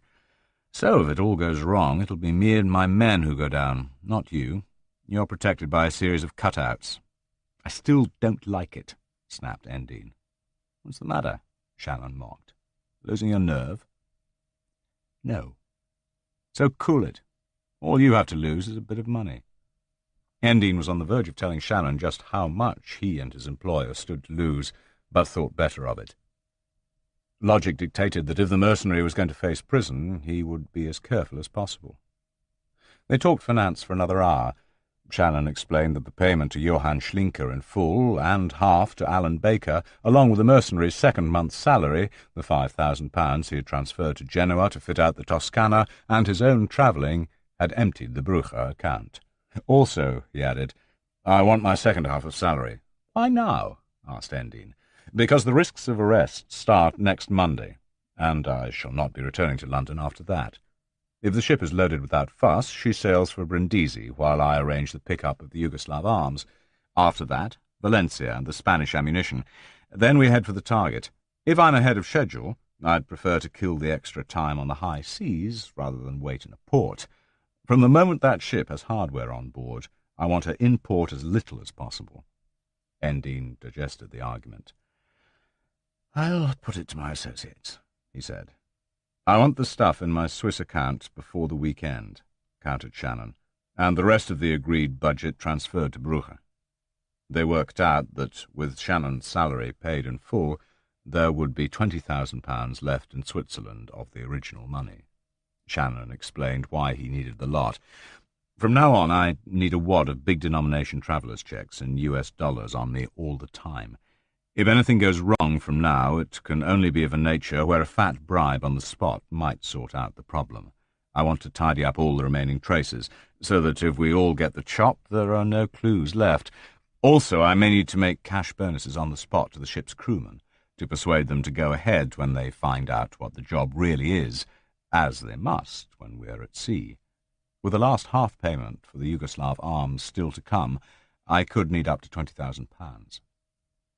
Endine agreed to report all this to his associates and let Shannon know.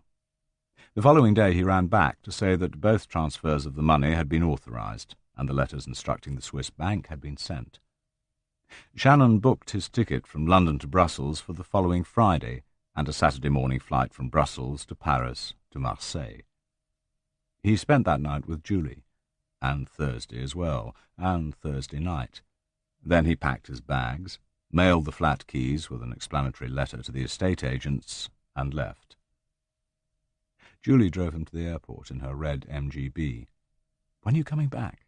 she asked him as they stood outside the departing passengers-only entrance to the customs area of No. 2 building. "I won't be coming back," he said, and gave her a kiss. "Then let me come with you."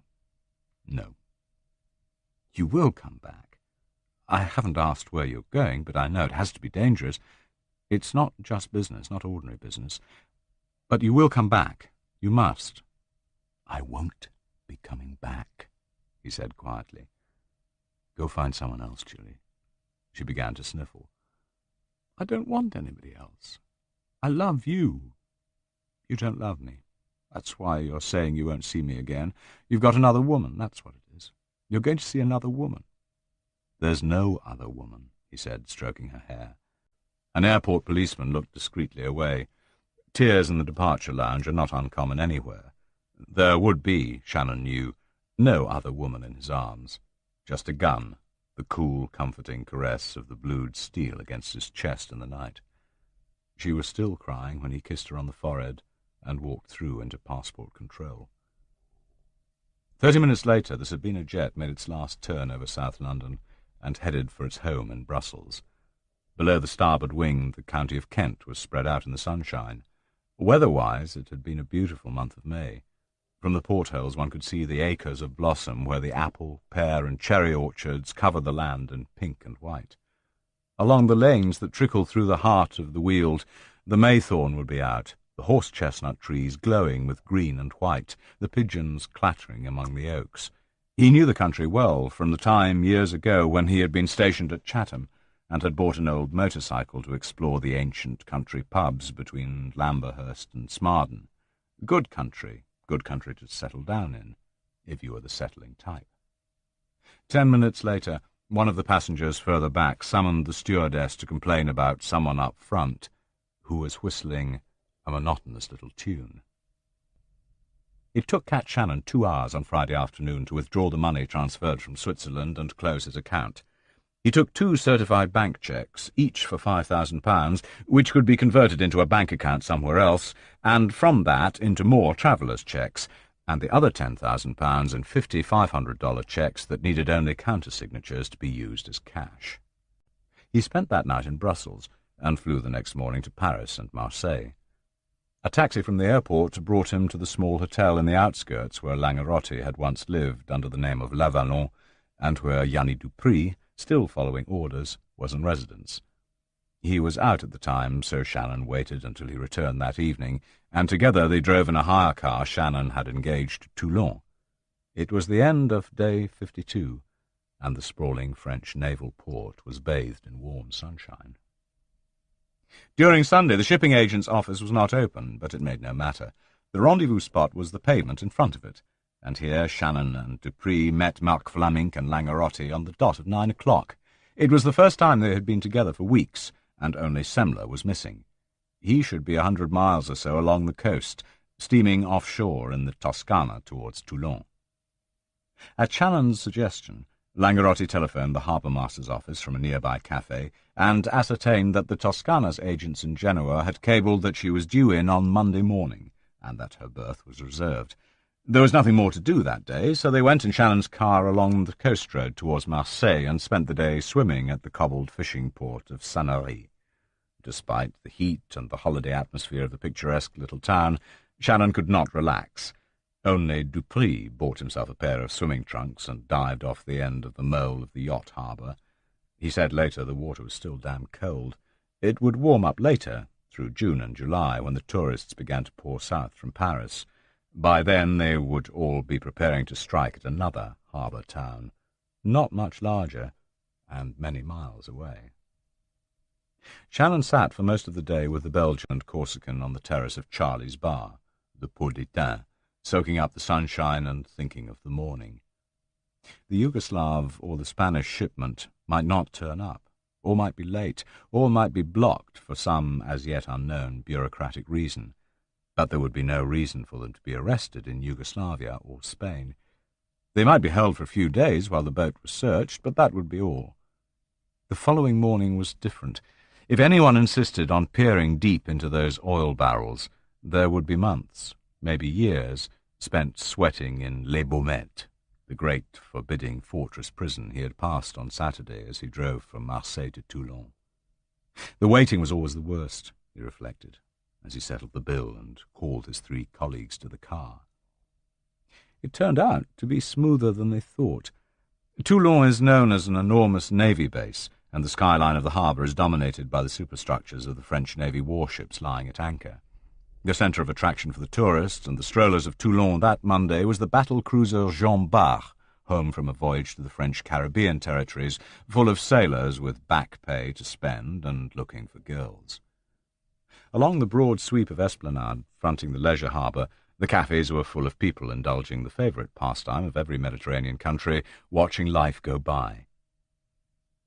They sat in brightly coloured hordes, gazing from the shaded awnings across the half-mile of bobbing yachts, from little outboard-powered runabouts to the sleek sea greyhounds of the very rich.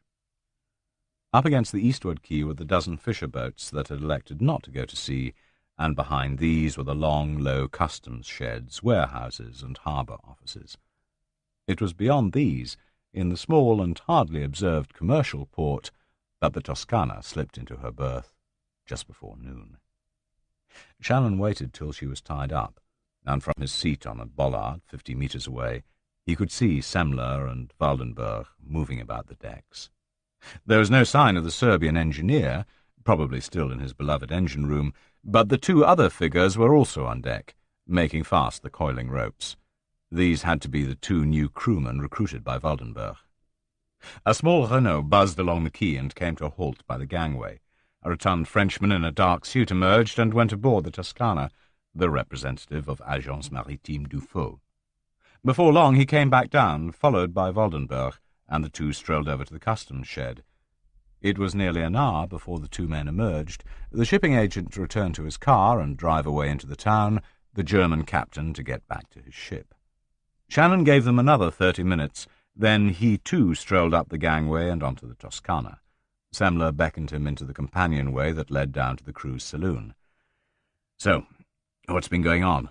Shannon asked, when he and Semler were seated down. Semler grinned. "All smooth and easy," he said. "I got the papers changed to show the new captain, had a complete engine service done, bought an unnecessarily large amount of blankets and a dozen firm rubber mattresses. No one asked any questions, and the captain still thinks we are going to run immigrants into Britain. I used the Toscana's usual shipping agent in Genoa to book us in here, and the manifest says we are taking on a mixed cargo of sporting goods and leisure equipment for a holiday camp on the coast of Morocco." "What about the engine lubricating oil?" Semler grinned. "It was all ordered. Then I called up and cancelled it. When it didn't arrive, Waldenberg wanted to delay for a day and wait for it. I vetoed that and said we would get it here in Toulon." "Fine," said Shannon. "Don't let Waldenberg order it. Tell him you've done it yourself. Then when it arrives, he'll be expecting it. That man who came on board, the shipping agent, he has all the stuff still in bond and the papers prepared. He's sending it down this afternoon in a couple of vans. The crates are so small we can load them ourselves with a derrick." "Good. Let him and Waldenberg sort out the paperwork. An hour after the stuff is all aboard, the fuel company van will arrive with the oil, driven by Langerotti. You have enough money left to pay for it?" "Yes." "Then pay for it in full, cash, and get a signed receipt. Just make sure no one bangs it about too hard as it goes aboard. The last thing we need is for the bottom of one of the barrels to fall out. The quay will be waist-deep in schmeissers." "When do the men come aboard?" "Tonight, after dark, one by one. Just Marc and Yanni. I'm leaving Jean-Baptiste here for a while. He has the van, and there's one more job to be done at this end." "When can you sail?" "Any time. Tonight. I can fix it. Actually, it's rather nice being the managing director. Don't get too accustomed to it. It's only a front." "Okay, Cat. Incidentally, where are we going when we leave?" "Brindisi. Know it?"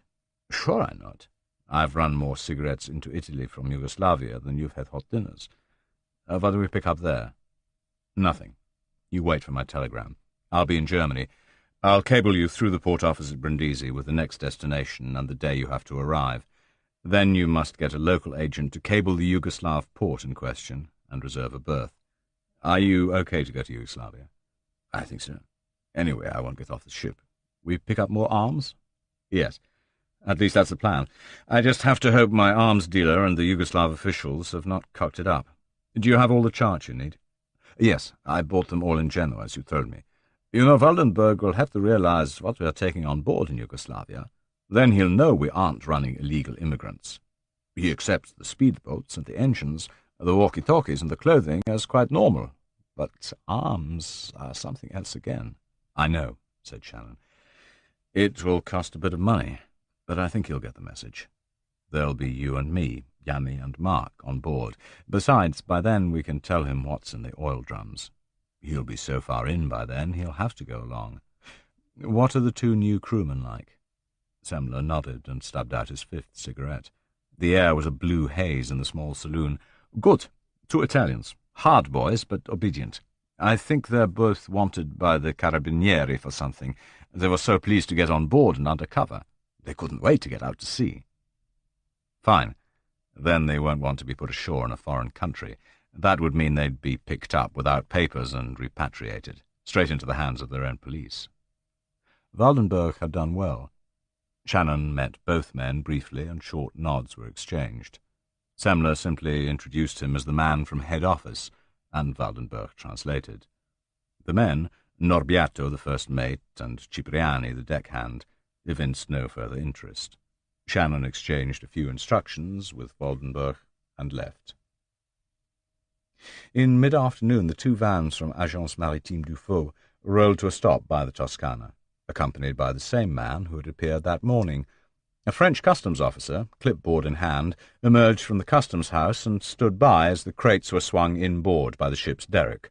4 crates of assorted rough clothing, belts, boots, and caps for the Moroccan workers at the holiday village, 3 crated large-size inflatable dinghies for sporting and leisure purposes, 3 outboard engines for same, 2 crates assorted flares, binoculars, ship's gas-powered foghorn, radio parts, and magnetic compasses.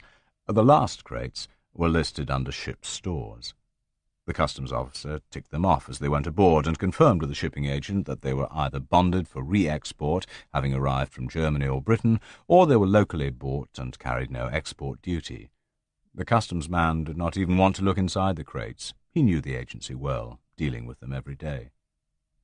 When it was all aboard, the customs man stamped the ship's cargo manifest. Waldenberg said something to Semler in German, and the latter translated. He explained to the agency that Waldenberg needed lubricating oil for his engines. It had been ordered in Genoa, but had not been delivered in time. The agency man noted in his book. "How much do you need?" 5 drums, said Semler. Waldenberg did not understand the French. "That's a lot," said the agent. Semler laughed. "This old bucket uses as much oil as diesel. Besides, we might as well get it here and have enough for a long time to come." "When do you need it?" asked the agent.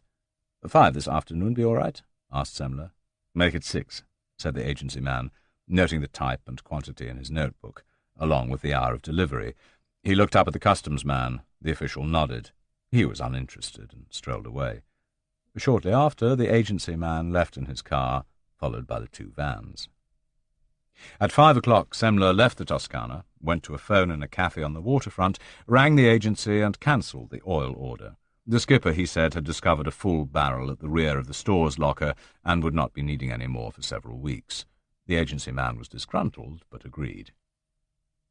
At 6, a van drove carefully along the quay and stopped opposite the Toscana. It was driven by Jean-Baptiste Langerotti in a bright green overall suit with the word Castrol on the back. Opening the back of the van, he carefully rolled 5 large oil drums down the plank he had fitted to the rear step. From the window of the customs house, the duty officer peered out. Waldenberg caught his eye and waved. He pointed to the barrels and back to his ship. "Okay," he called, adding with a thick accent, "Ça va." From the window, the customs man nodded and withdrew to make a note on his clipboard. At Waldenberg's orders, the 2 Italian crewmen slipped cradles under the barrels and one by one winched them aboard. Semler was uncommonly eager to help, steadying the drums as they swung over the ship's rail, shouting in German to Waldenberg on the winch to let them down easily. They slid out of sight into the dark, cool hold of the Toscana, and soon the hatch was back in place and clamped down. Langerotti, having made his dispatch, had long since left in his van. A few minutes later, the overall suit was at the bottom of a waste bin in the heart of the town. From his bollard at the other end of the quay, Shannon had watched the loading with bated breath. He would have preferred to be involved, like Semler, for the waiting was almost physically painful, worse than going into action. When it was over, things quietened down on the Toscana. The captain and his 3 men were below decks. the engineer having taken one turn of the ship to sniff the salt air, and then having gone back to his diesel fumes. Semler gave them half an hour, then slipped down to the quay and came to join Shannon. They met up round 3 corners and out of sight of the harbour. Semler was grinning. "I told you, no problems." Shannon nodded and grinned back with the relief. He knew better than Semler what was at stake, and, unlike the German, he was not familiar with port procedures. "When can you take the men aboard?" "The customs office closes at 9. They should come between 12 and 1 in the morning. We said at 5. It's fixed." "Good," said Shannon. "Let's go and find them and have a drink. I want you back there quickly in case there are any inquiries still to come." "There won't be. Never mind. We'll play safe. I want you to watch that cargo like a mother hen. Don't let anyone near those barrels till I say so. And that will be in a harbour in Yugoslavia. Then tell Waldenberg what he's carrying." They met the other 3 mercenaries at a prearranged cafe and had several beers to cool down. The sun was setting, and the sea within the vast bowl of land that forms the anchorage and roads of Toulon was ruffled by only a slight breeze. A few yachts pirouetted like ballerinas far out on the stage, as their crews brought them about to catch the next gust. Semler left them at 8 and returned to the Toscana.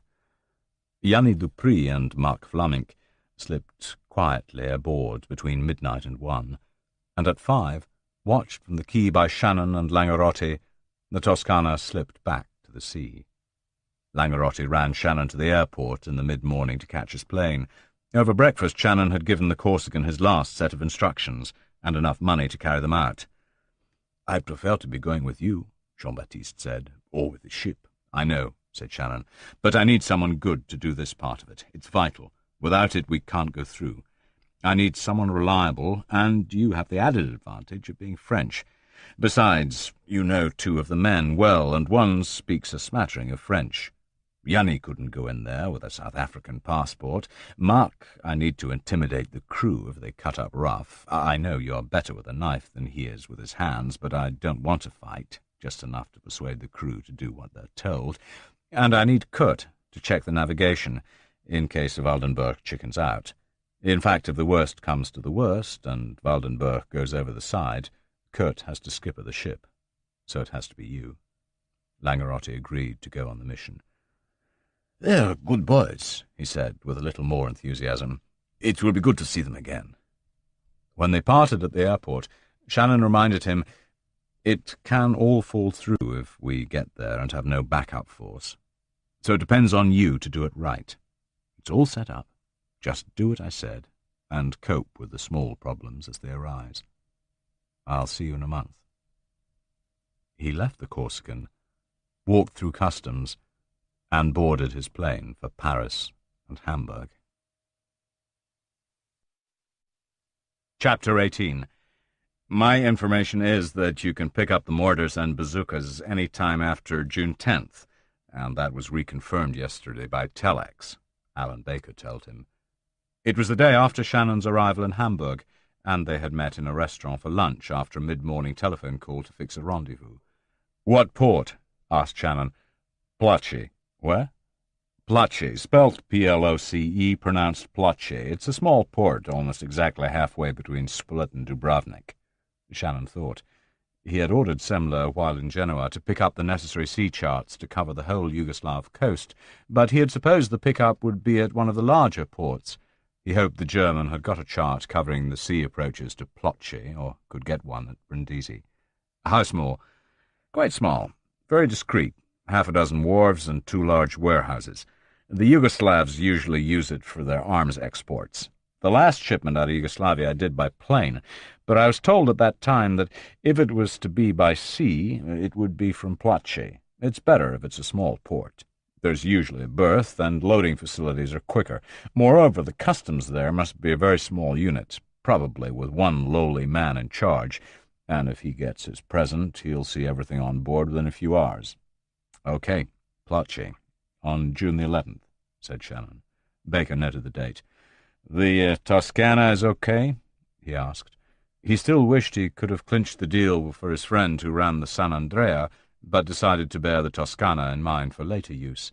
Shannon, he was sure, would have little use for her after whatever operation he was mounting was finished, and Baker was always on the lookout for a good boat for running his cargoes into deserted coves. "She's fine," said Shannon. "She's running for an Italian port now, where I have to let her know by telex or letter where to head for. Any problems at your end?" Baker shifted slightly. "One," he said. "The price. What about it? I know I quoted you fixed prices, totaling $14,400, but the system inside Yugoslavia has changed over the past 6 months. To get the paperwork through on time, I had to engage a Yugoslav partner. At least, that's what he's called, though in fact he's another middleman." "So?" asked Shannon. "So he has to get a fee or salary for getting the paperwork through the Belgrade office. On balance, I supposed it was worth it to you to have the shipment ready on time and no bureaucratic hang-ups. So I agreed to engage him. He's the brother-in-law of the official at the Trade Ministry. It's another way of taking a kickback. But what can you expect these days? The Balkans are still the Balkans, and they've got wised up." "How much extra will he cost?" £1,000 sterling. "In dinars or dollars?" "In dollars." Shannon thought it over. It might be the truth, or it might be that Baker was trying to squeeze a bit more out of him. If it was the truth, refusing to pay would simply force Baker to pay the Yugoslav out of his own cut. That would reduce Baker's margin to such a small amount he might lose interest in the deal, not caring whether it went through or not. And he still needed Baker, and would need him until he saw the white wake of the Toscana heading out of Ploce harbour on her way to Spain. "All right," he said. "Who is this partner?" "A fella called Ziliak. He's out there now, taking care of the shipment, right up to Ploce and into the warehouse there. When the ship comes in, he'll get the stuff from the warehouse, through customs and onto the boat. I thought that was your job." "It is, but now I have to engage a Yugoslav as partner. Honestly, Cat, they left me no alternative." "Then I'll pay him personally in traveller's checks." "I wouldn't," said Baker. "Why not?" "The buyers of this shipment are supposed to be the government of Togo, right? Black man. Another white turns up, obviously the paymaster, and they might begin to smell a rat. We can go to Ploce if you like, or I can go alone, but if you want to come with me, you'll have to come ostensibly as my assistant. Besides, traveller's checks have to be cashed at a bank, and in Yugoslavia that means they take the man's name and identity card number. If someone cashing them in is a Yugoslav, there are questions asked. It would be better if Ziliak got cash as he's asked." "All right. I'll cash some checks here in Hamburg, and I'll pay him in dollar bills," said Shannon. "But you get yours in checks. I'm not carrying vast sums of dollars and cash around, not to Yugoslavia. They get sensitive about that sort of thing. Security gets interested. They think you're funding a spy operation. So we go as tourists with traveller's checks." "Fine by me," said Baker. "When do you want to go?" Shannon glanced at his watch. The next day would be the 1st of June. "Day after tomorrow," he said. "We'll fly to Dubrovnik and have a week in the sun. I could do the rest anyway. Or you can join me on the 8th or 9th, but not a day later. I'll hire a car and we can motor up the coast to Ploce on the 10th. I'll have the Toscana come in that night or early on the morning of the 11th. "You go alone," said Baker. "I have work to do in Hamburg. I'll join you on the 8th. "Without fail," said Shannon. "If you don't turn up, I'll come looking, and I'll be hopping mad." "I'll come," said Baker. "I still want the balance of my money, don't forget. So far, I'm out of pocket on this deal. I want it to go through just as much as you." That was the way Shannon wanted him to feel. "You do have the money, I suppose?" asked Baker, fingering a lump of sugar. Shannon flicked through a booklet of large-denomination dollar checks under Baker's nose. The arms dealer smiled. They left the table, and on the way out used the restaurant telephone to ring a Hamburg charter company specializing in package tours for the thousands of Germans who holiday along the Adriatic coast. From this company, they learned the names of the 3 best hotels in the Yugoslav resort. Baker was told he would find Shannon in one of them under the name of Keith Brown. Johann Schlinker was as confident as Baker that he could fulfill his arms deal, though he had no idea that Baker was also doing business with Shannon. No doubt the men knew of each other, might even be acquainted, but there would not be a question of discussing each other's business together.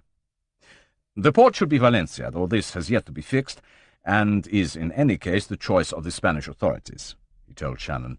Madrid tells me the dates have to be between the 16th and 20th of June. I'd prefer the 20th for loading, said Shannon. The Toscana should be permitted to berth on or during the night of the 19th and load in the morning. Good, said Schlinker. I'll inform my Madrid partner. He habitually handles the transporting and loading side of things, and employs a first-class freight agent in Valencia who knows all the customs personnel very well. There should be no problem. There must be no problem, growled Shannon. The ship has been delayed already once, and by loading on the 20th I have enough sailing time, but no margin to fulfill my own contract. It was not true, but he saw no reason why Schlinker should not believe it was true. I shall want to watch the loading also, he told the arms dealer. Schlinker pursed his lips. You may watch it from afar, of course, he said. I cannot stop you, but as the customers are supposed to be an Arab government, you cannot propose yourself as the buyer of the merchandise. I also want to board the ship at Valencia, said Shannon. That will be even harder. The whole port area is sealed off inside a chain-link fence. Entry is by authority only. To board the ship you will have to go through passport control. Also, as she will be carrying ammunition, there will be a guardia civil at the bottom of the gangplank. Supposing the captain needed another crewman, could he engage a seaman locally? Schlinker thought it over. I suppose so. Are you connected with the company owning the vessel? Not on paper, said Shannon. If the captain informed the agent on arrival that he had permitted one of his crewmen to leave the vessel at its last port of call to fly home and attend his mother's funeral, and that the crewman would be rejoining the vessel at Valencia, I suppose there would be no objection. But you would need a merchant seaman's card to prove you're a seaman, and in the same name as yourself, Mr. Brown. Shannon thought for a few minutes. Okay, I'll fix it, he said. Schlinker consulted his diary. As it happens, I shall be in Madrid on the 19th and 20th, he said. I have another business deal to attend to. I shall be at the Mindanao Hotel. If you want to contact me, you can find me there. If loading is for the 20th, the chances are the convoy and escort from the Spanish army will run the shipment down to the coast during the night of the 19th, to arrive at the crack of dawn. If you are going to board the ship at all, I think you should do so before the military convoy arrives at the docks. I could be in Madrid on the 19th, said Shannon. Then I could check with you that the convoy had indeed left on time. By driving fast to Valencia, I could be there ahead of it, and board the Toscana as the rejoining seaman before the convoy arrives. That is entirely up to you, said Schlinker. For my part, I will have my agents arrange the freighting, transportation, and loading according to all the normal procedures for dawn of the 20th. That is what I contracted to do. If there is any risk attached to your boarding the vessel in harbour, that must be your affair. I cannot take responsibility for that. I can only point out that ships carrying arms out of Spain are subjected to scrutiny by the army and customs authorities. If anything goes wrong with the loading and clearance of the ship to sail because of you, that is not my responsibility. One other thing. After loading arms, a ship must leave a Spanish port within 6 hours, and may not re-enter Spanish waters until the cargo has been offloaded. Also, the manifest must be in perfect order. It will be, said Shannon. I'll be with you in Madrid on the morning of the 19th. Before leaving Toulon, Kurt Semler had given Shannon a letter to post. It was from Semler to the Toscana's shipping agents in Genoa. It informed them there had been a slight change of plan, and that the Toscana would be proceeding from Toulon not directly to Morocco, but first to Brindisi to pick up further cargo. The order, Semler informed the agents, had been secured locally by him in Toulon and was lucrative, since it was a rush order, whereas the consignment of mixed cargo from Toulon to Morocco was in no hurry. As managing director of Spinetti Marittimo, Semler's instructions were those of the boss. He required the Genoa agents to cable Brindisi, reserving a berth for June 7th and 8th, and to instruct the port office to hold any mail addressed to the Toscana for collection when she berthed. Such a letter was what Shannon wrote and dispatched from Hamburg. It was to Signor Kurt Semler, M.V. Toscana, care of the port office, Brindisi, Italy. In it, He told Semler that from Brindisi he should proceed to Ploce, on the Adriatic coast of Yugoslavia, and that if he had no charts to negotiate the tricky straits north of Korčula Island, he should get them locally. He had to get the Toscana there on the evening of June 10th, and his berth would be reserved. There was no need to inform the agents in Genoa of the extra leg from Brindisi to Ploce. His last instruction to Semler was important. He told the German ex-smuggler he wanted him to acquire a merchant seaman's card for a deckhand called Keith Brown, stamped and up to date, and issued by the Italian authorities. The second thing the ship would need was a cargo manifest showing the Toscana had proceeded straight from Brindisi to Valencia without a halt, and would be heading from Valencia to Latakia, Syria, after taking cargo aboard in Valencia. Semler would have to use his old Brindisi contacts to obtain these documents. Before leaving Hamburg for Yugoslavia, Shannon's last letter was to Simon Endine in London. It required Endine to meet Shannon at a rendezvous in Rome on the 16th of June, and to bring certain maritime charts with him. About the same time, the MV Toscana was chugging steadily through the Bight of Bonifacio, the narrow channel of limpid blue water that separates the southern tip of Corsica from the northern end of Sardinia. The sun was blistering, but mellowed by a light wind. Mark Vlaminck was stretched out, stripped to the waist, on the hatch cover of the main hold, a wet towel beneath him, his torso like a pink hippopotamus covered in suntan oil. Yanni Dupree, who always went a brick red in the sun, was propped up against the wall of the afterstructure, under the awning, swigging from his 10th bottle of beer of the morning. Cipriani, the deckhand, was painting part of the rail round the forepeak white, and the first mate, Norbiato, was snoozing on his bunk down below, after taking the night watch. Also down below, in the stinking heat of the engine room, was the engineer, Grubic, oiling some piece of machinery that only he could understand, but which no doubt was vital to keep the Toscana steady on her 8 knots through the Mediterranean. In the wheelhouse, Kurt Semler and Karl Waldenberg were sipping cold beer and exchanging reminiscences of their respective careers. Jean-Baptiste Langerotti would have liked to be there. From the port rail, he could have watched the grey-white, sun-bleached coast of his homeland slipping past barely 4 miles across the water. But he was many miles away, in West Africa, where the rain season was already begun, and where, despite the fever heat, the clouds were leaden grey. Alan Baker came into Shannon's hotel in Dubrovnik just as the Mercenary was returning from the beach on the evening of June the 8th. He looked tired and dusty. Cat Shannon, by contrast, was looking and feeling better. He had spent his week in the Yugoslav holiday resort behaving like any other tourist, sunbathing and swimming several miles each day. He looked thinner, but fit and tanned. He was also optimistic. After settling into his hotel, he had sent Semler a cable at Brindisi requesting confirmation of the arrival of the vessel and receipt of the waiting letter mailed from Hamburg. That morning he had got Semler's telegrammed reply. The Toscana had arrived safely in Brindisi. The letter had been received and acted on, and they would depart on the morning of the 9th to make destination by midnight of the 10th. Over drinks on the terrace of their hotel, where Shannon had booked Baker a room for the night, he told the dealer from Hamburg the news. Baker nodded and smiled. "Fine. I got a cable 48 hours ago from Žiljak in Belgrade. The crates have arrived in Ploce and are in the government warehouse near the quay under guard." They spent the night in Dubrovnik, and the following morning hired a taxi to take them the 100 kilometres up the coast to Ploce. It was a bone-shaker of a car that appeared to have square wheels and cast-iron suspension, but the drive along the coast road was agreeable.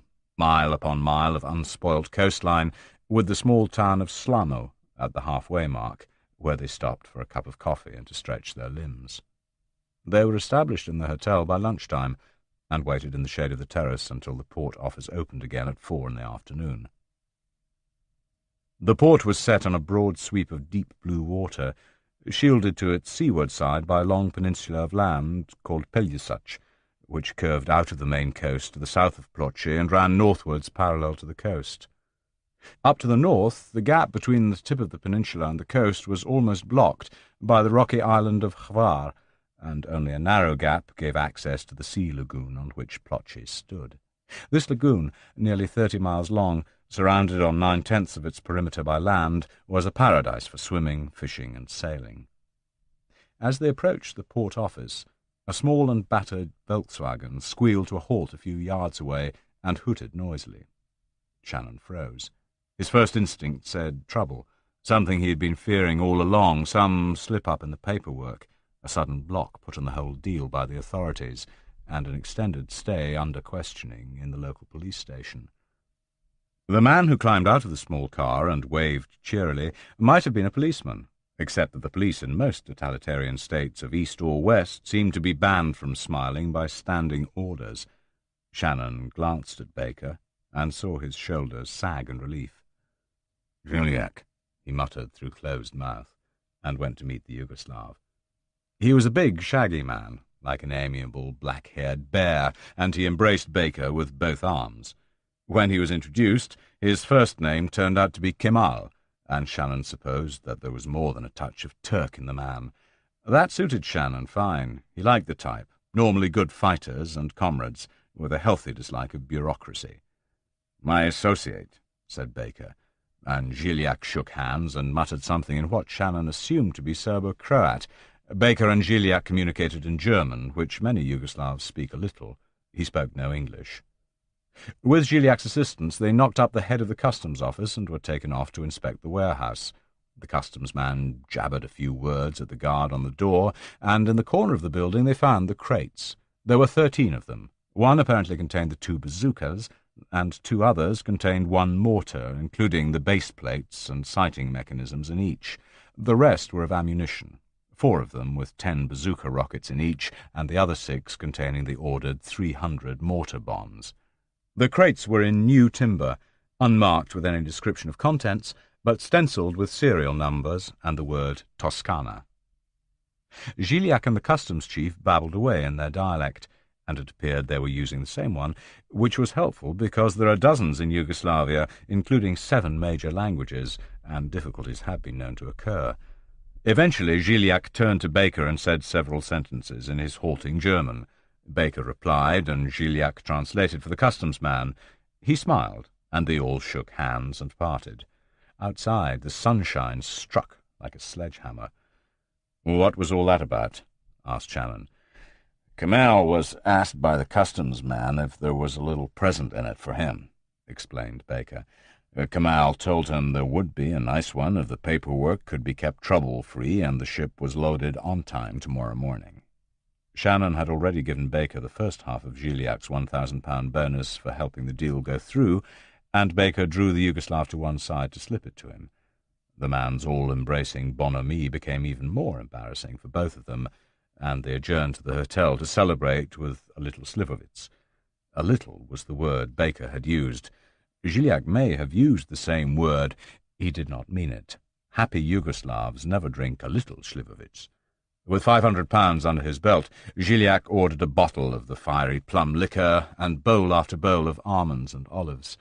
As the sun went down and the Adriatic evening slipped through the streets, he relived again his years in the war, hunting and hiding in the Bosnian hills to the north with Tito's partisans.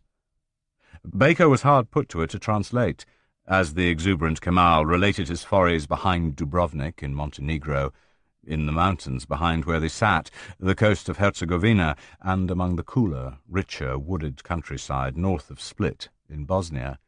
He relished the thought that he would once have been shot out of hand for venturing into any of the towns where now he drove on behalf of his brother-in-law, who was in the government.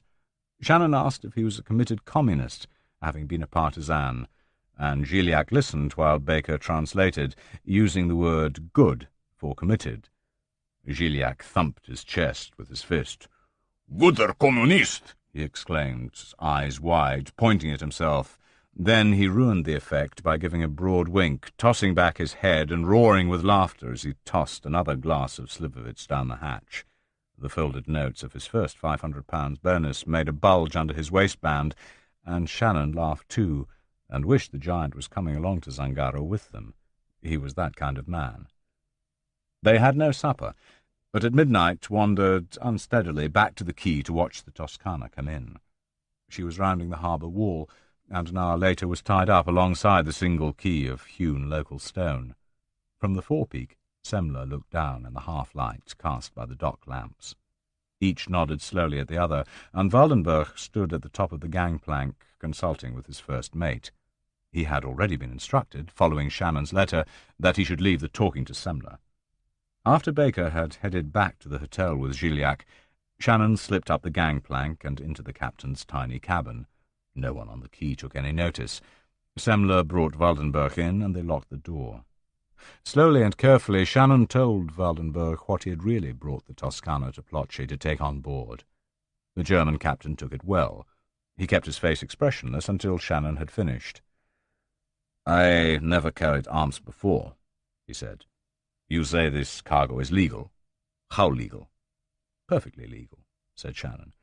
"It has been bought in Belgrade, trucked up here, and the authorities are of course aware what the crates contain. Otherwise there would be no export license. The license has not been forged, nor has anyone been bribed. It's a perfectly legal shipment under the laws of Yugoslavia." "And the laws of the country it's going to?" asked Waldenberg. "The Toscana never enters the waters of the country where these arms are due to be used," said Shannon. "After Ploce, there are 2 more ports of call. In each case, only to take on board cargoes. You know ships are never searched for what they are carrying when they arrive in a port to take on more cargo only, unless the authorities have been tipped off." "It has happened all the same," said Waldenberg. "If I have these things on board, and the manifest doesn't mention them, and there is a search, and they are discovered, the ship gets impounded, and I get imprisoned. I didn't bargain on arms. With the Black September and the IRA about these days, everyone's looking for arms shipments." "Not at the port of embarkation of fresh cargo," said Shannon. "I didn't bargain for arms," repeated Waldenberg. "You bargained for illegal immigrants to Britain," Shannon pointed out. "They're not illegal until their feet touch British soil," the captain pointed out, "and the Toscana would be outside territorial waters. They could go ashore in fast boats. Arms are different. They are illegal on this ship if the manifest says there aren't any. Why not put it on the manifest? Just say these arms are being legally transported from Ploce to Togo. No one can prove we later deviate from course." "Because if there are arms already on board, the Spanish authorities will not allow the ship to stay in Valencia or any other Spanish port, even in transit. Certainly not to take on more arms. So they have to remain unmentioned on the manifest." "So, where did we come from to reach Spain?" asked Waldenberg. "From Brindisi," replied Shannon.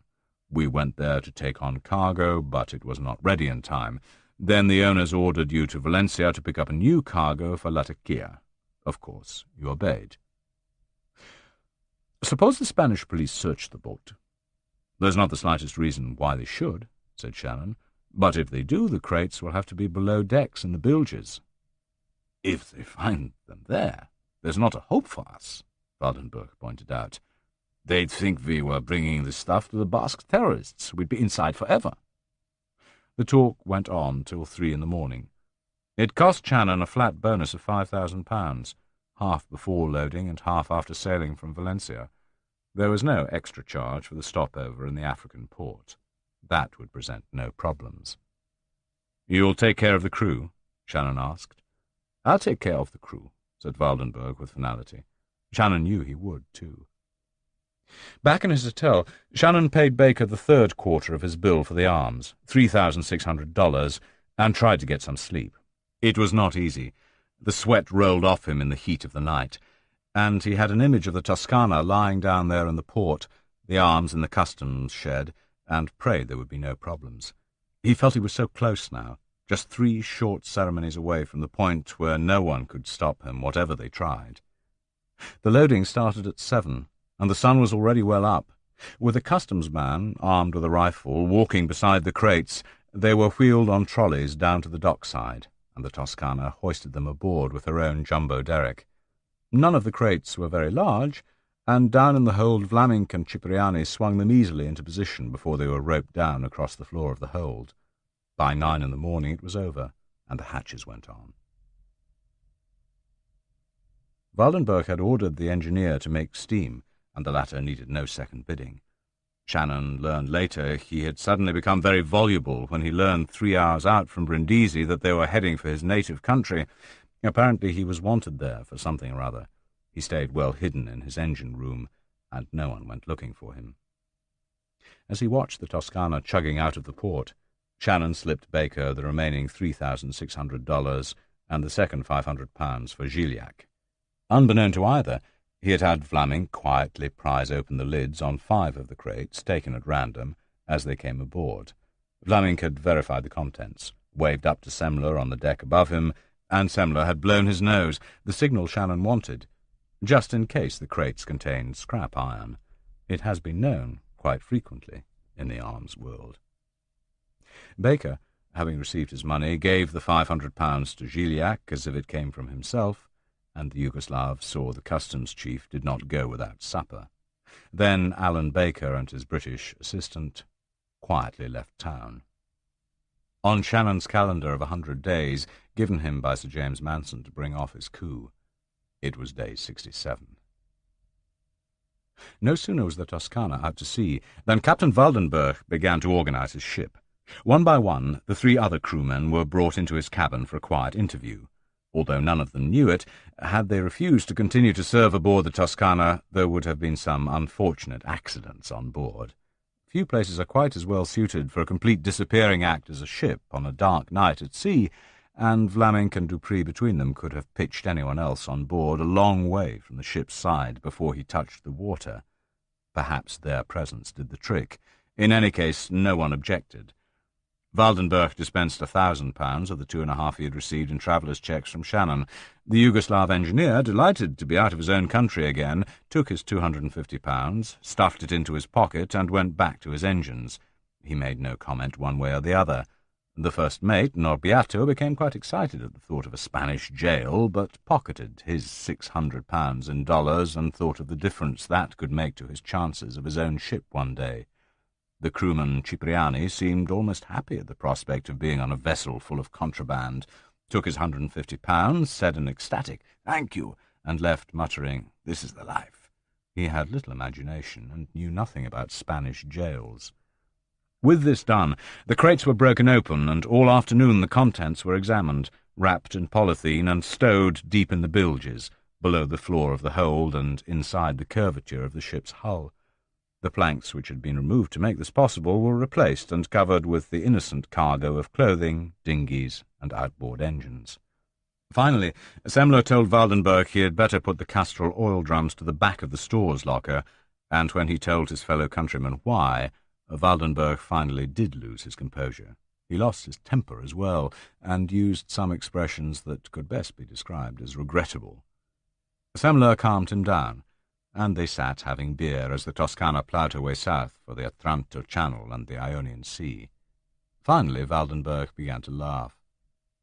"Schmeissers," he said. "Bloody Schmeissers. Mensch, it's a long time since they've been heard in the world." "Well, they're going to be heard again," said Semler. Waldenberg looked wistful.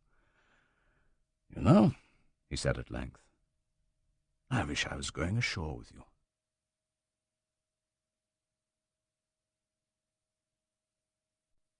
Chapter 19. When Shannon arrived, Simon Endine was reading a copy of The Times, bought that morning in London before he left for Rome. The lounge of the Excelsior Hotel was almost empty, for most of those taking late-morning coffee were on the outside terrace watching the chaotic traffic of Rome inch past and trying to make themselves heard above the noise.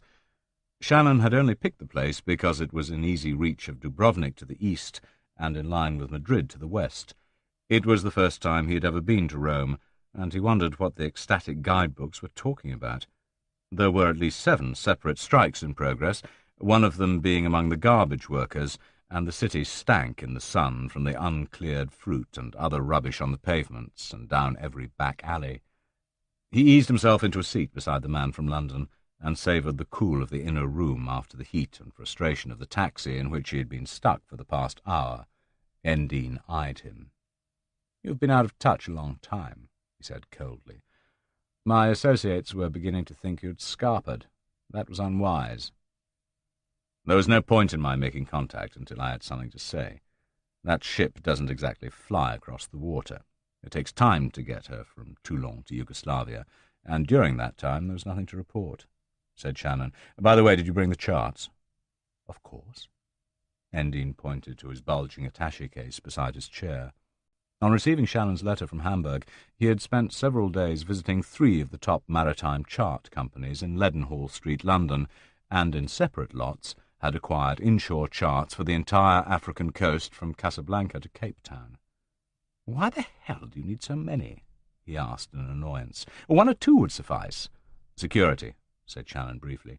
"If you or I were searched at customs, or if the ship were boarded and searched in port, one single chart showing the area of the ship's destination would be a giveaway. As it is, no one, including the captain and crew, can discover which section of the coast really interests me, until the last moment, when I have to tell them. Then it's too late. Do you have the slides as well?" "Yes, of course." Another of Endine's jobs had been to make up slides of all the photographs Shannon had brought back from Zangaro, along with others of the maps and sketches of Clarence and the rest of Zangaro's coastline. Shannon himself had already sent a slide projector, bought duty-free at London Airport, onto the Toscana in Toulon.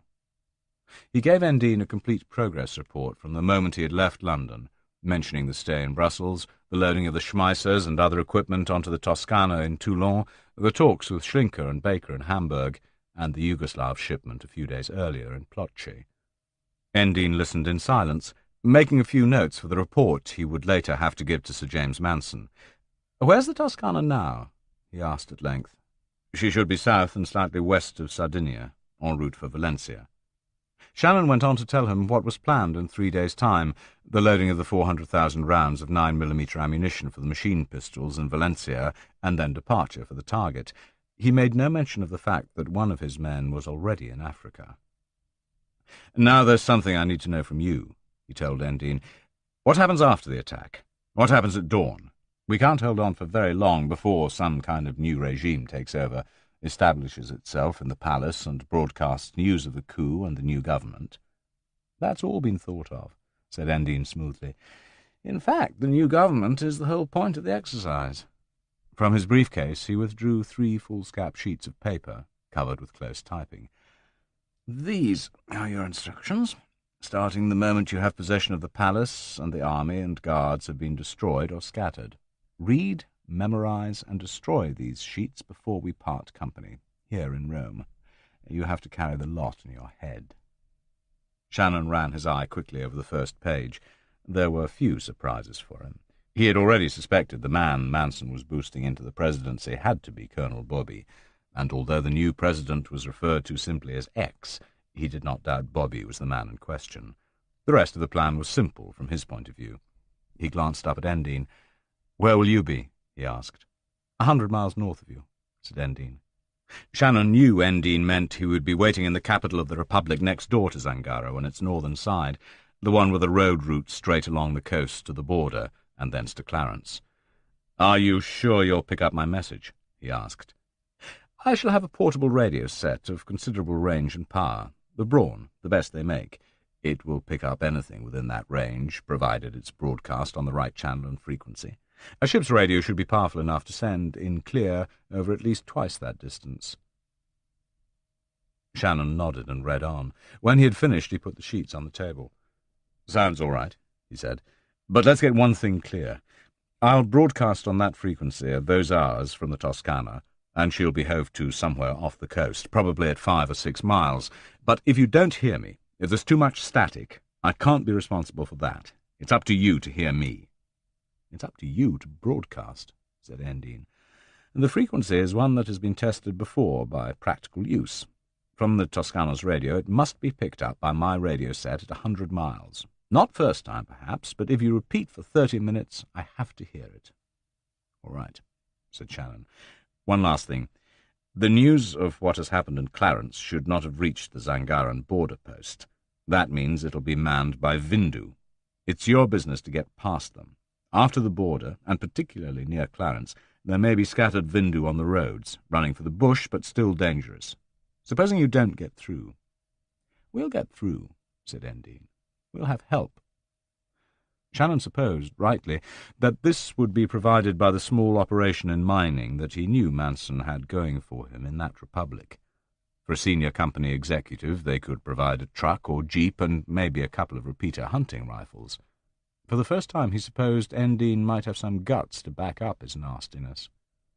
Shannon memorized the code words and the radio frequency he needed, and burned the sheets with Endine in the men's lavatory. They parted an hour later.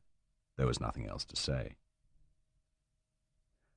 5 floors above the streets of Madrid, Colonel Antonio Salazar, head of the exporting office of the Spanish Arms Ministry, foreign arms sales, sat in his desk and perused the file of papers in front of him. He was a grey-haired, grizzled man, a simple man, whose loyalties were uncomplicated and uncompromising.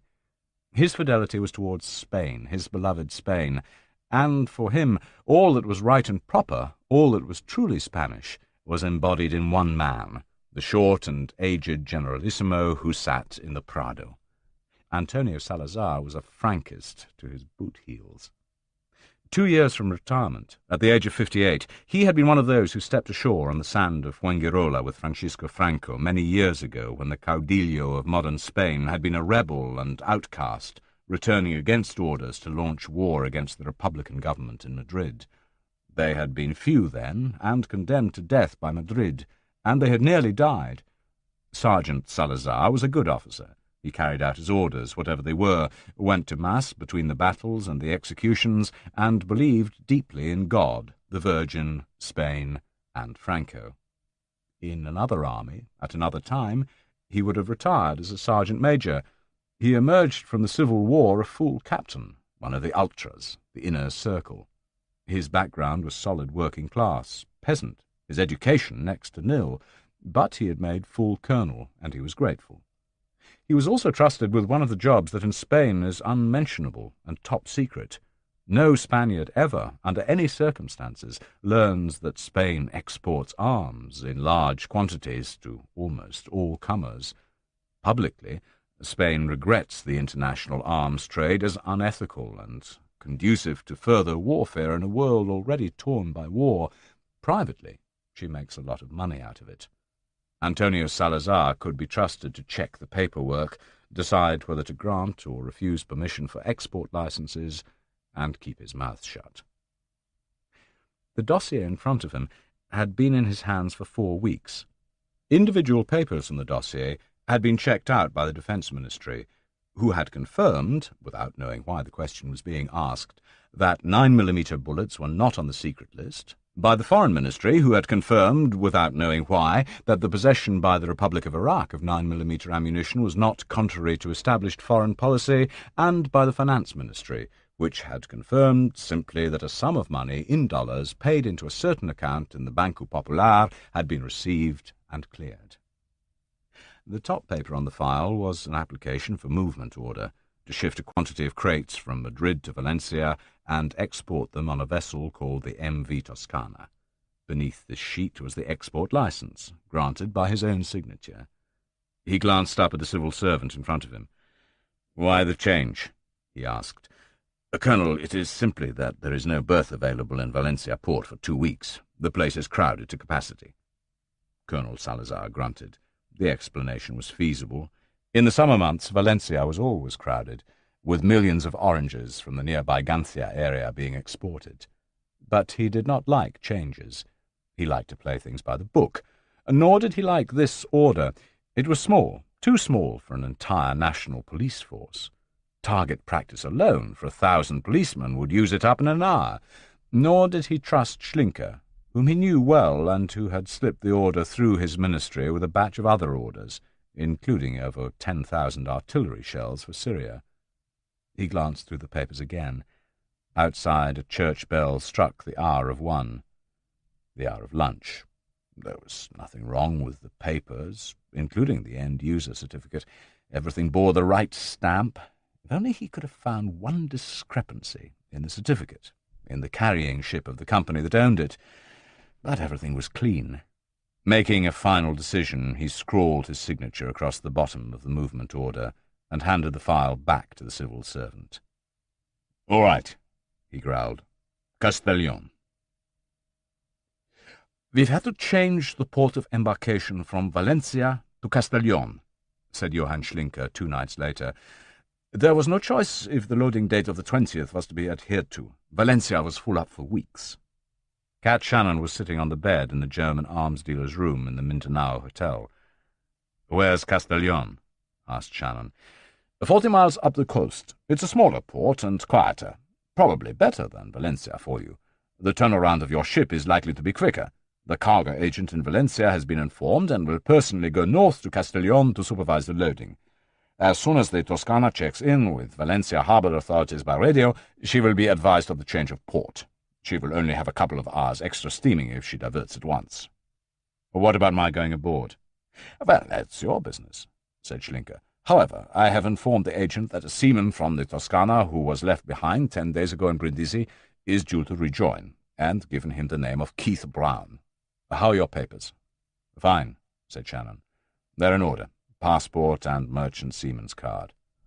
"You'll find the agent at the customs office in Castellón as soon as it opens on the morning of the 20th, Schlinker told him.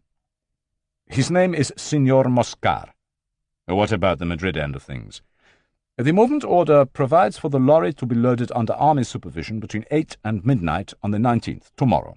It will set off with escort at midnight, timing its arrival at Castellón harbour gates at 6 a.m., the hour they open. If the Toscana is on time, she should have docked during the night. The lorry carrying the crates is a civilian one, from the same freight firm I always employ. They are very good and very experienced. I have given the transport manager instructions to see the convoy depart from the warehouse and to phone me here immediately." Shannon nodded. There was nothing he could think of that might go wrong. "I'll be here," he said, and left. That afternoon he hired a powerful Mercedes from one of the internationally known hire car agencies who have offices in Madrid. At 10:30 the following evening, he was back in the Mindanao with Schlinker, while they waited for the telephone call. Both men were nervous, as men must be when a carefully laid plan rests for its success or catastrophic failure in the hands of others. Schlinker was as concerned as Shannon, but for different reasons. He knew that if anything went badly wrong, a complete investigation into the end-user certificate he had supplied could be ordered, and that certificate would not stand up to a complete investigation, which must include a check with the Interior Ministry in Baghdad. If he were exposed on that one, other, and for him far more lucrative deals with Madrid would be forfeit. Not for the first time he wished he had not taken the order in the first place. But, like most arms dealers, he was a man so greedy that no offer of money could be turned down. It would almost be physical pain to do it. Midnight came, and still there was no call. Then midnight. Shannon paced the room, snarling his anger and frustration at the fat German who sat drinking whiskey. At 12:40 the phone rang. Schlinker leapt to it. He spoke several words in Spanish and waited. "What is it?" snapped Shannon. "Moment," replied Schlinker, and waved his hand for silence. Then someone else came on the phone, and there was more Spanish, which Shannon could not understand. Finally Schlinker grinned and said "Gracias" down the phone several times. "It's on its way," he said, when he put the phone down. "The convoy left the depot 15 minutes ago under escort for Castellón." But Shannon was gone. The Mercedes was more than a match for the convoy. Even though on the long motorway from Madrid to Valencia the convoy could keep up a steady 100 kilometres per hour, it took Shannon 40 minutes to find his way out of the sprawling suburbs of Madrid, and he supposed the convoy would know the way much better. But on the motorway he could take the Mercedes to 180 kilometres per hour. He kept a careful eye open as he sped past hundreds of lorries roaring through the night towards the coast, and found what he was looking for just past the town of Requena, 40 miles west of Valencia. His lights picked up the army jeep keeping station to a covered 8-ton truck, and as he swept past he noticed the name on the lorry's side. It was the name of the trucking company Schlinker had given him. Driving ahead of the lorry was another army vehicle, a 4-door saloon, evidently with an officer sitting alone in the back. He touched the accelerator, and the Mercedes sped past towards the coast. In Valencia, he took the ring road round the sleeping city, following the pointing to the E26 highway to Barcelona. The motorway ran out just north of Valencia, and he was back to crawling behind orange lorries and early farm vehicles, past the miraculous Roman fortress of Sagunto, hacked by the legionnaires out of the living rock and later converted by the Moors into a citadel of Islam. He drove into Castellón just after 4 and followed the signs labelled Puerto. The port of Castellón lies 5 kilometres from the main town, down a narrow, arrow-straight road that leads from the city to the sea. At the end of the road it is impossible to miss the port and harbour, for there is nothing else there. As usual with Mediterranean ports, there are 3 separate harbours, one for freighters, one for yachts and pleasure craft, and one for fishing vessels. In Castellón, the commercial port lies to the left as one faces the sea, and like all Spanish ports, it is ringed by a fence, and the gates are manned day and night by armed Guardia Civil. In the centre lies the harbour-master's office, and beside it the splendid yacht club, with a dining room looking out over the commercial port on one side and the yacht basin and fish harbour on the other. Landward side of the harbour office is a row of warehouses. Shannon turned to the left and parked the car by the roadside, climbed out, and started walking. Halfway round the perimeter fence of the port area, he found the main gate, with a sentry dozing in a box inside it. The gate was locked. Further on, he peered through the chain links and, with a surge of relief, spotted the Toscana berthed against the far side of the basin. He settled to wait till 6 o'clock. He was at the main gate at 6:15, smiled, and nodded at the Guardia Civil sentry, who stared coldly back. In the rising sunlight he could see the army staff car, lorry and jeep, with 7 or 8 soldiers milling round them, parked 100 yards away. At 6:10 a civilian car arrived, parked next to the gate, and sounded its horn. A small, dapper Spaniard climbed out. Shannon approached him. "Signor Moscar." "See?" "My name's Brown. I'm the seaman who's got to join his ship here." The Spaniard puckered his brow. "Por favor, ¿qué?" "Brown," insisted Shannon. "Toscana." The Spaniard's face lightened. "Ah, sí, el marinero. Come, please." The gate had been opened, and Moscar showed his pass. He babbled for several seconds at the guard and the customs man who had opened the gate, and pointed at Shannon. The cat caught the word marinero several times, and his passport and merchant seaman's card were examined. Then he followed Moscar to the customs office. An hour later, he was on board the Toscana. The search started at 9. There was no warning. The captain's manifest had been presented and checked out. It was perfectly in order. Down on the quay, the truck from Madrid was parked, along with the car and the jeep.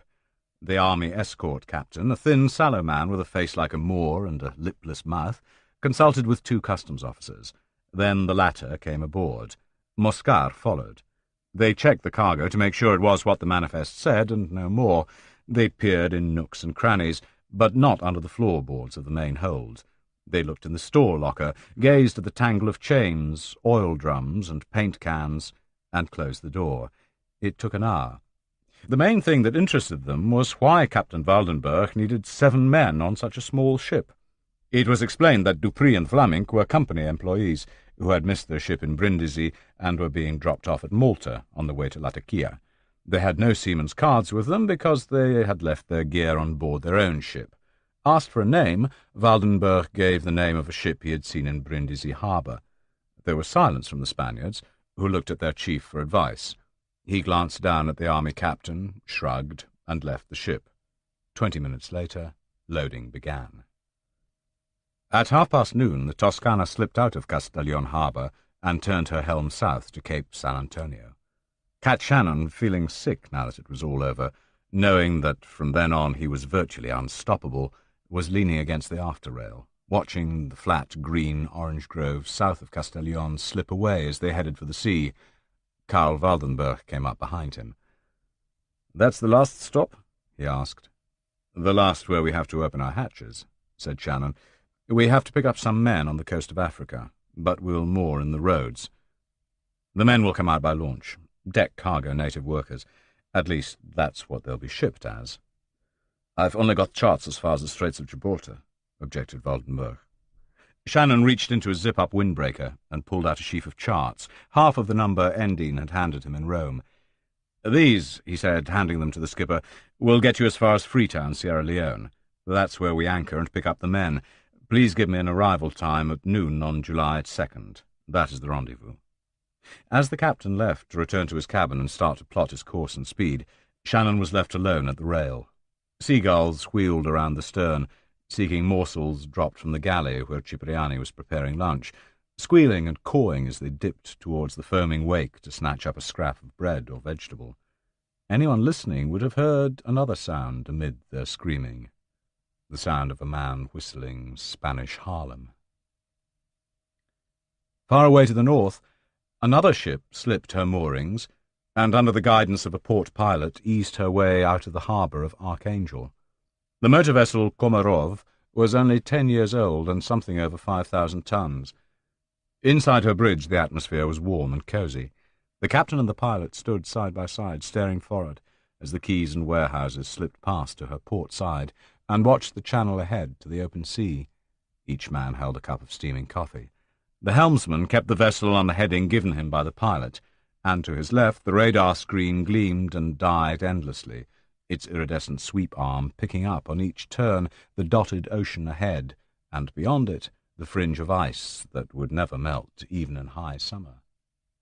In the stern, 2 men leaned over the rail beneath the flag with the hammer and sickle emblem, and watched the Russian Arctic port slip by. Dr. Ivanov clipped the crushed cardboard filter of his black cigarette between his teeth and sniffed the crisp, salt-caked air.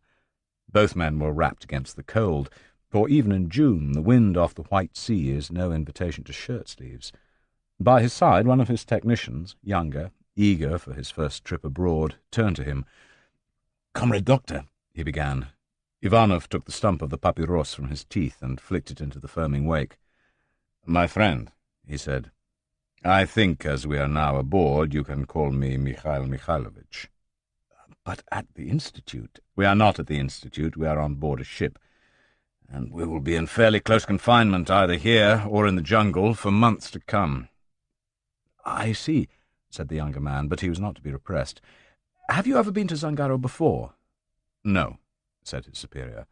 "But to Africa?" insisted the young man. "To Ghana, yes."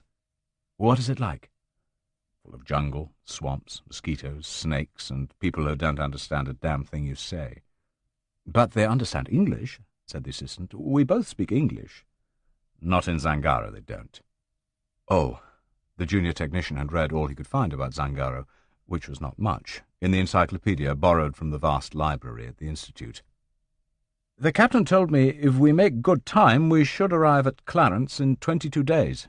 That will be their Independence Day." "Bully for them," said Ivanov, and walked away. Past Cape Spartel, nosing her way from the Mediterranean into the Atlantic, the MV Toscana radioed a ship-to-shore telegram to Gibraltar for on-passing to London. It was to Mr. Walter Harris, at a London address. It said simply, "Pleased announce your brother completely recovered." It was the sign meaning the Toscana was on her way and on schedule. Slight variations of the message about Mr. Harris's brother's health could have meant she was on course but late, or in some kind of trouble. No telegram of any kind meant she had not been cleared from Spanish territorial waters. That afternoon there was a conference in Sir James Manson's office. "Good," said the tycoon when Endine broke the news. "How much time has she got to reach target?" "22 days, Sir James. It is now day 78 of the 100 estimated for the project. Shannon had allowed day 80 for his departure from Europe, and that would have left him 20 days. He estimated the time at sea between 16 and 18 days, allowing for adverse weather or a 2-day breakdown. He had 4 days in hand, even on his own estimate." "Will he strike early?" "Oh, no, sir. Strike day is still day 100. He'll kill time hove to at sea if he has to." Sir James Manson paced up and down his office. "How about the rented villa?" he asked. "It has been arranged, Sir James." "Then I don't see any point in your waiting around London much longer. Get over to Paris again, get a visa for Cotonou, fly down there, and get our new employee, Colonel Bobby, to accompany you to this place next to Zangaro. If he seems shifty, offer him more money. Get settled in, get the truck and the hunting guns ready, and when you receive Shannon's signal that he's going in for the attack that evening, break the news to Bobby. get him to sign that mining concession as President Bobby, dated 1 month later, and send all 3 copies by registered post in 3 different envelopes to me, here. Keep Bobby virtually under lock and key until Shannon's second signal to say he has succeeded, then in you go. By the way, that bodyguard you're taking with you, is he ready?" "Yes, Sir James. For the kind of money he's getting, he's good and ready." "What's he like?" "As nasty as they come, which is what I was looking for." "You could still have problems, you know. Shannon will have all his men round him, at least those who survived the battle. He could prove troublesome." Endine grinned. "Shannon's men will follow Shannon," he said, "and I can handle him. Like all mercenaries, he's got his price. I'll just offer it to him, but in Switzerland, and out of Zangaro." When he had gone, Sir James Manson stared down at the city below him and wondered if any man had not got his price, either in money or in the inspiration of fear. He had never met one. "They can all be bought, and if they can't, they can be broken," one of his mentors had once said to him. And after years as a tycoon, watching politicians, generals, journalists, editors, businessmen, ministers, entrepreneurs and aristocrats, workers and union leaders, blacks and whites at work and play, he was still of that view.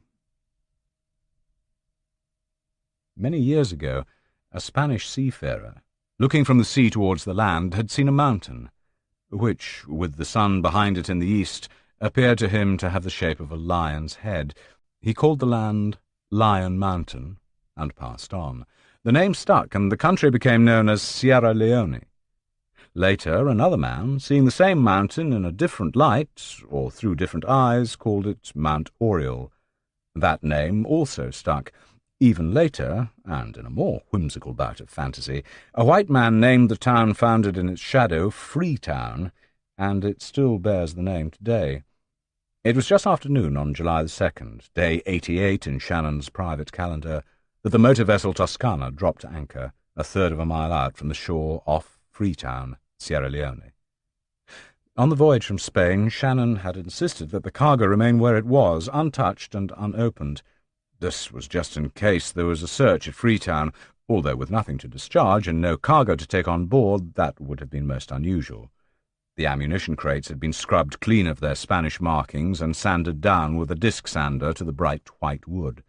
Stenciled markings showing the crates contained drilling bits for the oil rigs off the Cameroon coast had been painted on. Only one job had he allowed to be done on the way south. The bundles of mixed clothing had been sorted, and the one containing the haversacks and webbing had been opened. With canvas needle and palm, Cipriani, Vlaminck, and Dupree had passed the days cutting the haversacks to pieces and transforming them into backpacks fitted with a score of long, narrow pouches, each capable of taking 1 bazooka rocket. These, now shapeless and inexplicable bundles, were stored in the paint locker among the cleaning rags. The smaller knapsacks had also been altered. The packs had been cut away so that only the shoulder straps remained, with braces across the chest and round the waist. Dog clips had been fastened atop each shoulder strap, with others at the belt, and later these frames would accommodate an entire crate of mortar bombs, enabling up to 20 to be carried at one time. The Toscana had announced her presence while 6 miles offshore to the harbour master's office of Freetown, and had been given permission to enter port and anchor out in the bay. As she had no cargo to load or unload, there was no need for her to take up room at the port's precious Queen Elizabeth II quay. She had only come to take on deck crew. Freetown is one of the favourite ports along the West African coast for taking aboard these brawny labourers, who, trained in the use of tackle and winches, are used by the tramp steamers frequenting the smaller timber ports along the coast. They board at Freetown on the outward voyage, and are discharged with their pay on the way back. In 100 coves and creeks along the coast, where cranes and jetties are at a premium, ships have to use their own jumbo derricks to load cargo. It is grindingly hard work, sweating in the tropical fever heat, and white seamen are paid to be seamen, not stevedores. Locally recruited labour might not be available, and probably would not know how to handle cargo, so Sierra Leoneans are brought along. They sleep in the open on the ship's deck for the voyage, brewing up their food and performing their ablutions over the stern. It caused no surprise in Freetown when the Toscana gave this as her reason for calling. When the anchor cable rattled down, Shannon scanned the shoreline right round the bay. almost all of it taken up by the outer shanty town of the country's capital. The sky was overcast, no rain fell, but beneath the clouds the heat was like a greenhouse, and he felt the sweat clamping his shirt to his torso. It would be like this from here on. His eyes riveted on the central area of the city's waterfront, where a large hotel stood looking out over the bay. If anywhere, this was where Langarotti would be waiting, staring out to sea. Perhaps he had not arrived yet, but they could not wait forever. If he was not there by sundown, they would have to invent a reason for staying on, like a broken refrigerator. It would be unthinkable to sail without the cold store working. He took his eyes away from the hotel and watched the tenders plying round the big Elder Dempster ship tied up at the quay. On shore, the Corsican had already seen the Toscana before she dropped anchor, and was heading back into the town. He had been there for a week, and had all the men Shannon wanted. They were not the same tribal group as the Leonians, but no one minded. Men of mixed tribes were available as stevedores and deck cargo.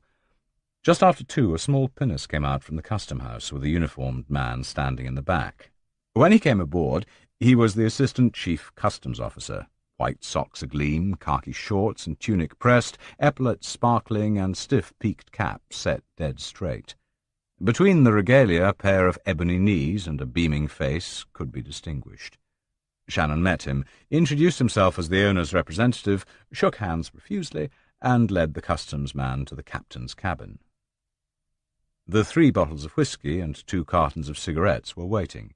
The officer fanned himself, sighed gustily with pleasure at the cool of the air-conditioning, and sipped his beer. He cast an incurious eye over the new manifest, which said that Toscana had picked up machine parts at Brindisi and was taking them to the new Agip Oil Company's offshore concessions near the Cameroon coast. There was no mention of Yugoslavia or Spain. Other cargo was listed as powerboats, inflatable, engines, outboard, and tropical clothing, assorted, also for the oil drillers. On the way back she would wish to load cocoa and some coffee at San Pedro, Ivory Coast, and return to Europe. He exhaled on his official stamp to moisten it, and placed his approval on the manifest. An hour later he was gone, his presents in his tucker bag. Just after 6, as the evening cooled, Shannon made out the long-shore boat moving away from the beach. Amidships, the 2 local men who ran passengers out to the waiting vessels in the bay heaved at their oars. Aft sat 7 other Africans, clutching bundles on their knees. In the prow sat a lone European. As the craft swung expertly into the side of the Toscana, Jean-Baptiste Langarotti came nimbly up the ladder that hung to the water. One by one the bundles were heaved from the bobbing rowing boat up to the rail of the freighter. Then the 7 Africans followed. Although it was indiscreet to do so in sight of land, Vlaminck, Dupree, and Semler started to clap them on the back and shake hands. The Africans, grinning from ear to ear, seemed as happy as the mercenaries. Waldenberg and his mate looked on in surprise. Shannon signed to the captain to take the Toscana back to sea.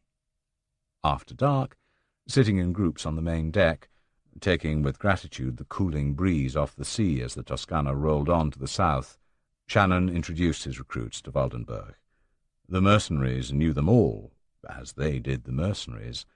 6 of the Africans were young men, called Johnny, Patrick, Ginger, nicknamed Ginger, Sunday, Bartholomew, and Timothy.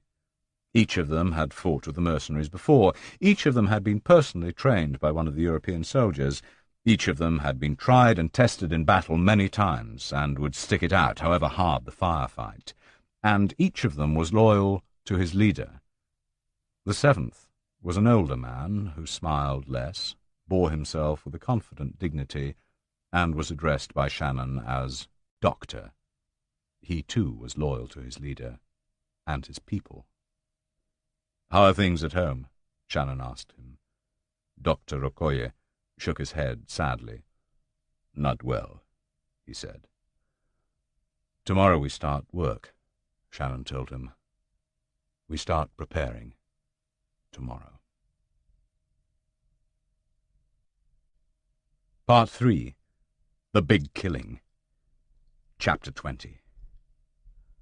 For the remainder of the sea voyage, Cat Shannon worked his men without pause. Only the middle-aged African, whom he called Doctor, was exempt. The rest were divided into parties, each with a separate job to do. Mark Vlaminck and Kurt Semmler broke open the 5 green Castrol oil drums by hammering off the false bottoms, and from each plucked the bulky package of 20 Schmeissers and 100 magazines that were inside. The superfluous lubricating oil was poured into smaller containers and saved for the ship's use. Aided by the 6 African soldiers, the pair stripped the masking tape from each of the 100 submachine guns, which were then individually wiped clean of oil and grease. By the time they had finished, the 6 Africans had already learned the operating mechanisms of the Schmeisser in a way that was as good, if not better, than any weapon familiarization course that they could have undergone. Breaking open the first 10 boxes of 9mm ammunition, the 8 of them sat around the deck, slotting the shells into the magazines, 30 to each, until the first 15,000 rounds from their store had gone into the 500 magazines at their disposal. 80 of the Schmeissers were then set aside, while Jean-Baptiste Langerotti prepared sets of uniforms from the bales stored in the hold. These sets consisted of 2 tea-vests, 2 pairs of pants, 2 pairs of socks, 1 pair of boots, 1 set of trousers, 1 berry, 1 combat blouse, and 1 sleeping bag. When these were ready, the bundle was wrapped up. 1 Schmeisser and 5 full magazines were wrapped in an oily cloth, slipped into a polythene bag, and the whole lot stuffed into the sleeping bag. Tied at the top and ready for handling like a sack, each sleeping bag comprised the necessary clothing and weaponry for 1 future soldier. 20 sets of uniforms and 20 Schmeissers, with 5 magazines per carbine, were set aside. These were for the attack force itself, although the force only numbered 11, with spares for the crew if necessary.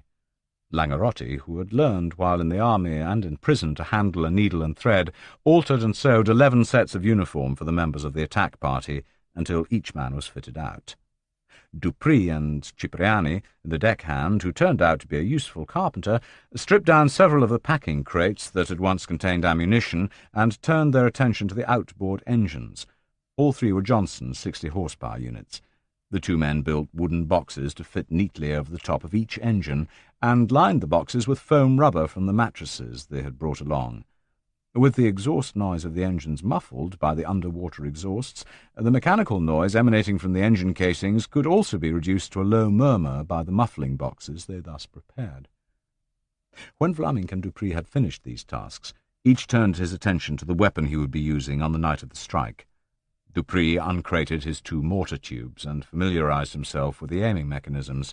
He had not used the Yugoslav model of mortar before, but was relieved to see it was helpfully simple.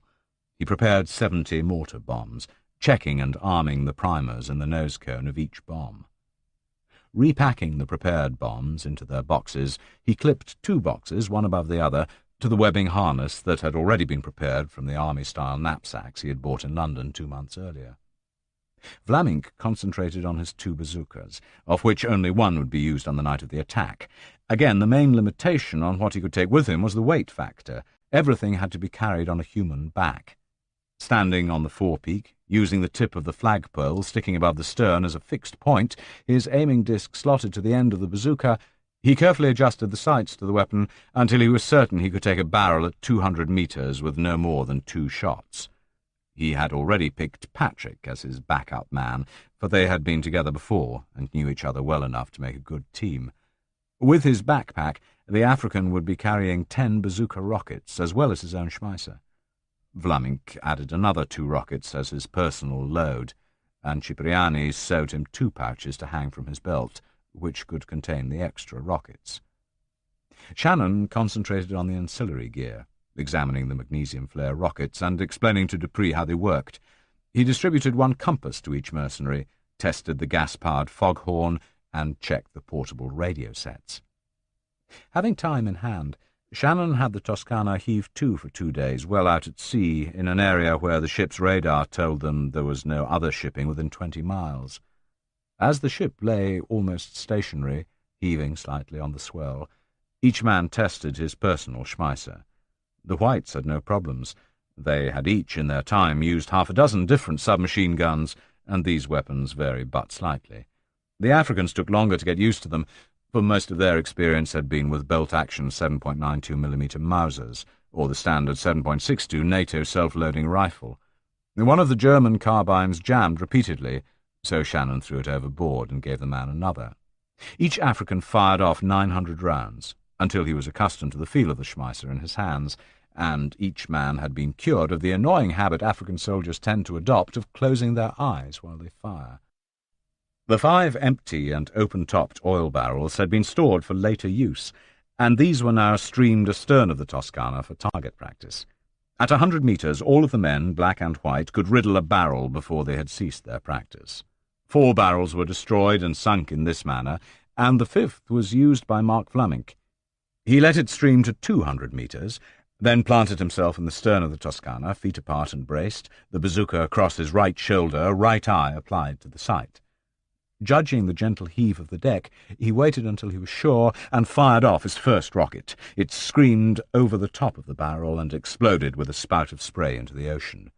His second rocket took the barrel in the centre. There was a crash, and the boom of the explosion echoed back over the water to the watching mercenaries and crew.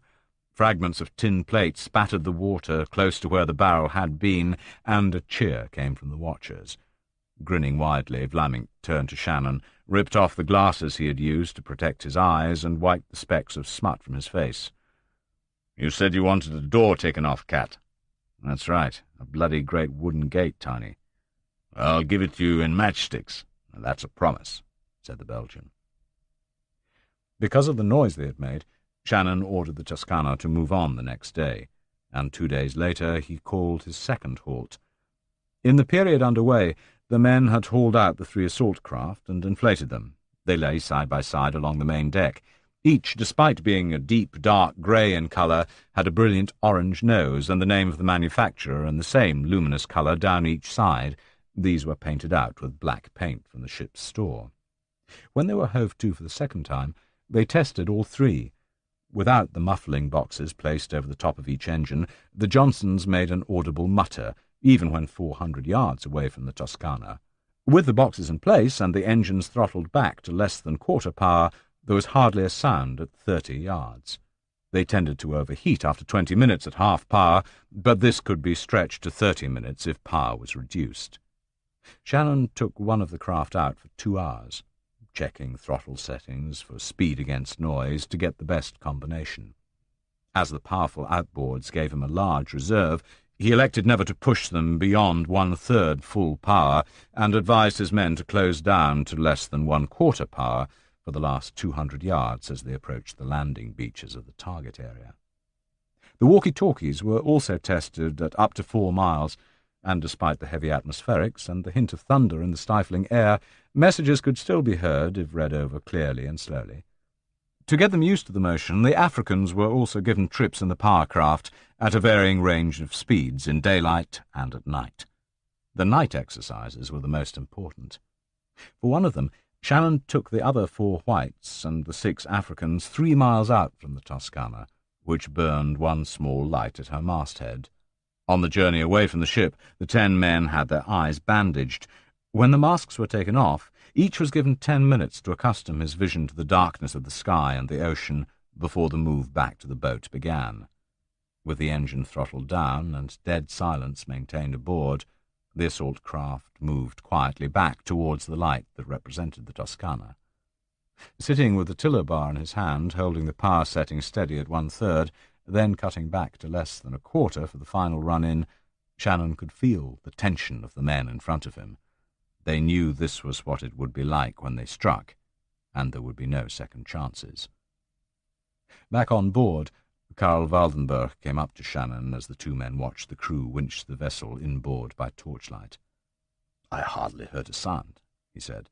"Not until you were a couple of 100 meters away, and I was listening hard. Unless they have very alert guards posted, you should be able to make the beach wherever you are going. Incidentally, where are you going? I need more charts if I have to proceed much further." "I think you'd all better know," said Shannon. "We'll spend the rest of the night going through the briefing."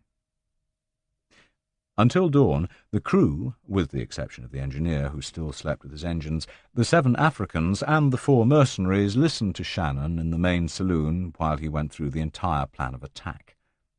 He had prepared and set up his projector and slide transparencies, some of which were pictures he had taken while in Zangaro, others of which were the maps and charts he had bought or drawn for himself. When he had finished, there was dead silence in the stifling cabin, the blue wreaths of cigarette smoke trickling out through the open portholes into the equally clammy night outside. Finally, Waldenberg said, "Gott in Himmel." Then they all started. It took an hour before the questions were answered. Waldenberg wanted reassurance that if anything went wrong, the survivors would be back on board and the Toscana well over the horizon before sunrise. Shannon gave it to him. "We have only your word for it. They have no navy, no gunboats," he said. "Then my word will have to do," said Shannon. "They have none." "Just because you did not see any, they have none," snapped Shannon.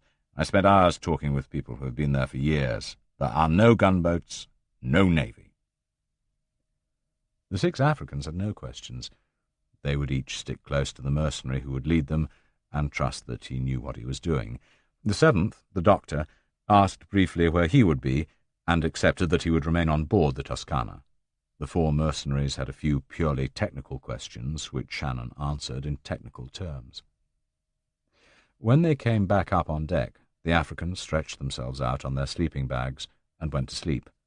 Shannon had often envied their ability to sleep at any time, in any place, in almost any circumstances. The doctor retired to his cabin, as did Norberto, who would take the next watch. Waldenberg went into his wheelhouse, and the Toscana began to move again towards her destination, just 3 days away. The 5 mercenaries grouped themselves on the afterdeck behind the crew quarters and talked until the sun was high. They all approved of the plan of attack and accepted that Shannon's reconnaissance had been accurate and precise. If anything had let your thoughts drift since then, if there had been an unforeseen addition to the town's defences or improvements to the palace, they knew they could all die. They would be very few, dangerously few, for such a job, and there was no margin for things going wrong, but they accepted that either they had to win within 20 minutes, or they would have to get back to their boats and leave in a hurry, those that could leave. They knew that no one was going to come looking for wounded, and that anyone finding one of his colleagues badly hurt and unmovable would be expected to give him one mercenary's last gift to another, the quick, clean way out, preferable to capture and the slow death. It was part of the rules, and they had all had to do it before. Just before noon, they parted company and turned in. They all woke early on the morning of day 99.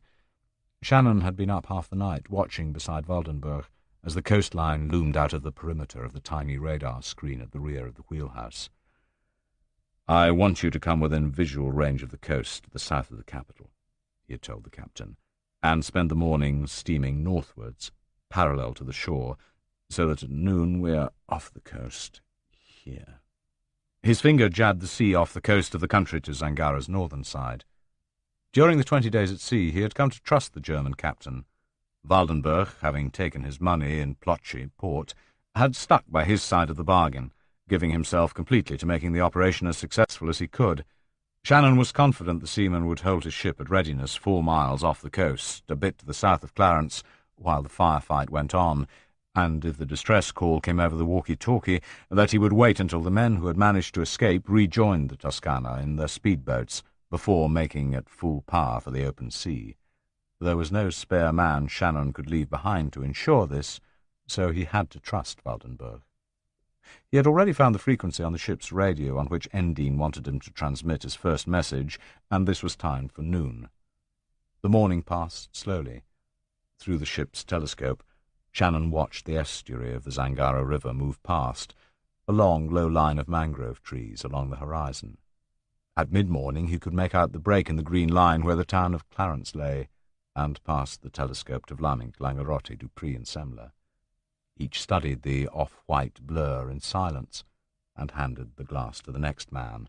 They smoked more than usual, and mooched around the deck, tense and bored with the waiting, wishing, now they were so close, that they could go straight into action. At noon, Shannon began to transmit his message. He read it in clear into the radio speaker. It was just one word, plantain.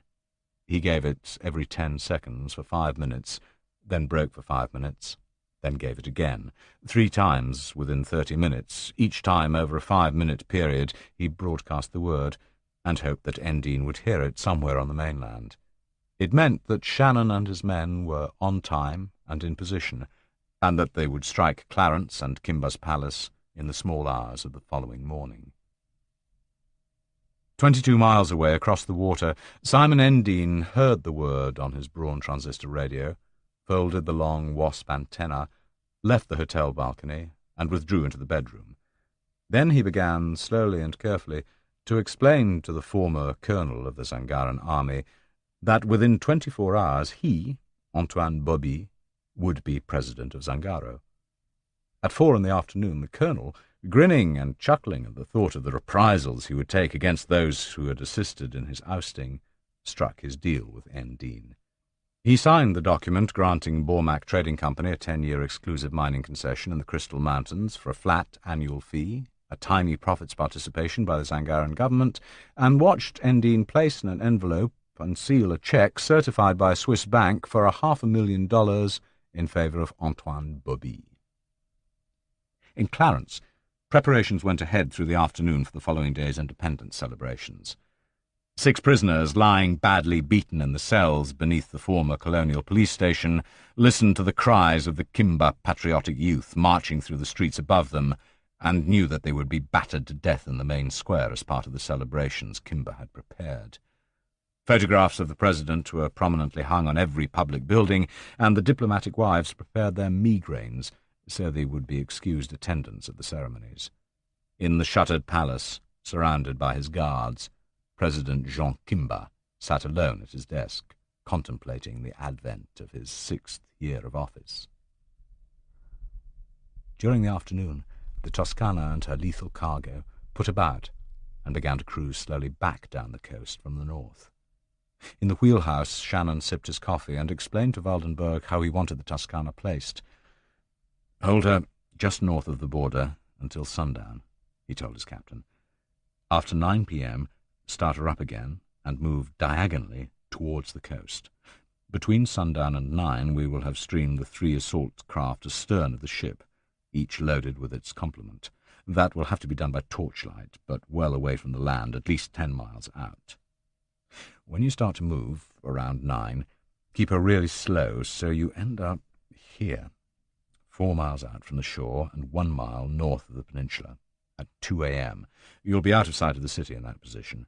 With all lights doused, no one should see you. So far as I know, there's no radar on the peninsula, unless a ship's in port."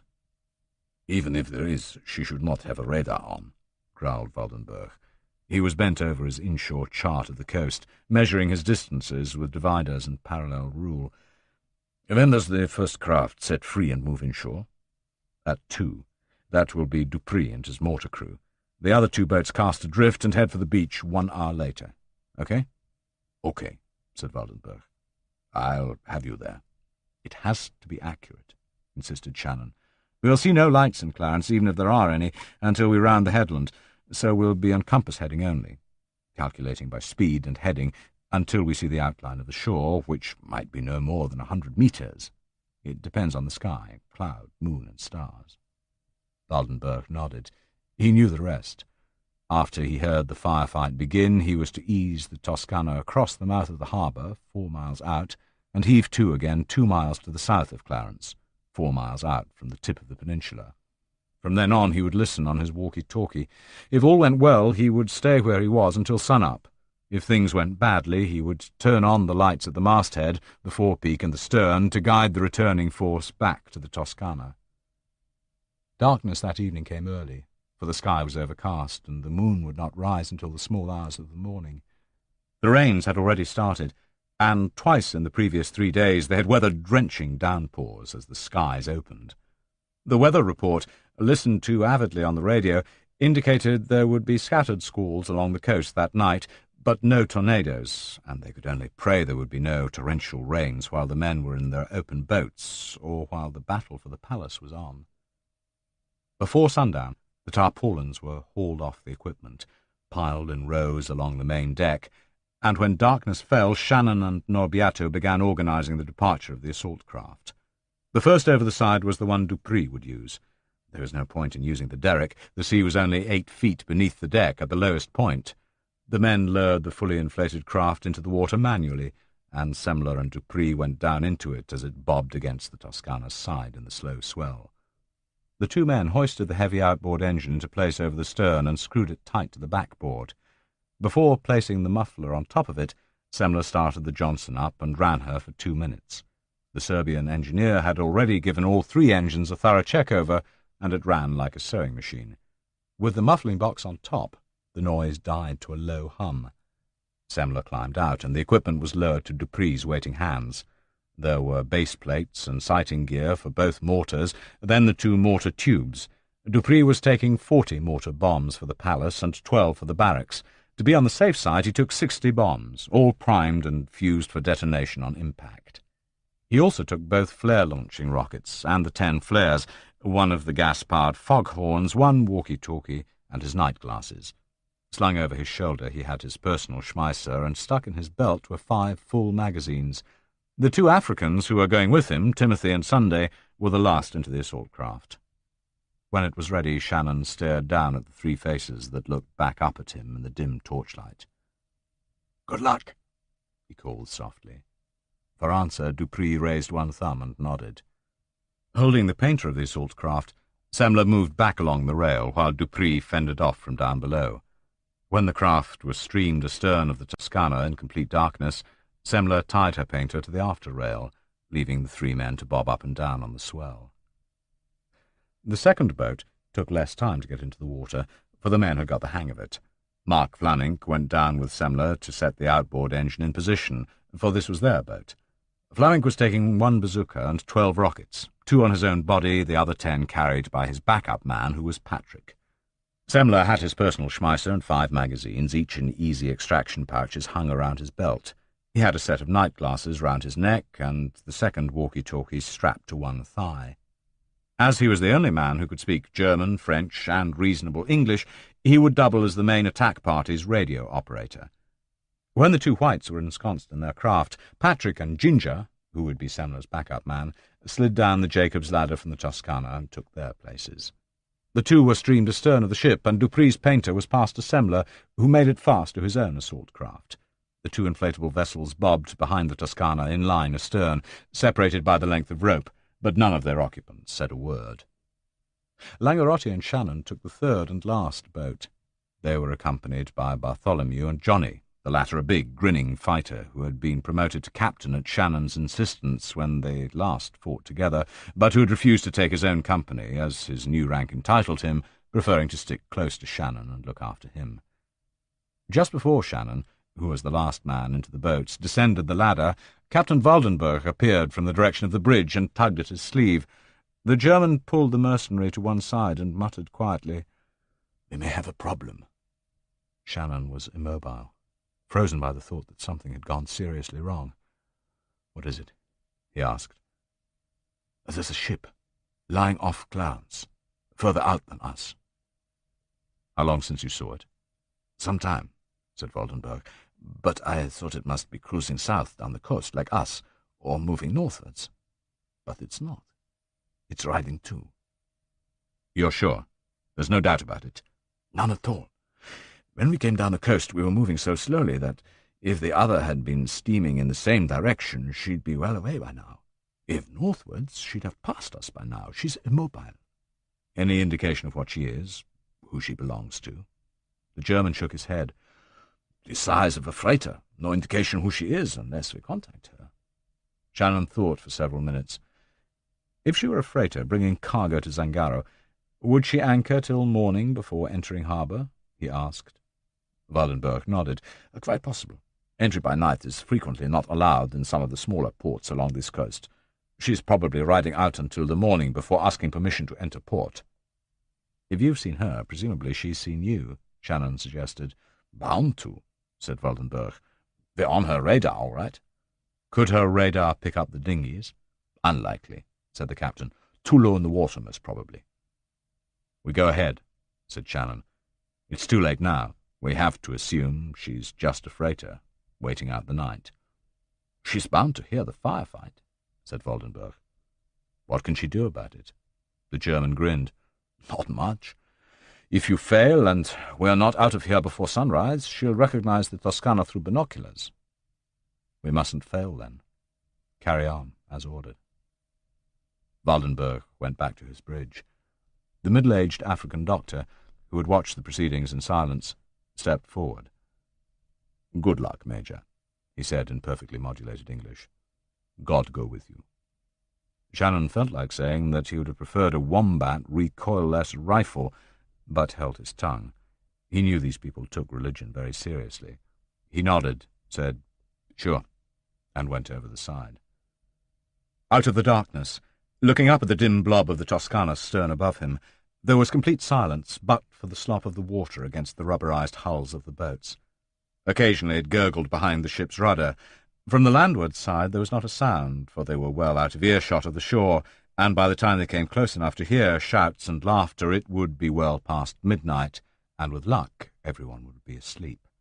Not that there was much laughter in Clarence, but Shannon was aware how far a single sharp sound can travel over water at night, and everyone in his party, in the boats and on the Toscana, was sworn to silence and no smoking. He glanced at his watch. It was 9:15. He sat back to wait. At 9, the hull of the Toscana emitted a low rumble, and the water beneath her stern began to churn and bubble, the phosphorescent white wake running back to slap against the snub nose of Shannon's assault craft. Then they were under way, and by dipping his fingers over the side he could feel the caress of the passing water. 5 hours to cover 28 nautical miles. The sky was still overcast, and the air was like that inside an old greenhouse, but a hole in the cloud cover let a little dim starlight through. Astern he could make out the craft of Vlaming and Semler at the end of the 20 feet of rope, and somewhere behind them Yanni Dupree was moving along in the wake of the Toscana.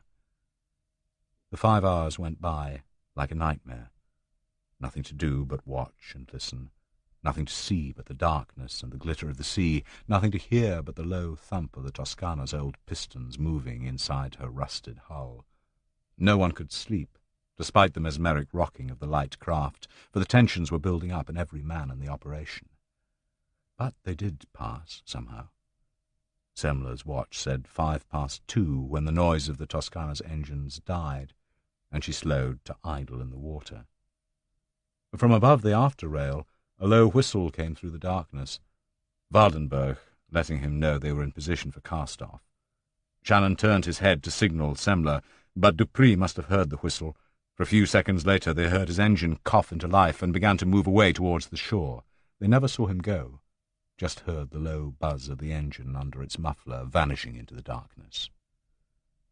At the helm of his assault craft, Big Yanni checked his power setting on the twist grip he held in his right hand and held his left arm with the compass as steady as he could under his eyes. He knew he should have 4.5 miles to cover, angling in towards the coast, trying to make landfall on the outer side of the northern arm that curved round the harbour of Clarence. At that power setting, on that course, he should make it in 30 minutes.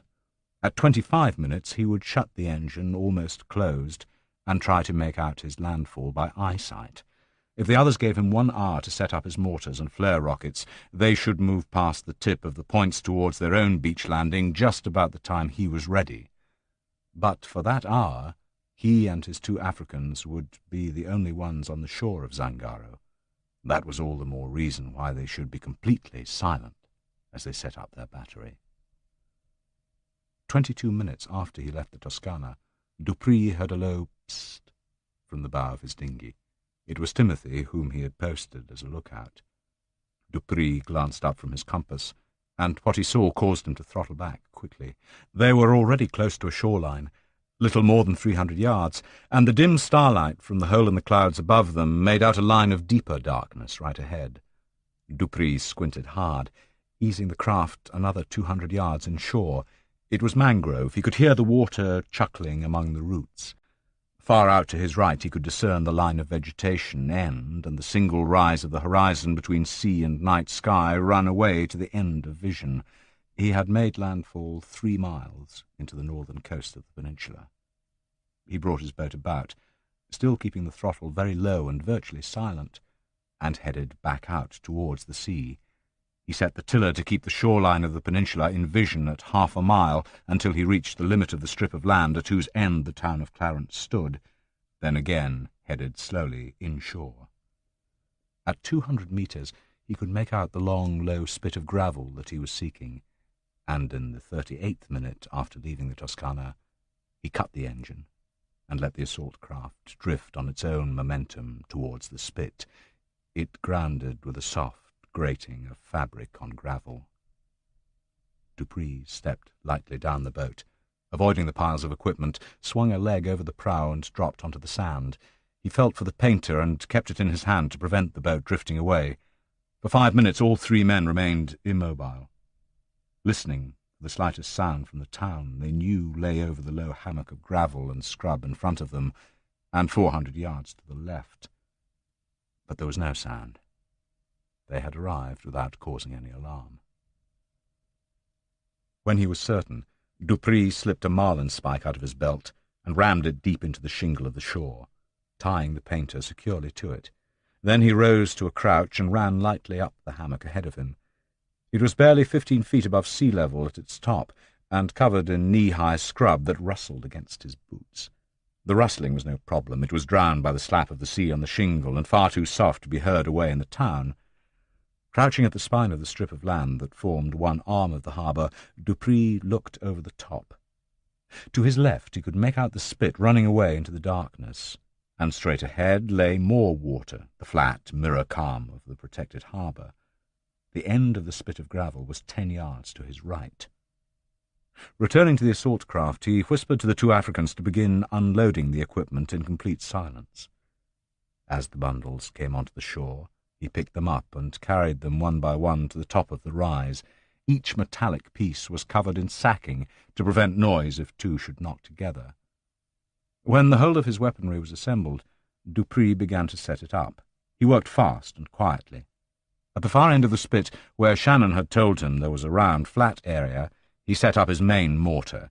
He knew, if Shannon's measurements were accurate, and he trusted they would be, that the range from the tip of the land to the centre of the palace courtyard was 721 metres. Using his compass, he pointed the mortar on the exact compass bearing Shannon had given him from the point he stood to the presidential palace, and carefully adjusted his mortar's elevation to drop his first range-finding bomb as near to the centre of the palace courtyard as possible. He knew when the flares went up that he would not see the whole palace, but just the top story, so he could not watch the bomb hit the ground, but he would see the upward flash of the explosion over the brow of the ground behind the warehouse at the other end of the harbour, and that would be enough. When he was finished with the first, he set up the second mortar. This was pointing at the barracks, and he put the base plate 10 yards away from the first, down the spine of the land on which he stood. He knew both range and bearing from this mortar to the barracks, and knew that the accuracy of the second mortar was not vital, since its intent was to drop bombs at random into the acreage of the former police lines and scatter the Zangaran army men through panic. Timothy, who had been his sergeant on mortars the last time they fought, would handle the second mortar on his own.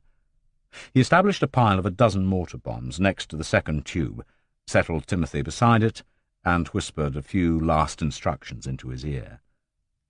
Between the 2 mortars, he established the 2 flare-launching rockets and jammed 1 rocket down each launcher, leaving the other 8 lying handy. Each flare was reputed to have a life of 20 seconds, so if he was to operate both his own mortar and the illuminations, he knew he would have to work fast and skillfully. He needed Sunday to pass him his mortar bombs from the stack he had built beside the emplacement. When he had finished, he looked at his watch. 3:22 in the morning. Shannon and the other 2 boys must be off the shore somewhere, heading for the harbour. He took his walkie-talkie, extended the aerial to its full length, switched on, and waited the prescribed 30 seconds for it to warm up. From then on, it would not be switched off again. When he was ready, he pressed the blip button 3 times at 1-second intervals. A mile off the shore, Shannon was at the helm of the leading assault craft, eyes straining into the darkness ahead. To his left-hand side, Semler kept the second craft in formation order, and it was he who heard the 3 buzzes from the walkie-talkie on his knee. He steered his boat softly into the side of Shannon's, so the 2 rounded sides scuffed each other. Shannon looked towards the other boat. Semler hissed and pulled his boat away again to maintain station at 2 meters.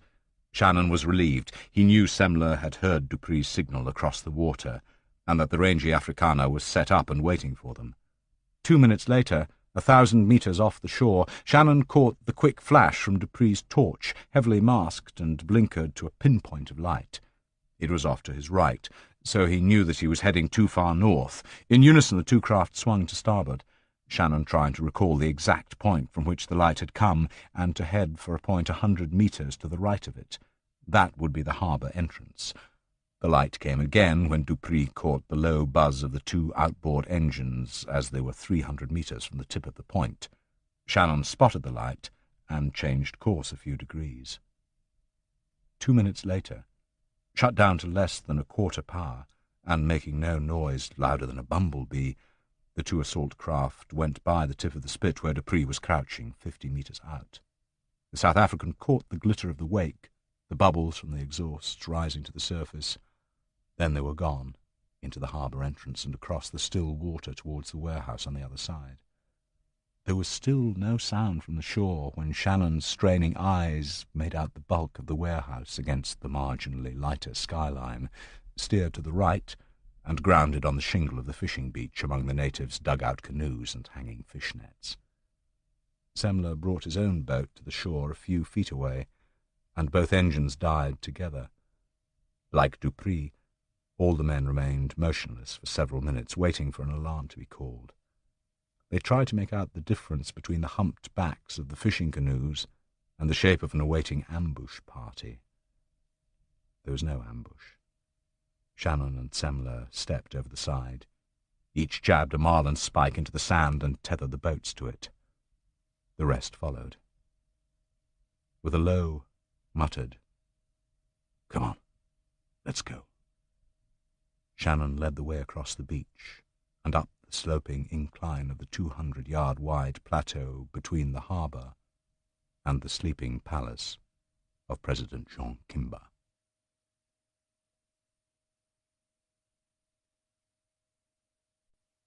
Chapter 21. The 8 men ran in a low crouch, up through the scrubland of the hillside and out onto the plain at the top. It was 3:30, and no lights were burning in the palace. Shannon knew that halfway between the top of the rise and the palace, 200 yards away, they would meet the coast road, and standing at the junction would be at least 2 palace guards.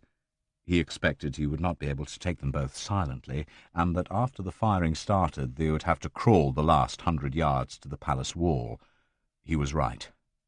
Out across the water, waiting in his lonely vigil, Big Yanni Dupree waited for the shot that would send him into action. He had been briefed that whoever fired the shot, or however many there were, the first one would be his signal. He crouched close to the flare rocket launchers, waiting to let the first one go. In his spare hand was his first mortar bomb. Shannon and Langarotti were out ahead of the other 6 when they made the road junction in front of the palace, and already both were wet with sweat. Their faces, blackened with sepia dye, were streaked by the running perspiration. The rent in the clouds above them was larger, and more stars showed through, so that, although the moon was still hidden, there was a dim light across the open area in front of the palace. At 100 yards, Shannon could make out the line of the roof against the sky, though he missed the guards until he stumbled over one. The man was seated on the ground, snoozing. He was too slow and too clumsy with the commando knife in his right hand. After stumbling, he recovered, but the Vindu guard rose with equal speed and emitted a brief yell of surprise. The call attracted his partner, also hidden in the uncut grass a few feet away. The second man rose, gurgled once as the Corsican's knife opened his throat from carotid artery to jugular vein, and went back down again, choking out his last seconds. Shannon's man took the swipe with the Bowie knife in the shoulder, let out another scream, and ran. 100 yards in front, close to the palace gate, there was a second cry and the sound of a bolt operating in the breech of a rifle. It was never quite certain who fired first. The wild shot from the palace gate and the snarling rip of Shannon's half-second burst that sliced the running man almost in 2 blended with each other. From far behind them there was a whoosh and a scream in the sky. 2 seconds later the sky above them exploded in blistering white light. Shannon caught a brief impression of the palace in front of him, 2 figures in front of its gate, and the feeling of his other 6 men fanning out to right and left of him. Then the 8 of them were face down in the grass and crawling forwards. Yanni Dupree stepped away from the rocket launcher the instant he had torn the lanyard off the first rocket and was slipping his mortar bomb down the tube as the rocket screamed upwards. The smack thump of the mortar bomb departing on its parabola towards the palace blended with the crash of the magnesium flare exploding away towards the land, over the spot he hoped his colleagues would have reached. He took a second bomb and, squinting into the light from the palace, waited to watch the first one fall. He had given himself 4 sighting shots on an estimate of 15 seconds for each bomb in flight. After that, he knew he could keep up a fire rate of 1 every 2 seconds, with Sunday feeding him the ammunition singly but fast and in rhythm. His first sighting bomb hit the front right-hand corners of the palace roof, high enough for him to see the impact. It did not penetrate, but blew the tiles off the roof just above the gutter. Stooping, he twirled the traverse knob of the directional aiming mechanism a few mils to the left and slipped in his second bomb just as the flare fizzled out. He had stepped across to the other rocket launcher, ripped off the firing lanyard of the rocket, sent it on its way, and stuffed a fresh pair into the 2 launchers before he needed to look up again. The second flare burst into light above the palace, and 4 seconds later the second bomb landed. It was dead center, but short, for it fell onto the tiles directly above the main door. Dupree was also pouring sweat, and the grub screw was slick between his fingers. He brought the angle of elevation slightly down, lowering the nose of the mortar a whisker towards the ground for extra range. Working the opposite way to artillery, mortars have to be lowered for extra range.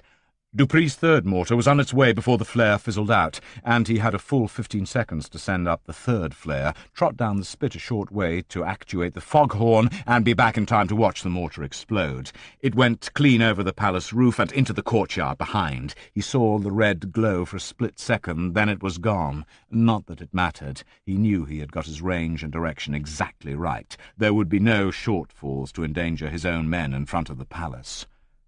Shannon and his men were face down in the grass as the 3 flares lit up the scene around them and Yanni's ranging shots went in. No one was prepared to raise his head until the Afrikaner was sending the hardware over the top of the palace and into the rear courtyard. Between the second and third explosions, Shannon risked putting his head up. He knew he had 15 seconds until the third mortar went home. He saw the palace in the glare of the third magnesium flare, and 2 lights had gone on in the upper rooms. After the reverberations of the second mortar bomb died away, he heard a variety of screams and shouts from inside the fortress. These were the first and last sounds the defenders made before the roar of explosives blotted out all else. Within 5 seconds the foghorn had gone on, the long, maniacal scream howling across the water from the harbour spit, filling the African night with a wail like 1,000 released banshees. The crash of the mortar going into the palace courtyard was almost drowned out, and he heard no more screams. When he raised his head again, he would see no further damage to the front of the palace, and assumed Yanni had dropped the bomb over the top. By agreement, Yanni would use no more testing shots after his first on target, but go straight into the faster rhythm. From the sea behind him, Shannon heard the thud of mortars begin, steady, pulsing like a heartbeat in the ears, backed by the low, monotonous wail of the foghorn that had a life of 70 seconds on its gas canister. To get rid of 40 bombs, Yanni would need 80 seconds, and it was agreed that if there were a 10-second pause at any point after halfway, he would cease the bombardment so his colleagues would not run forward and be blown apart by a latecomer. Shannon had few doubts Yanni would not muff it. When the main barrage began to hit the palace 15 seconds after the thumps of their firing were heard, the 8 men in the grass had a grandstand view. There was no more need for flares. The roaring crash of the mortar bombs going into the flagstone-covered courtyard behind the palace threw up gobbets of red light every 2 seconds. Only tiny Mark Fleming had anything to do. He was out to the left of the line of men, almost exactly in front of the main gate. Standing 4 square to the palace, he took careful aim and sent off his first rocket. A 20-foot-long tongue of flame whirled out of the rear of the bazooka, and the pineapple-sized warhead sped for the main gate. It exploded high to the right-hand edge of the double doors, ripping a hinge out of the masonry and leaving a yard-square hole in the woodwork. Kneeling by his side, Patrick slipped the rockets out of his backpack, spread on the ground, and passed them upwards. The second shot began to topple in mid-air and exploded against the stonework of the arch above the door. The third hit the centre lock. Both doors seemed to erupt upwards under the impact. Then they sagged on the twisted hinges, fell apart, and swung inwards. Yanni Dupree was halfway through his barrage. and the red glare from behind the roof of the palace had become constant. Something was burning in the courtyard, and Shannon supposed it was the guardhouses. When the doors swung open, the men crouching in the grass could see the red glare through the archway. The two figures swayed in front of it and fell down before they could emerge. Mark sent 4 more rockets straight through the open gate into the furnace beyond the archway, which apparently was a through passage to the courtyard behind. It was Shannon's first glimpse of what lay beyond the gate. The mercenary leader screamed to Fleming to stop firing, for he had used 7 of his dozen rockets, and for all Shannon knew there might be an armoured vehicle somewhere in the town, despite what Gomez had said. But the Belgian was enjoying himself. He sent another 4 rockets through the front wall of the palace, at ground level and the first floor, finally standing exultantly, waving both his bazooka and his last rocket to the palace in front, while Dupree's mortar bombs whirred overhead. At that moment, the foghorn whined away to a whisper and died. Ignoring Fleming, Shannon shouted to the others to move forward, and he, Semler, and Langerotti began to run at a crouch through the grass. Schmeissers held forward, safety catches off, fingers tense on the triggers. They were followed by Johnny, Ginger, Bartholomew, and Patrick, who, having no more bazooka rockets to carry, unslung his submachine gun and joined the others.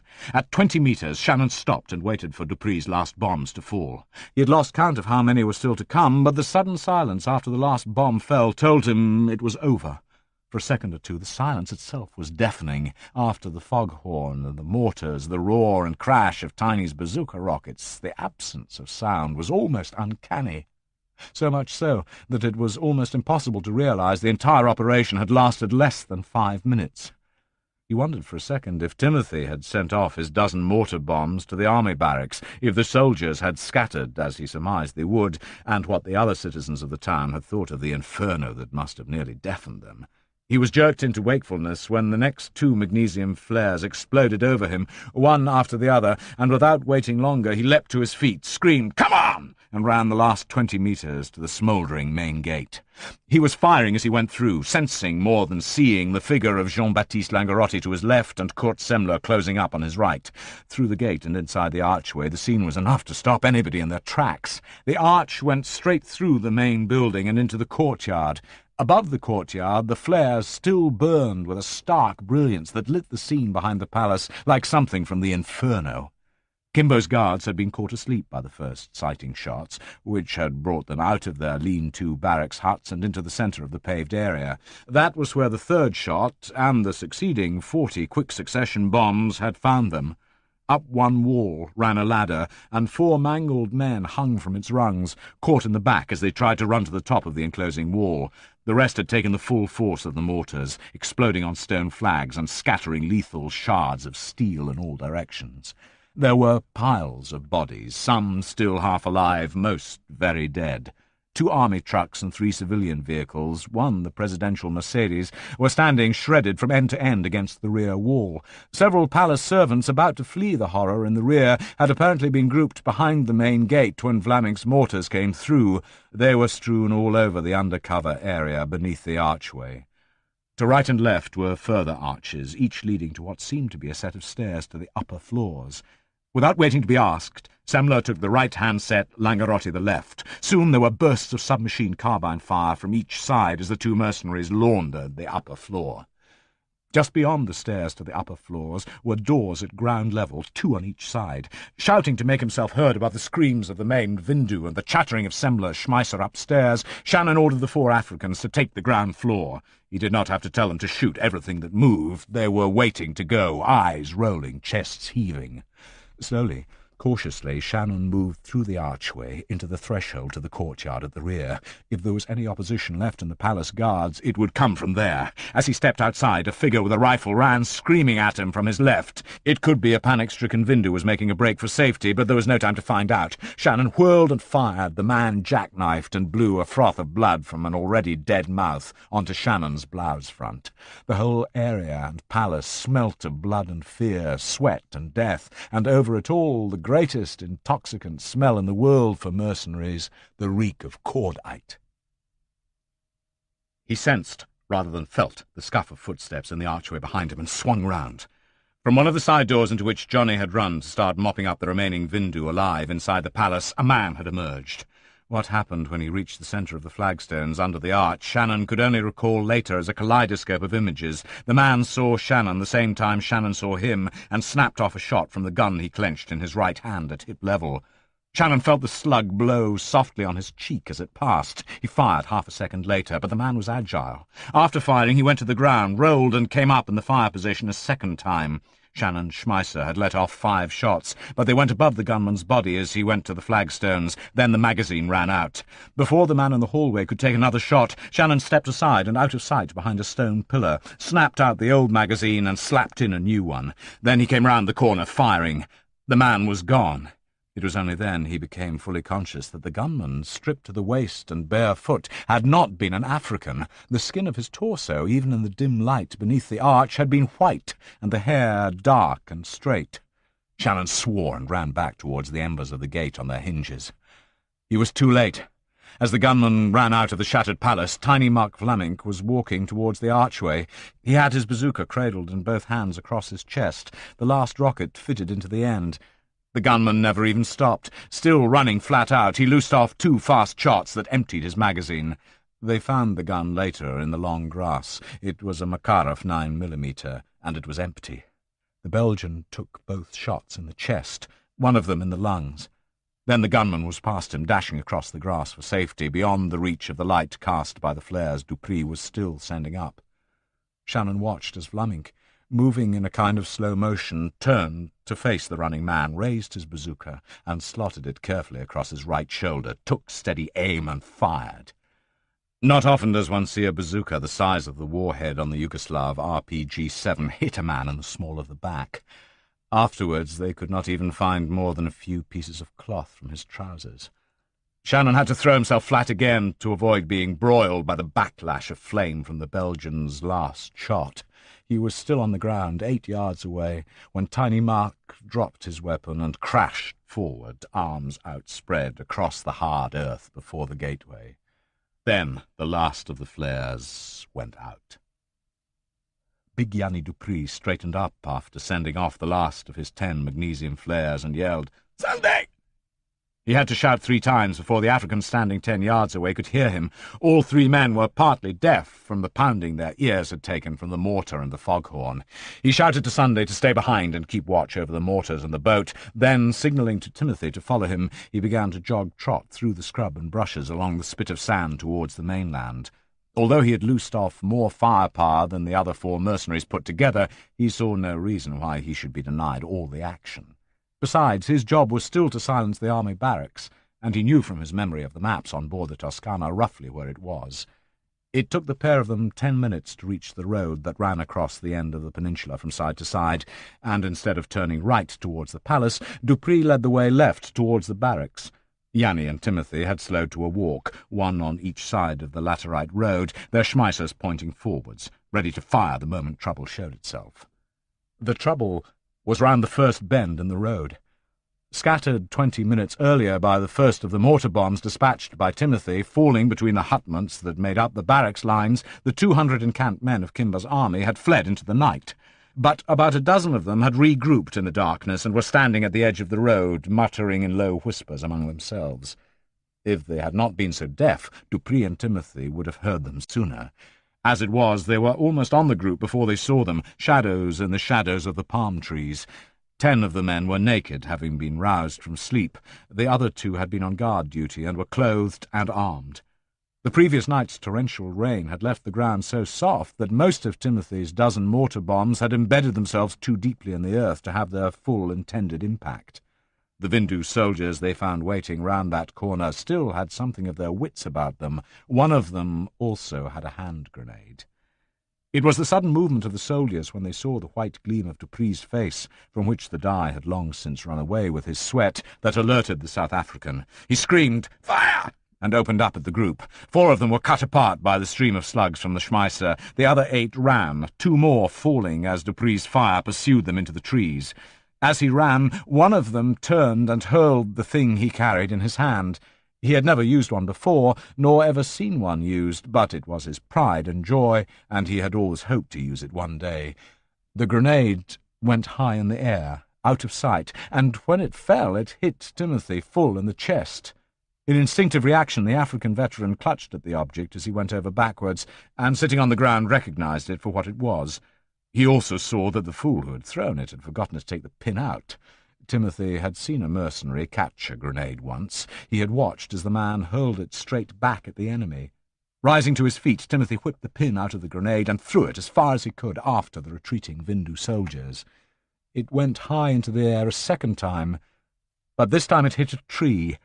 There was a dull clunk as the grenade fell short of where it was intended to go. At that moment, Yanni Dupree started in pursuit, a fresh magazine in his carbine. Timothy shouted a warning, but Dupree must have thought it was a scream of elation. He ran 8 paces forward into the trees, still firing from the hip, and was 2 yards from the grenade when it exploded. He did not remember much more. He remembered the flash and the boom, the sensation of being picked up and tossed aside like a rag doll. Then he must have passed out.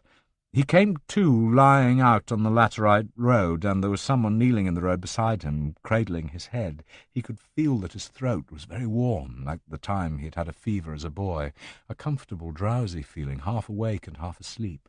He could hear a voice talking to him, saying something repeatedly and urgently, but he could not make out the words.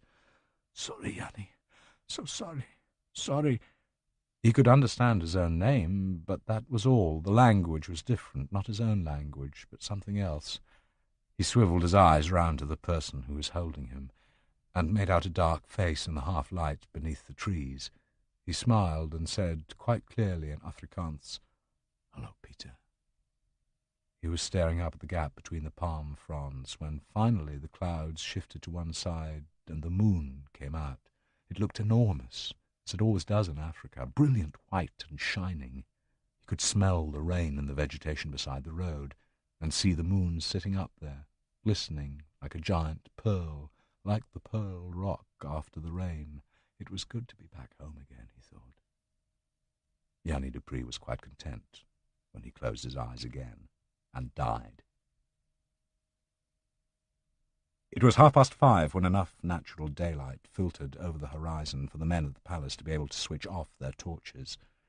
Not that the daylight made the scene in the courtyard look any better, but the job was done. They had brought Vlaminck's body inside and laid it out straight in one of the side rooms off the ground-floor hallway. Beside him lay Yanni Dupree, brought up from the seashore road by 3 of the Africans. Johnny was also dead, evidently surprised and shot by the white bodyguard who had seconds later stopped Vlaminck's last bazooka rocket. The 3 of them were side by side.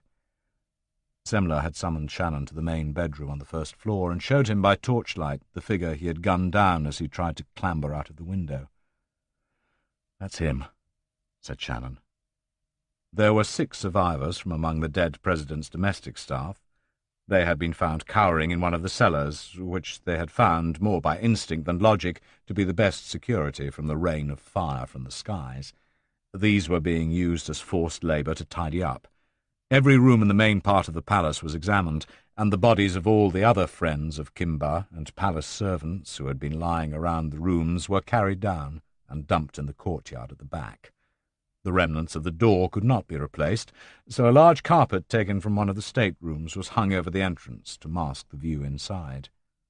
At 5 o'clock, Semler had gone back to the Toscana in one of the speedboats, towing the other 2 behind him. Before leaving, he had contacted the Toscana on his walkie-talkie to give them the code word, meaning all was in order. He was back at 6:30 with the African doctor and the same 3 boats, this time loaded with stores, the remaining mortar bombs, the 80 bundles containing the remaining Schmeissers, and nearly a ton of 9mm ammunition. At 6, according to a letter of instruction Shannon had sent to Captain Waldenberg, the Toscana had begun to broadcast 3 words on the frequency to which Endine was listening. The words pawpaw, cassava, and mango meant, respectively, the operation went ahead as planned, it was completely successful, and Kimba is dead. When the African doctor had viewed the scene of carnage at the palace, he sighed and said, "I suppose it was necessary." "It was necessary," affirmed Shannon, and asked the older man to set about the task he had been brought to do. By 9, nothing had stirred in the town. and the clearing-up process was almost complete. The burial of the Vindu would have to be done later. 2 of the speedboats were back at the Toscana, slung aboard and stowed below, while the 3rd was hidden in a creek not far from the harbour. All traces of the mortars on the point had been removed, the tubes and base plates brought inside, the rocket launchers and packing crates dropped out at sea. Everything and everyone else had been brought inside the palace, which, although battered to hell from the inside, bore only 2 areas of shattered tiles, 3 broken windows in the front, and the destroyed door to indicate from the outside that it had taken a beating. At 10, Semler and Langarotti joined Shannon in the main dining room, where the mercenary leader was finishing off some jam and bread that he had found in the presidential kitchen. Both men reported on the result of their searches. Semler told Shannon the radio room was intact, apart from several bullet holes in the wall, but the transmitter would still send. Kimba's private cellar in the basement had yielded at last to the persuasion of several magazines of ammunition. The National Treasury was apparently in a safe at the rear of the cellar, and the National Armoury was stacked round the walls, enough guns and ammunition to keep an army of 200 or 300 men going for several months in action. "So, now what?" asked Semler when Shannon had heard him out. "So, now we wait," said Shannon. "Wait? For what?" Shannon picked his teeth with a spent match. He thought of Yanni Dupree and Tiny Mark, lying below on the floor, and of Johnny, who would not liberate another farmer's goat for his evening supper. Langarotti was slowly stropping the knife on the leather band round his left fist. "We wait for the new government," said Shannon. The American-built 1-ton truck carrying Simon Endine arrived just after 1 in the afternoon. There was another European at the wheel, and Endine sat beside him, clutching a large-bore hunting rifle. Shannon heard the growl of the engine as the truck left the shore road and came slowly up to the front entrance of the palace, where the carpet hung lifeless in the humid air, covering the gaping hole where the main gate had been. He watched from an upper window as Endine climbed suspiciously down, looked at the carpet and the other pockmarks on the front of the building, and examined the 8 black guards at attention before the gate. Endine's trip had not been completely without incident. After hearing the Toscana's radio call that morning, it had taken him 2 hours to persuade Colonel Bobby that he was actually going back into his own country within hours of the coup. The man had evidently not won his colonelcy by personal courage. Endine himself had a private motive for his bravado, a pot of gold that awaited him when the platinum in the Crystal Mountain was discovered in 2 or 3 months' time. They had set off from the neighbouring capital by road at 9:30 on the 100-mile drive to Clarence. In Europe that distance may take 2 hours. In Africa it is more. They arrived at the border in the mid-morning, and the haggle began to bribe their way past the Vindu guards, who had still not heard of the night's coup in the capital. Colonel Bobby, hiding behind a pair of large and very dark glasses and dressed in a white flowing robe, in aspect like a nightshirt, posed as their car-boy, a personal servant who in Africa never requires papers to cross a border. Endine's papers were in order, like those of the man he brought with him, a hulking strong-arm from London's East End, who had been recommended to Endine as one of the most feared protectors in Whitechapel and a former enforcer for the Cray gang. Ernie Locke was being paid a very handsome fee to keep Endine alive and well, and was carrying a gun under his shirt, acquired locally through the offices of Mancon's mining enterprise in the Republic. Tempted by the money offered, he had already made the mistake of thinking, like Endine, that a good hard man in the East End will automatically make a good hard man in Africa. After crossing the frontier, the truck had made good time until it blew a tire 10 miles short of Clarence. With Endine mounting guard with his rifle, Locke had changed the tire, while Bobby cowered under the canvas in the back. That was when the trouble started. A handful of Vindu troops, fleeing from Clarence, had spotted them and loosed off 6 shots. They all went wide, except one which hit the tire Locke had just replaced. The journey was finished in first gear on a flat tire. Shannon leaned out of the window and called down to Endine. The latter looked up. "Everything okay?" he called. "Sure," said Shannon, "but get out of sight.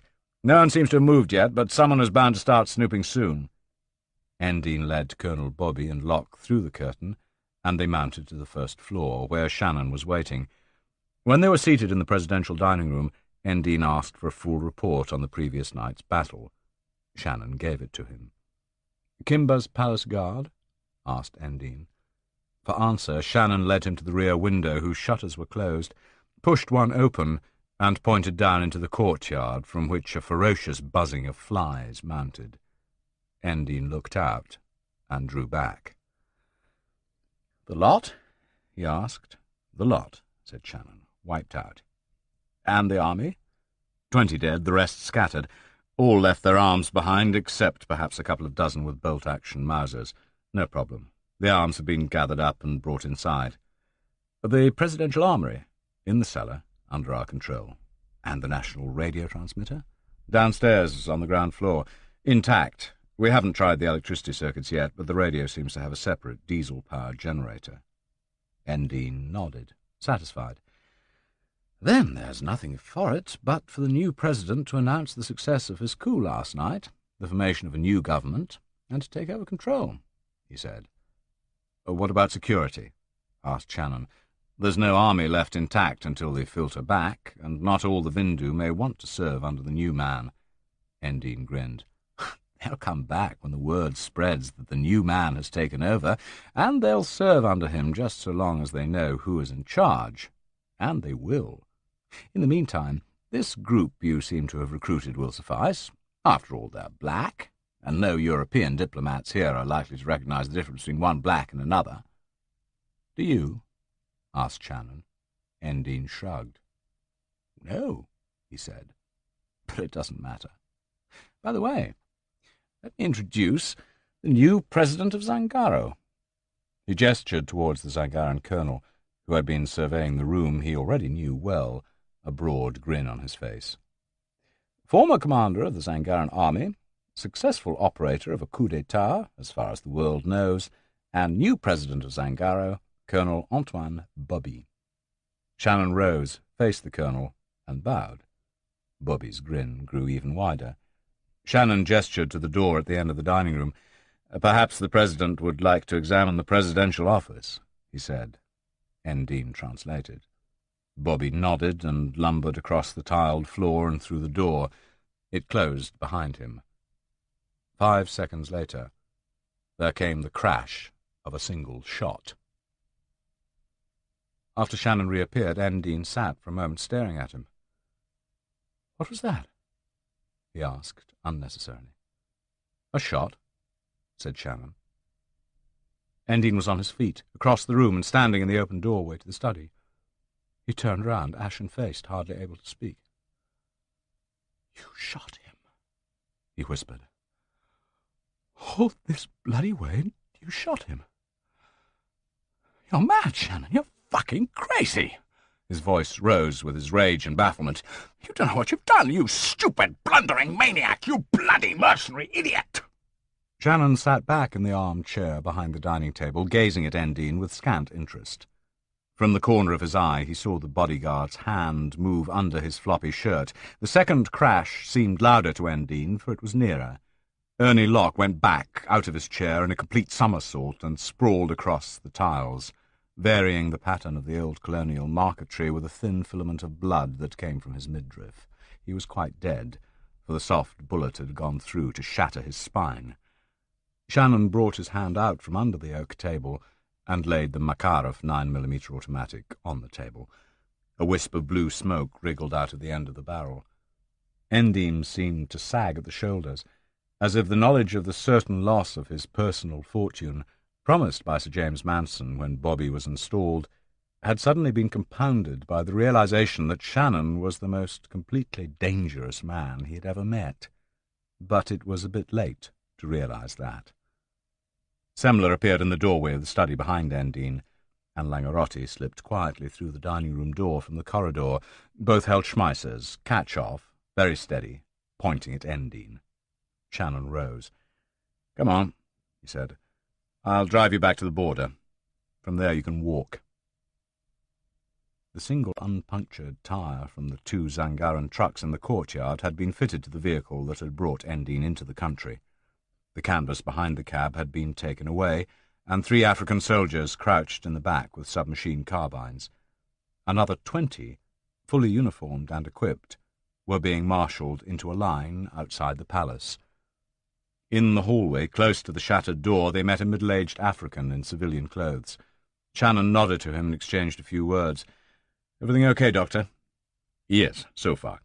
I have arranged with my people to send 100 volunteer workers to clean up. Also, another 50 will be here this afternoon for fitting out and equipping. 7 of the Zangaran men on the list of notables have been contacted at their homes and have agreed to serve. They will meet this evening." "Good. Perhaps you'd better take time off to draft the first bulletin from the new government. It should be broadcast as soon as possible. Ask Mr. Semler to try to get the radio working. If it can't be done, we'll use the ship. Anything else?" "One more thing," said the doctor. "Mr. Semler reports that the ship lying off the shore is a Russian vessel, the Komarov, which has been making repeated requests for permission to enter harbour." Shannon thought for several moments.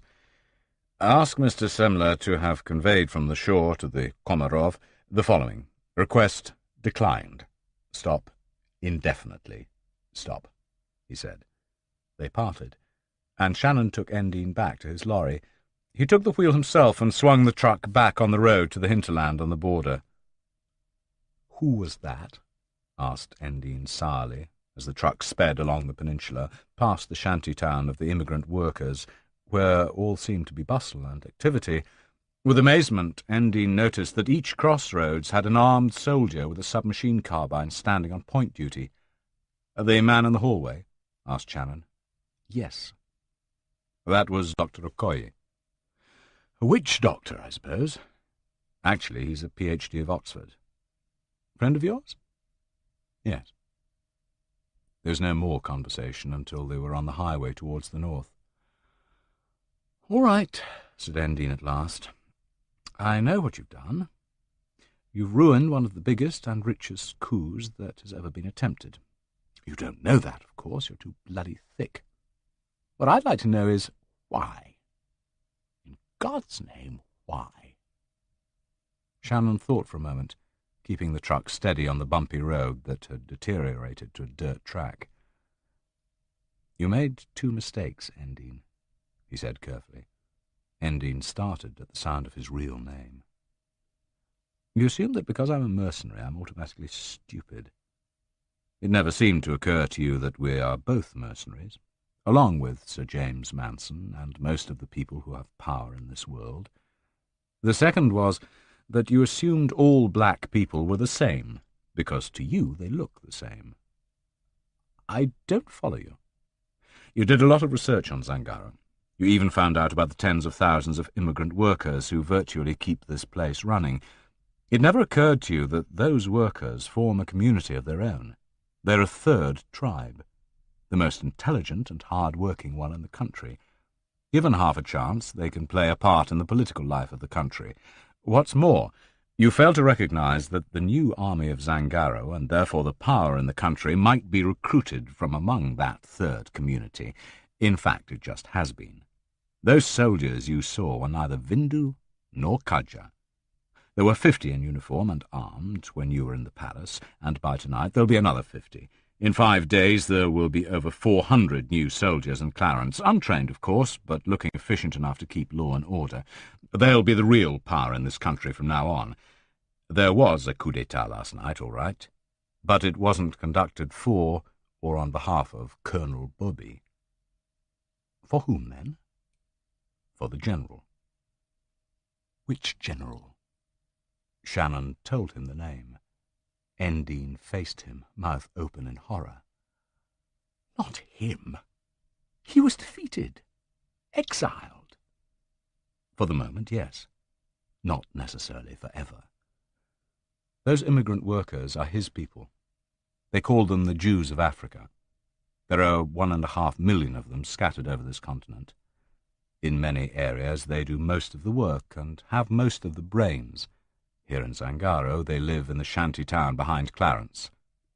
That stupid, great, idealistic bastard! Careful, warned Shannon. Why? Shannon jerked his head over his shoulders. They're the general's soldiers too. Endine turned and looked at the three impassive faces above the three Schmeisser barrels. "They don't speak English all that well, do they?" "The one in the middle," said Shannon mildly, "was a chemist once. Then he became a soldier. Then his wife and 4 children were wiped out by a Saladin armoured car. They're made by Alvis in Coventry, you know. He doesn't like the people who are behind that." Endine was silent for a few more miles. "What happens now?" he asked. "The Committee of National Reconciliation takes over," said Shannon. 4 Vindu members, 4 Kadja, and 2 from the immigrant community. But the army will be made up of the people behind you, and this country will be used as a base and a headquarters. From here, the newly trained men will go back one day to avenge what was done to them. Maybe the general will come and set up residence here, in effect to rule it. You expect to get away with that? You expected to impose that slobbering ape Bobby and get away with it.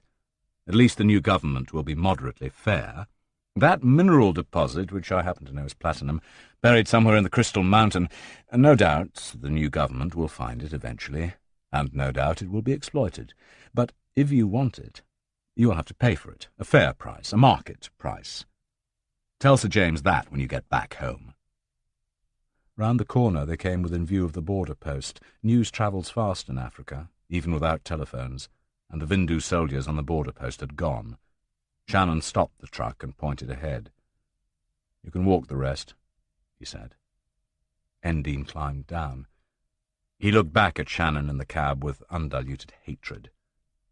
"You still haven't explained why," he said. "You've explained what and how, but not why."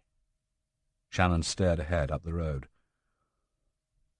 "For nearly 2 years," he said musingly, "I watched between 500,000 and 1 million small kids starve to death because of people like you and Manson. It was done basically so that you and your kind can make bigger profits through a vicious and totally corrupt dictatorship.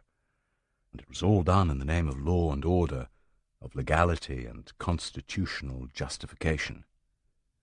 I may be a fighter, I may be a killer, but I'm not a bloody sadist.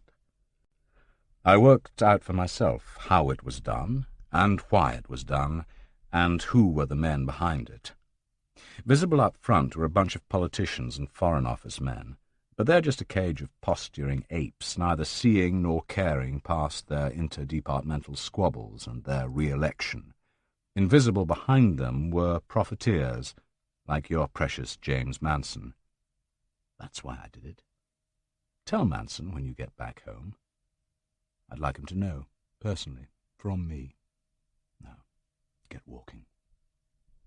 10 yards on, Endine turned round. "Don't ever come back to London, Shannon," he called. "We can deal with people like you there." "I won't," yelled Shannon. Under his breath he murmured, "I won't ever have to." Then he turned the truck round and headed for the peninsula and Clarence.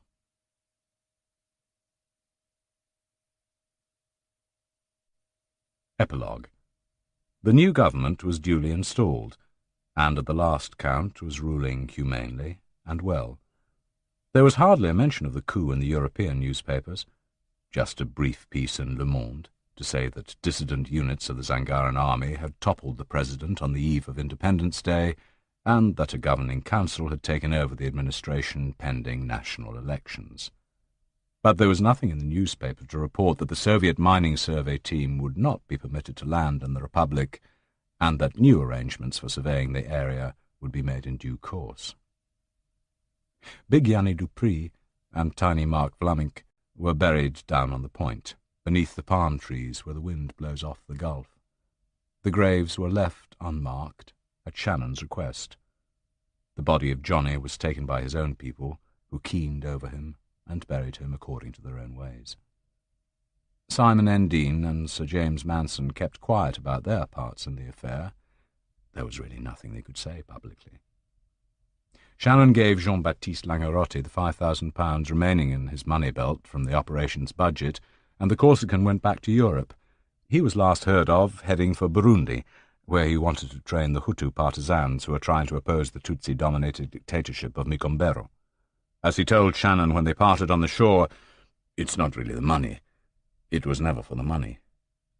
Shannon wrote out letters to Signor Ponti in Genoa in the name of Keith Brown, ordering him to hand over the bearer shares controlling the ownership of the Toscana in equal parts to Captain Waldenberg and Kurt Semmler. A year later, Semmler sold out his share to Waldenberg, who raised a mortgage to pay for it. Then he went off to another war. He died in South Sudan, where he, Ron Gregory, and Rip Kirby were laying a mine to knock out a Sudanese Saladin armoured car. The mine went off, killing Kirby instantly and badly injuring Semmler and Gregory. Gregory got home via the British Embassy in Ethiopia, but Semmler died in the bush. The last thing Shannon did was to send letters to his bank in Switzerland through Langerotti, ordering the bank to make a credit transfer of £5,000 to the parents of Yanni Dupri and Pearl, Cape Province, and another in the same sum to a woman called Anna, who ran a bar in the Kleinstraat in Ostend's red light quarter. He died a month after the coup, the way he told Julie he wanted to go, with a gun in his hand and blood in his mouth and a bullet in the chest. But it was his own gun and his own bullet. It was not the risks or the danger or the fighting that destroyed him, but the little white sticks with the filter tips. That was what he had learned from Dr. Dunois in the Paris surgery. Up to a year if he took things easy, less than 6 months if he pushed himself, and the last month would be bad. So he went out alone when the coughing got worse, and walked into the jungle with his gun and a fat envelope full of typescript, which was sent to a friend in London some weeks later. The natives who saw him walking alone, and later brought him back to the town for burial, said he was whistling when he went. Being simple peasants, growers of yams and cassava, they did not know what the whistling was. It was a tune called Spanish Harlem. That was The Dogs of War by Frederick Forsyth. Read by David Rintoul.